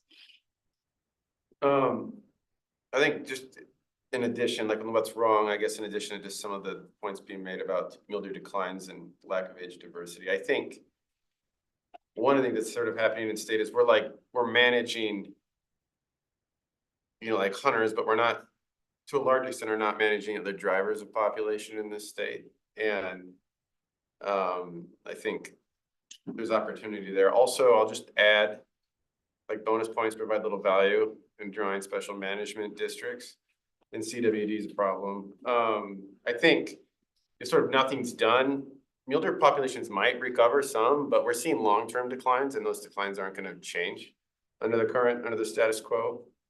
And I'd like this, I think, sort of in a perfect outcome, it'd be awesome to see sort of proactive management by the department that focuses on the sort of habitat and other sort of drivers of populations to try and actually increase the carrying capacity. Increase mule deer populations and hunting opportunity, maintaining opportunity while creating some age diversity. I don't know that, I guess, ways to maintain opportunity while increasing age diversity and being creative and willing to make some changes, but not giving up those sort of core general unit type opportunities, I think is something we can do. I think the worst outcome would be sort of a half status quo or also maybe half-hearted implementation. If things are poorly funded or they're not prioritized, you can have a great plan, but it doesn't really help. And so I think that's another thing. And then again, I agree, like having everything go to permit is not good.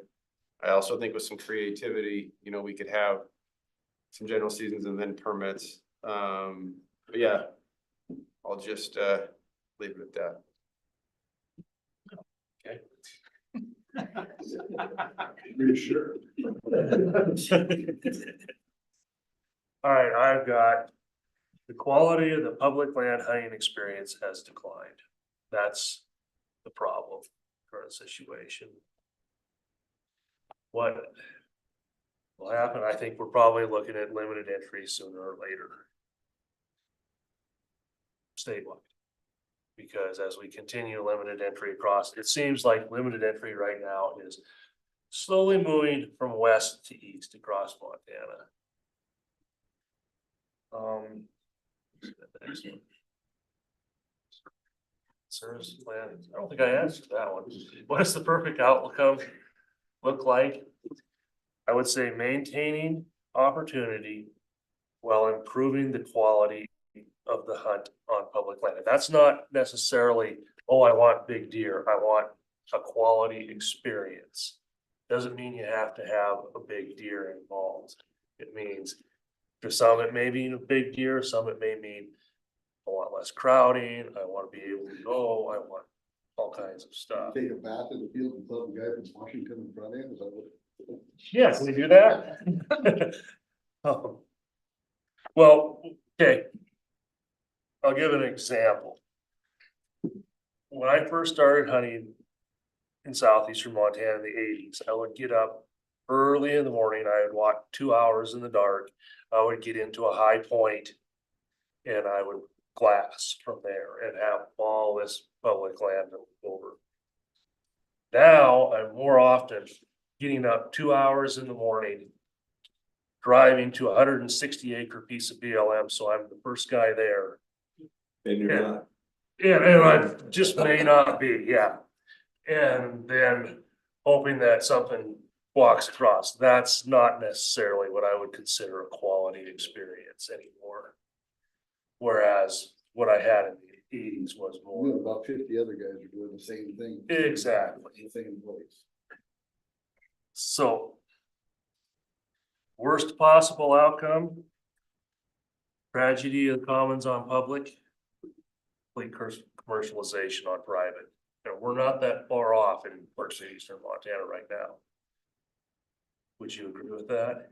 No, it's happening already. Yeah, I don't think we're that far off in a lot of And if eastern it isn't Montana right now. commercialization by, or if it isn't private leasing, it's everybody's enrolling, like up in 6, everybody's enrolled in block management. Yeah. It's the state of Montana's doing the leasing, the block management program. Exactly. And what are the concerns? I think the biggest concerns with stakeholders. They're worried about the unknown. There's a lot we just don't know. Right, those are great. Yeah, that's a really good first start. Yeah. So tonight, it would be super helpful if you spend some more time thinking about these kinds of questions and then convert those different concerns into some kind of more objective type language. And we can sort out tomorrow what's a means, what's a fundamental. Don't worry so much about that, but do ask yourself why, to make sure you're trying to think a little bit about the things you ultimately care about. That will be helpful. So that when tomorrow we come back, we can dive right into some small group work to kind of grab some more of these. We'll also send out the draft problem statement so you can review that tonight and think if we need to revisit that tomorrow, and all that. So we're at the point of public comment. I'm going to turn this over to Ken.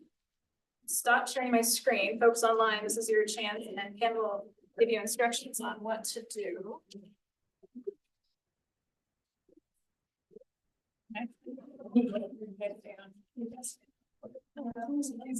Yeah.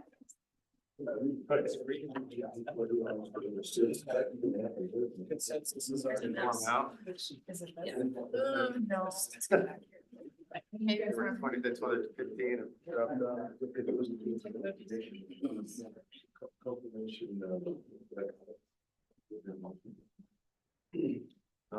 We know a few of them. Confirmation mark.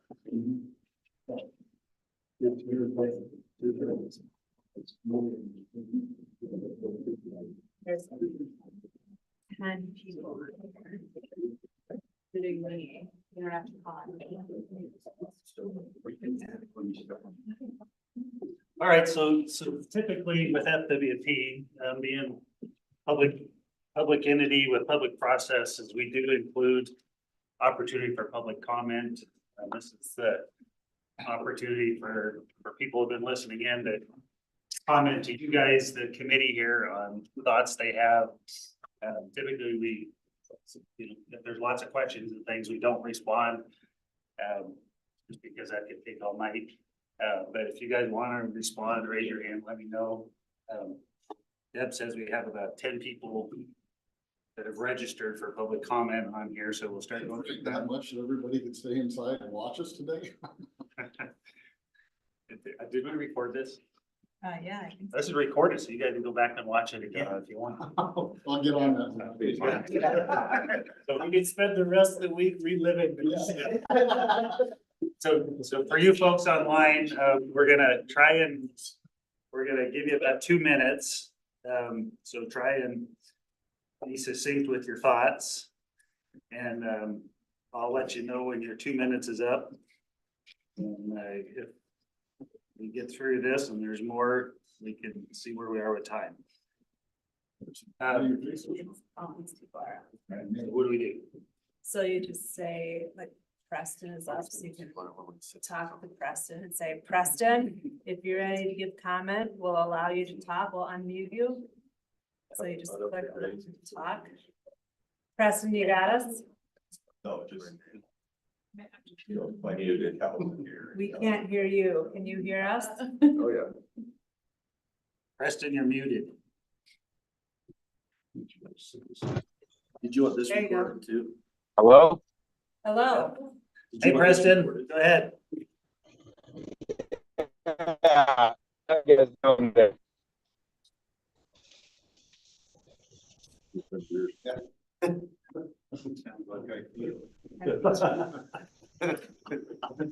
We can't hear you, Preston.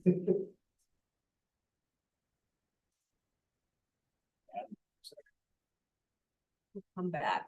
This is technology. So that's.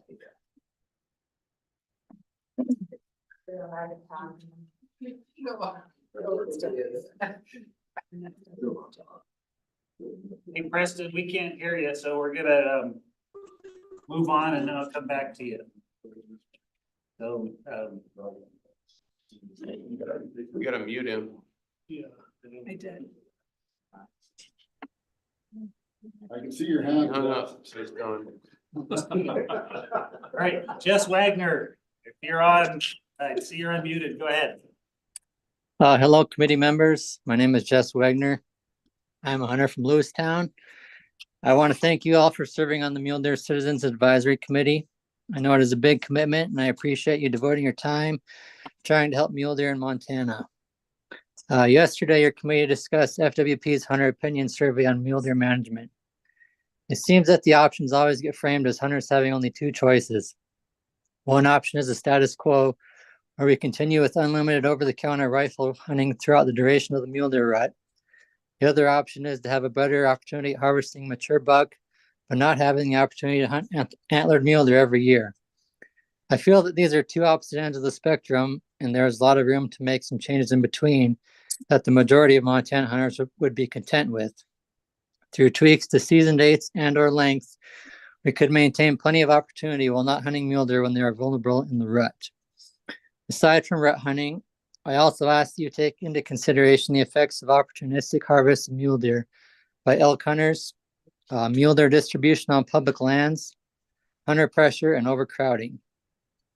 I believe we have a hunting pressure problem in the eastern half of the state and a habitat issue in the western half of the state.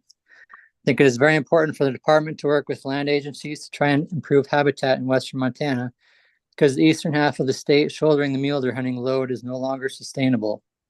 It is not easy to balance what's best for the resource with social pressures, but I trust your group will come up with some creative solutions to address these issues. Thank you for your dedication to mule deer and for the opportunity to comment. Thanks, Jess. Thank you, Jess. Right, I don't have any other hands. See, Preston came on. Okay, Justin Shaw.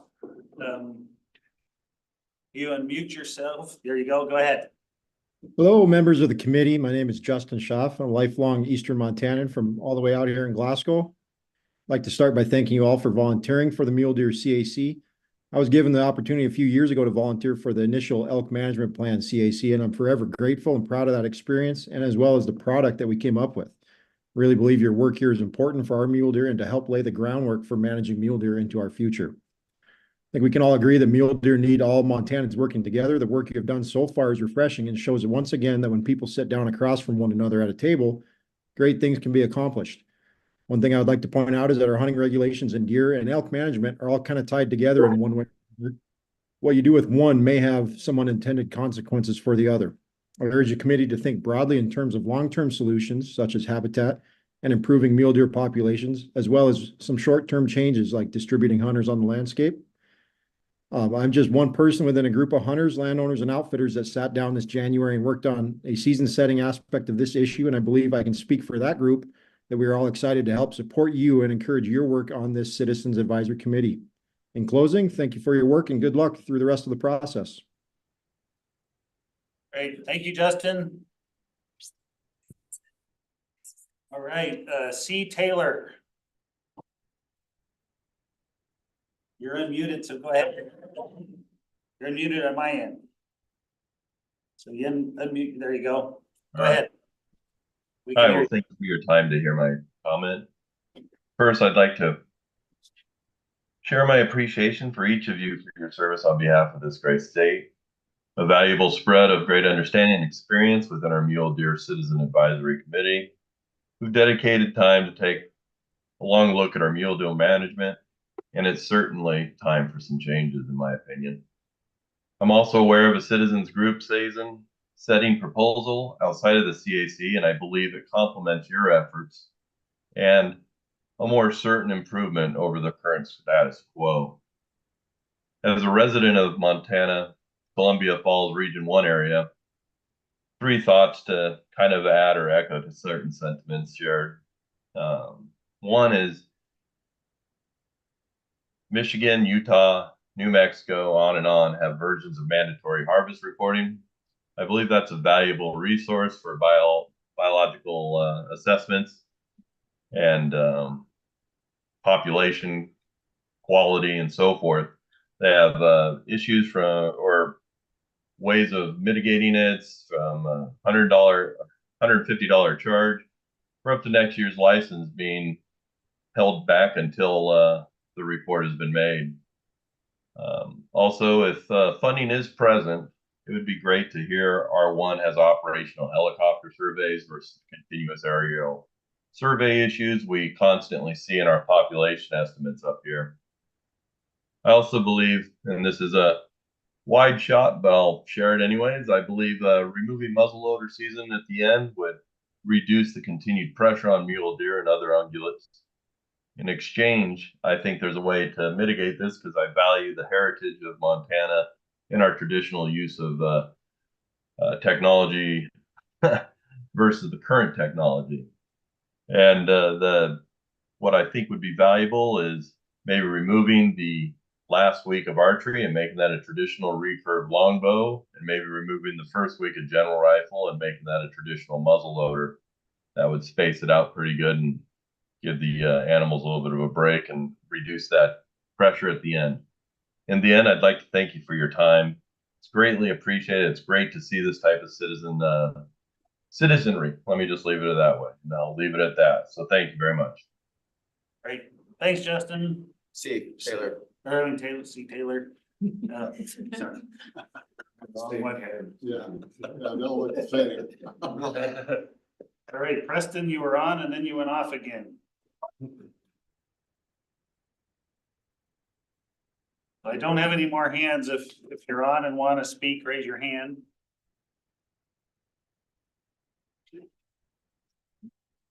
All right, we got Tanner. Hang on a minute. All right, Tanner, go ahead. You unmute yourself. Hello. I honestly am just kind of here to listen in. I want to say thank you guys to everybody who's there and is taking time out to address some of these issues.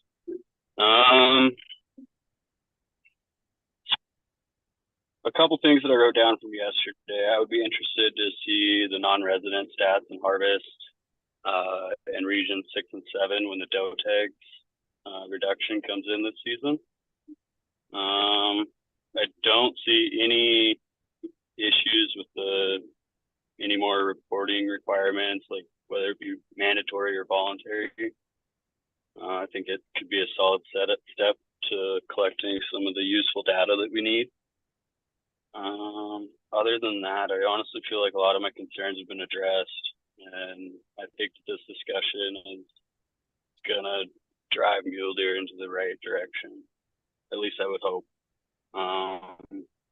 Putting everything out on the table like this, I think is a good way. So again, I just want to say thank you guys. That's pretty much all I want to say. I just kind of wanted to be a fly on the wall and see where the future is going to take us. So again, thank you guys. Great. Thank you, Tanner. All right, Preston, you're back on. I've unmuted you, so unmute yourself and go. Hello? Yeah, we can hear you. All right. Sorry about that. I was driving across the state right now. I just was listening in all day. I don't have anything written down as I've said, I've been driving all day. But I do appreciate you guys coming together and working together to increase mule deer numbers and populations, kind of take a look at the management plan and kind of better the state for all the hunters. I would like to address some concerns about non-resident tags. I think in all my times of hunting out here over the past 10 years, the influx of non-residents has just skyrocketed and gone, I mean, north, and it's continuing to go north. I think limiting the non-resident tags per region may help. That might be something to look into. Everything that I heard today, I didn't really hear much about non-resident tags. It kind of was something that was steered away from. But yeah, I just hopefully everything goes the way it should for everybody here. I'd like for my kids to grow up the same way I did out here in Montana, hunting mule deer and elk and everything that Montana has to offer. Again, I appreciate everything you guys are doing, and look forward to seeing what comes of this. Great, thank you, Preston. Yeah. Anybody else online that wants to speak?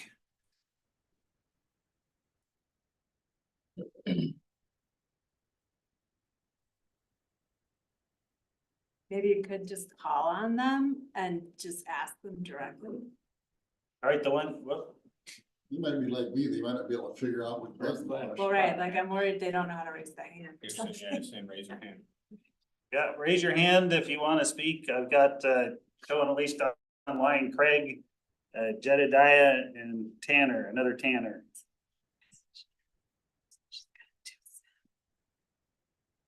All right, I think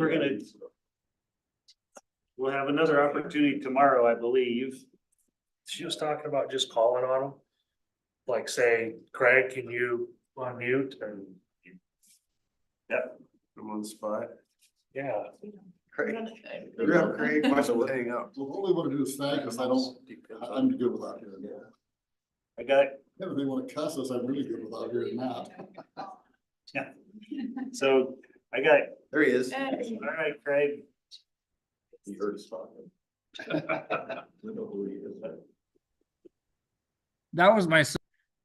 All right. Maybe shut you off. Sorry, Craig, I cut you off. Unmute yourself. All right, I wasn't going to say anything because my son is Jess. Oh.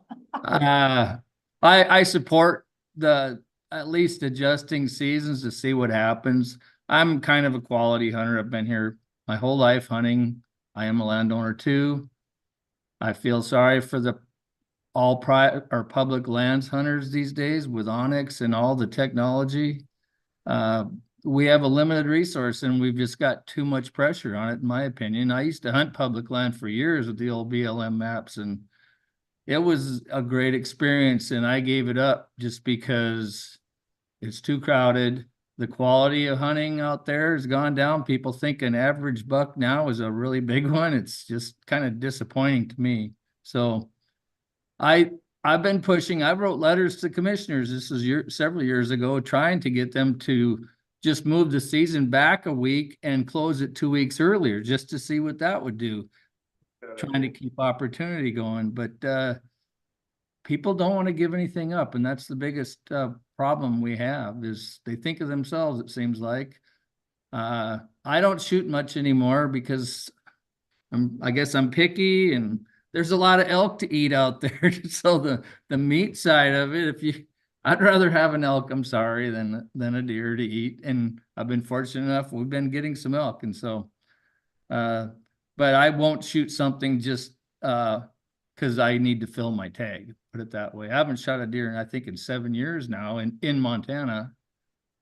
But I'd like to see the deer that I used to see, and I know that's never going to happen, but it'd be nice if there was a little better quality out there. I know it's both ways. I've heard it. I appreciate what you guys are doing. I feel for you because it's going to be tough to get people to accept, give something up. But we're going to get to that point. The gentleman earlier said we're heading towards permit only at some point. Look at every other state, but then the big girl in the room has always been to me is look at every other state and who does a full hunting season general through the rut. Montana. And all the people that like quality hunting, Montana is the last on the list. So there is a balance there. I think you could have a little of both. And I appreciate it. I do think we need to change the season. I know some people question, well, eliminating the rut hunt help quality? It has to. That's my opinion. I don't know what studies have been done out there, but I'll guarantee you the other states didn't do it for nothing. There's a good reason for it. The deer are very vulnerable then, and it'll make people hunt. My neighbor the other day, I'll just give you a good example.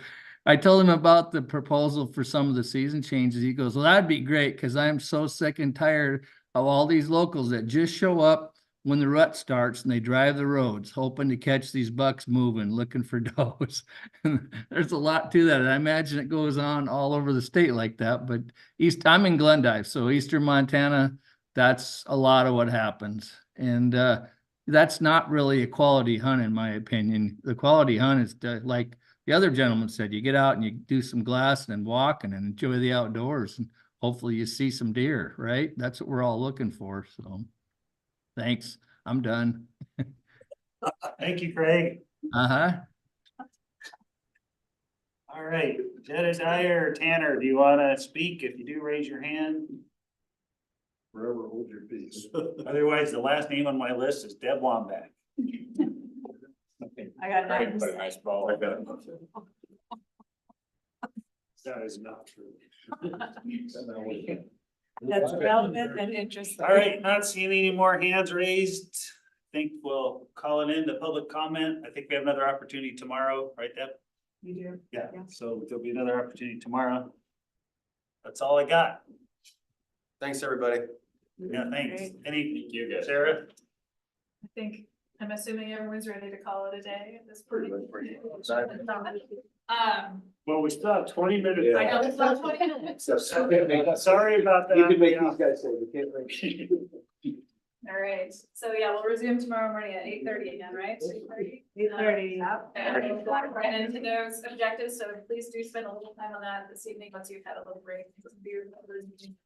Speaking of that, is there interest in doing kind of a group dinner somewhere at some point this evening? Yes. Yeah. You're thinking the brew house might be a good option. Well, that's a good place to eat. Brew house or downstairs brew Yeah, house? downstairs whatever brew house might have be there. You wanna set a time? Yeah, let me see if the downstairs is on right You wanna go directly? now. No. Yes. Ready? You guys don't have to be hungry. There's leftover Qdoba all over.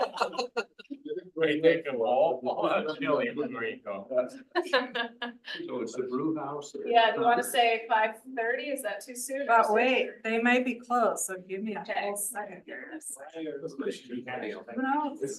Oh, yeah.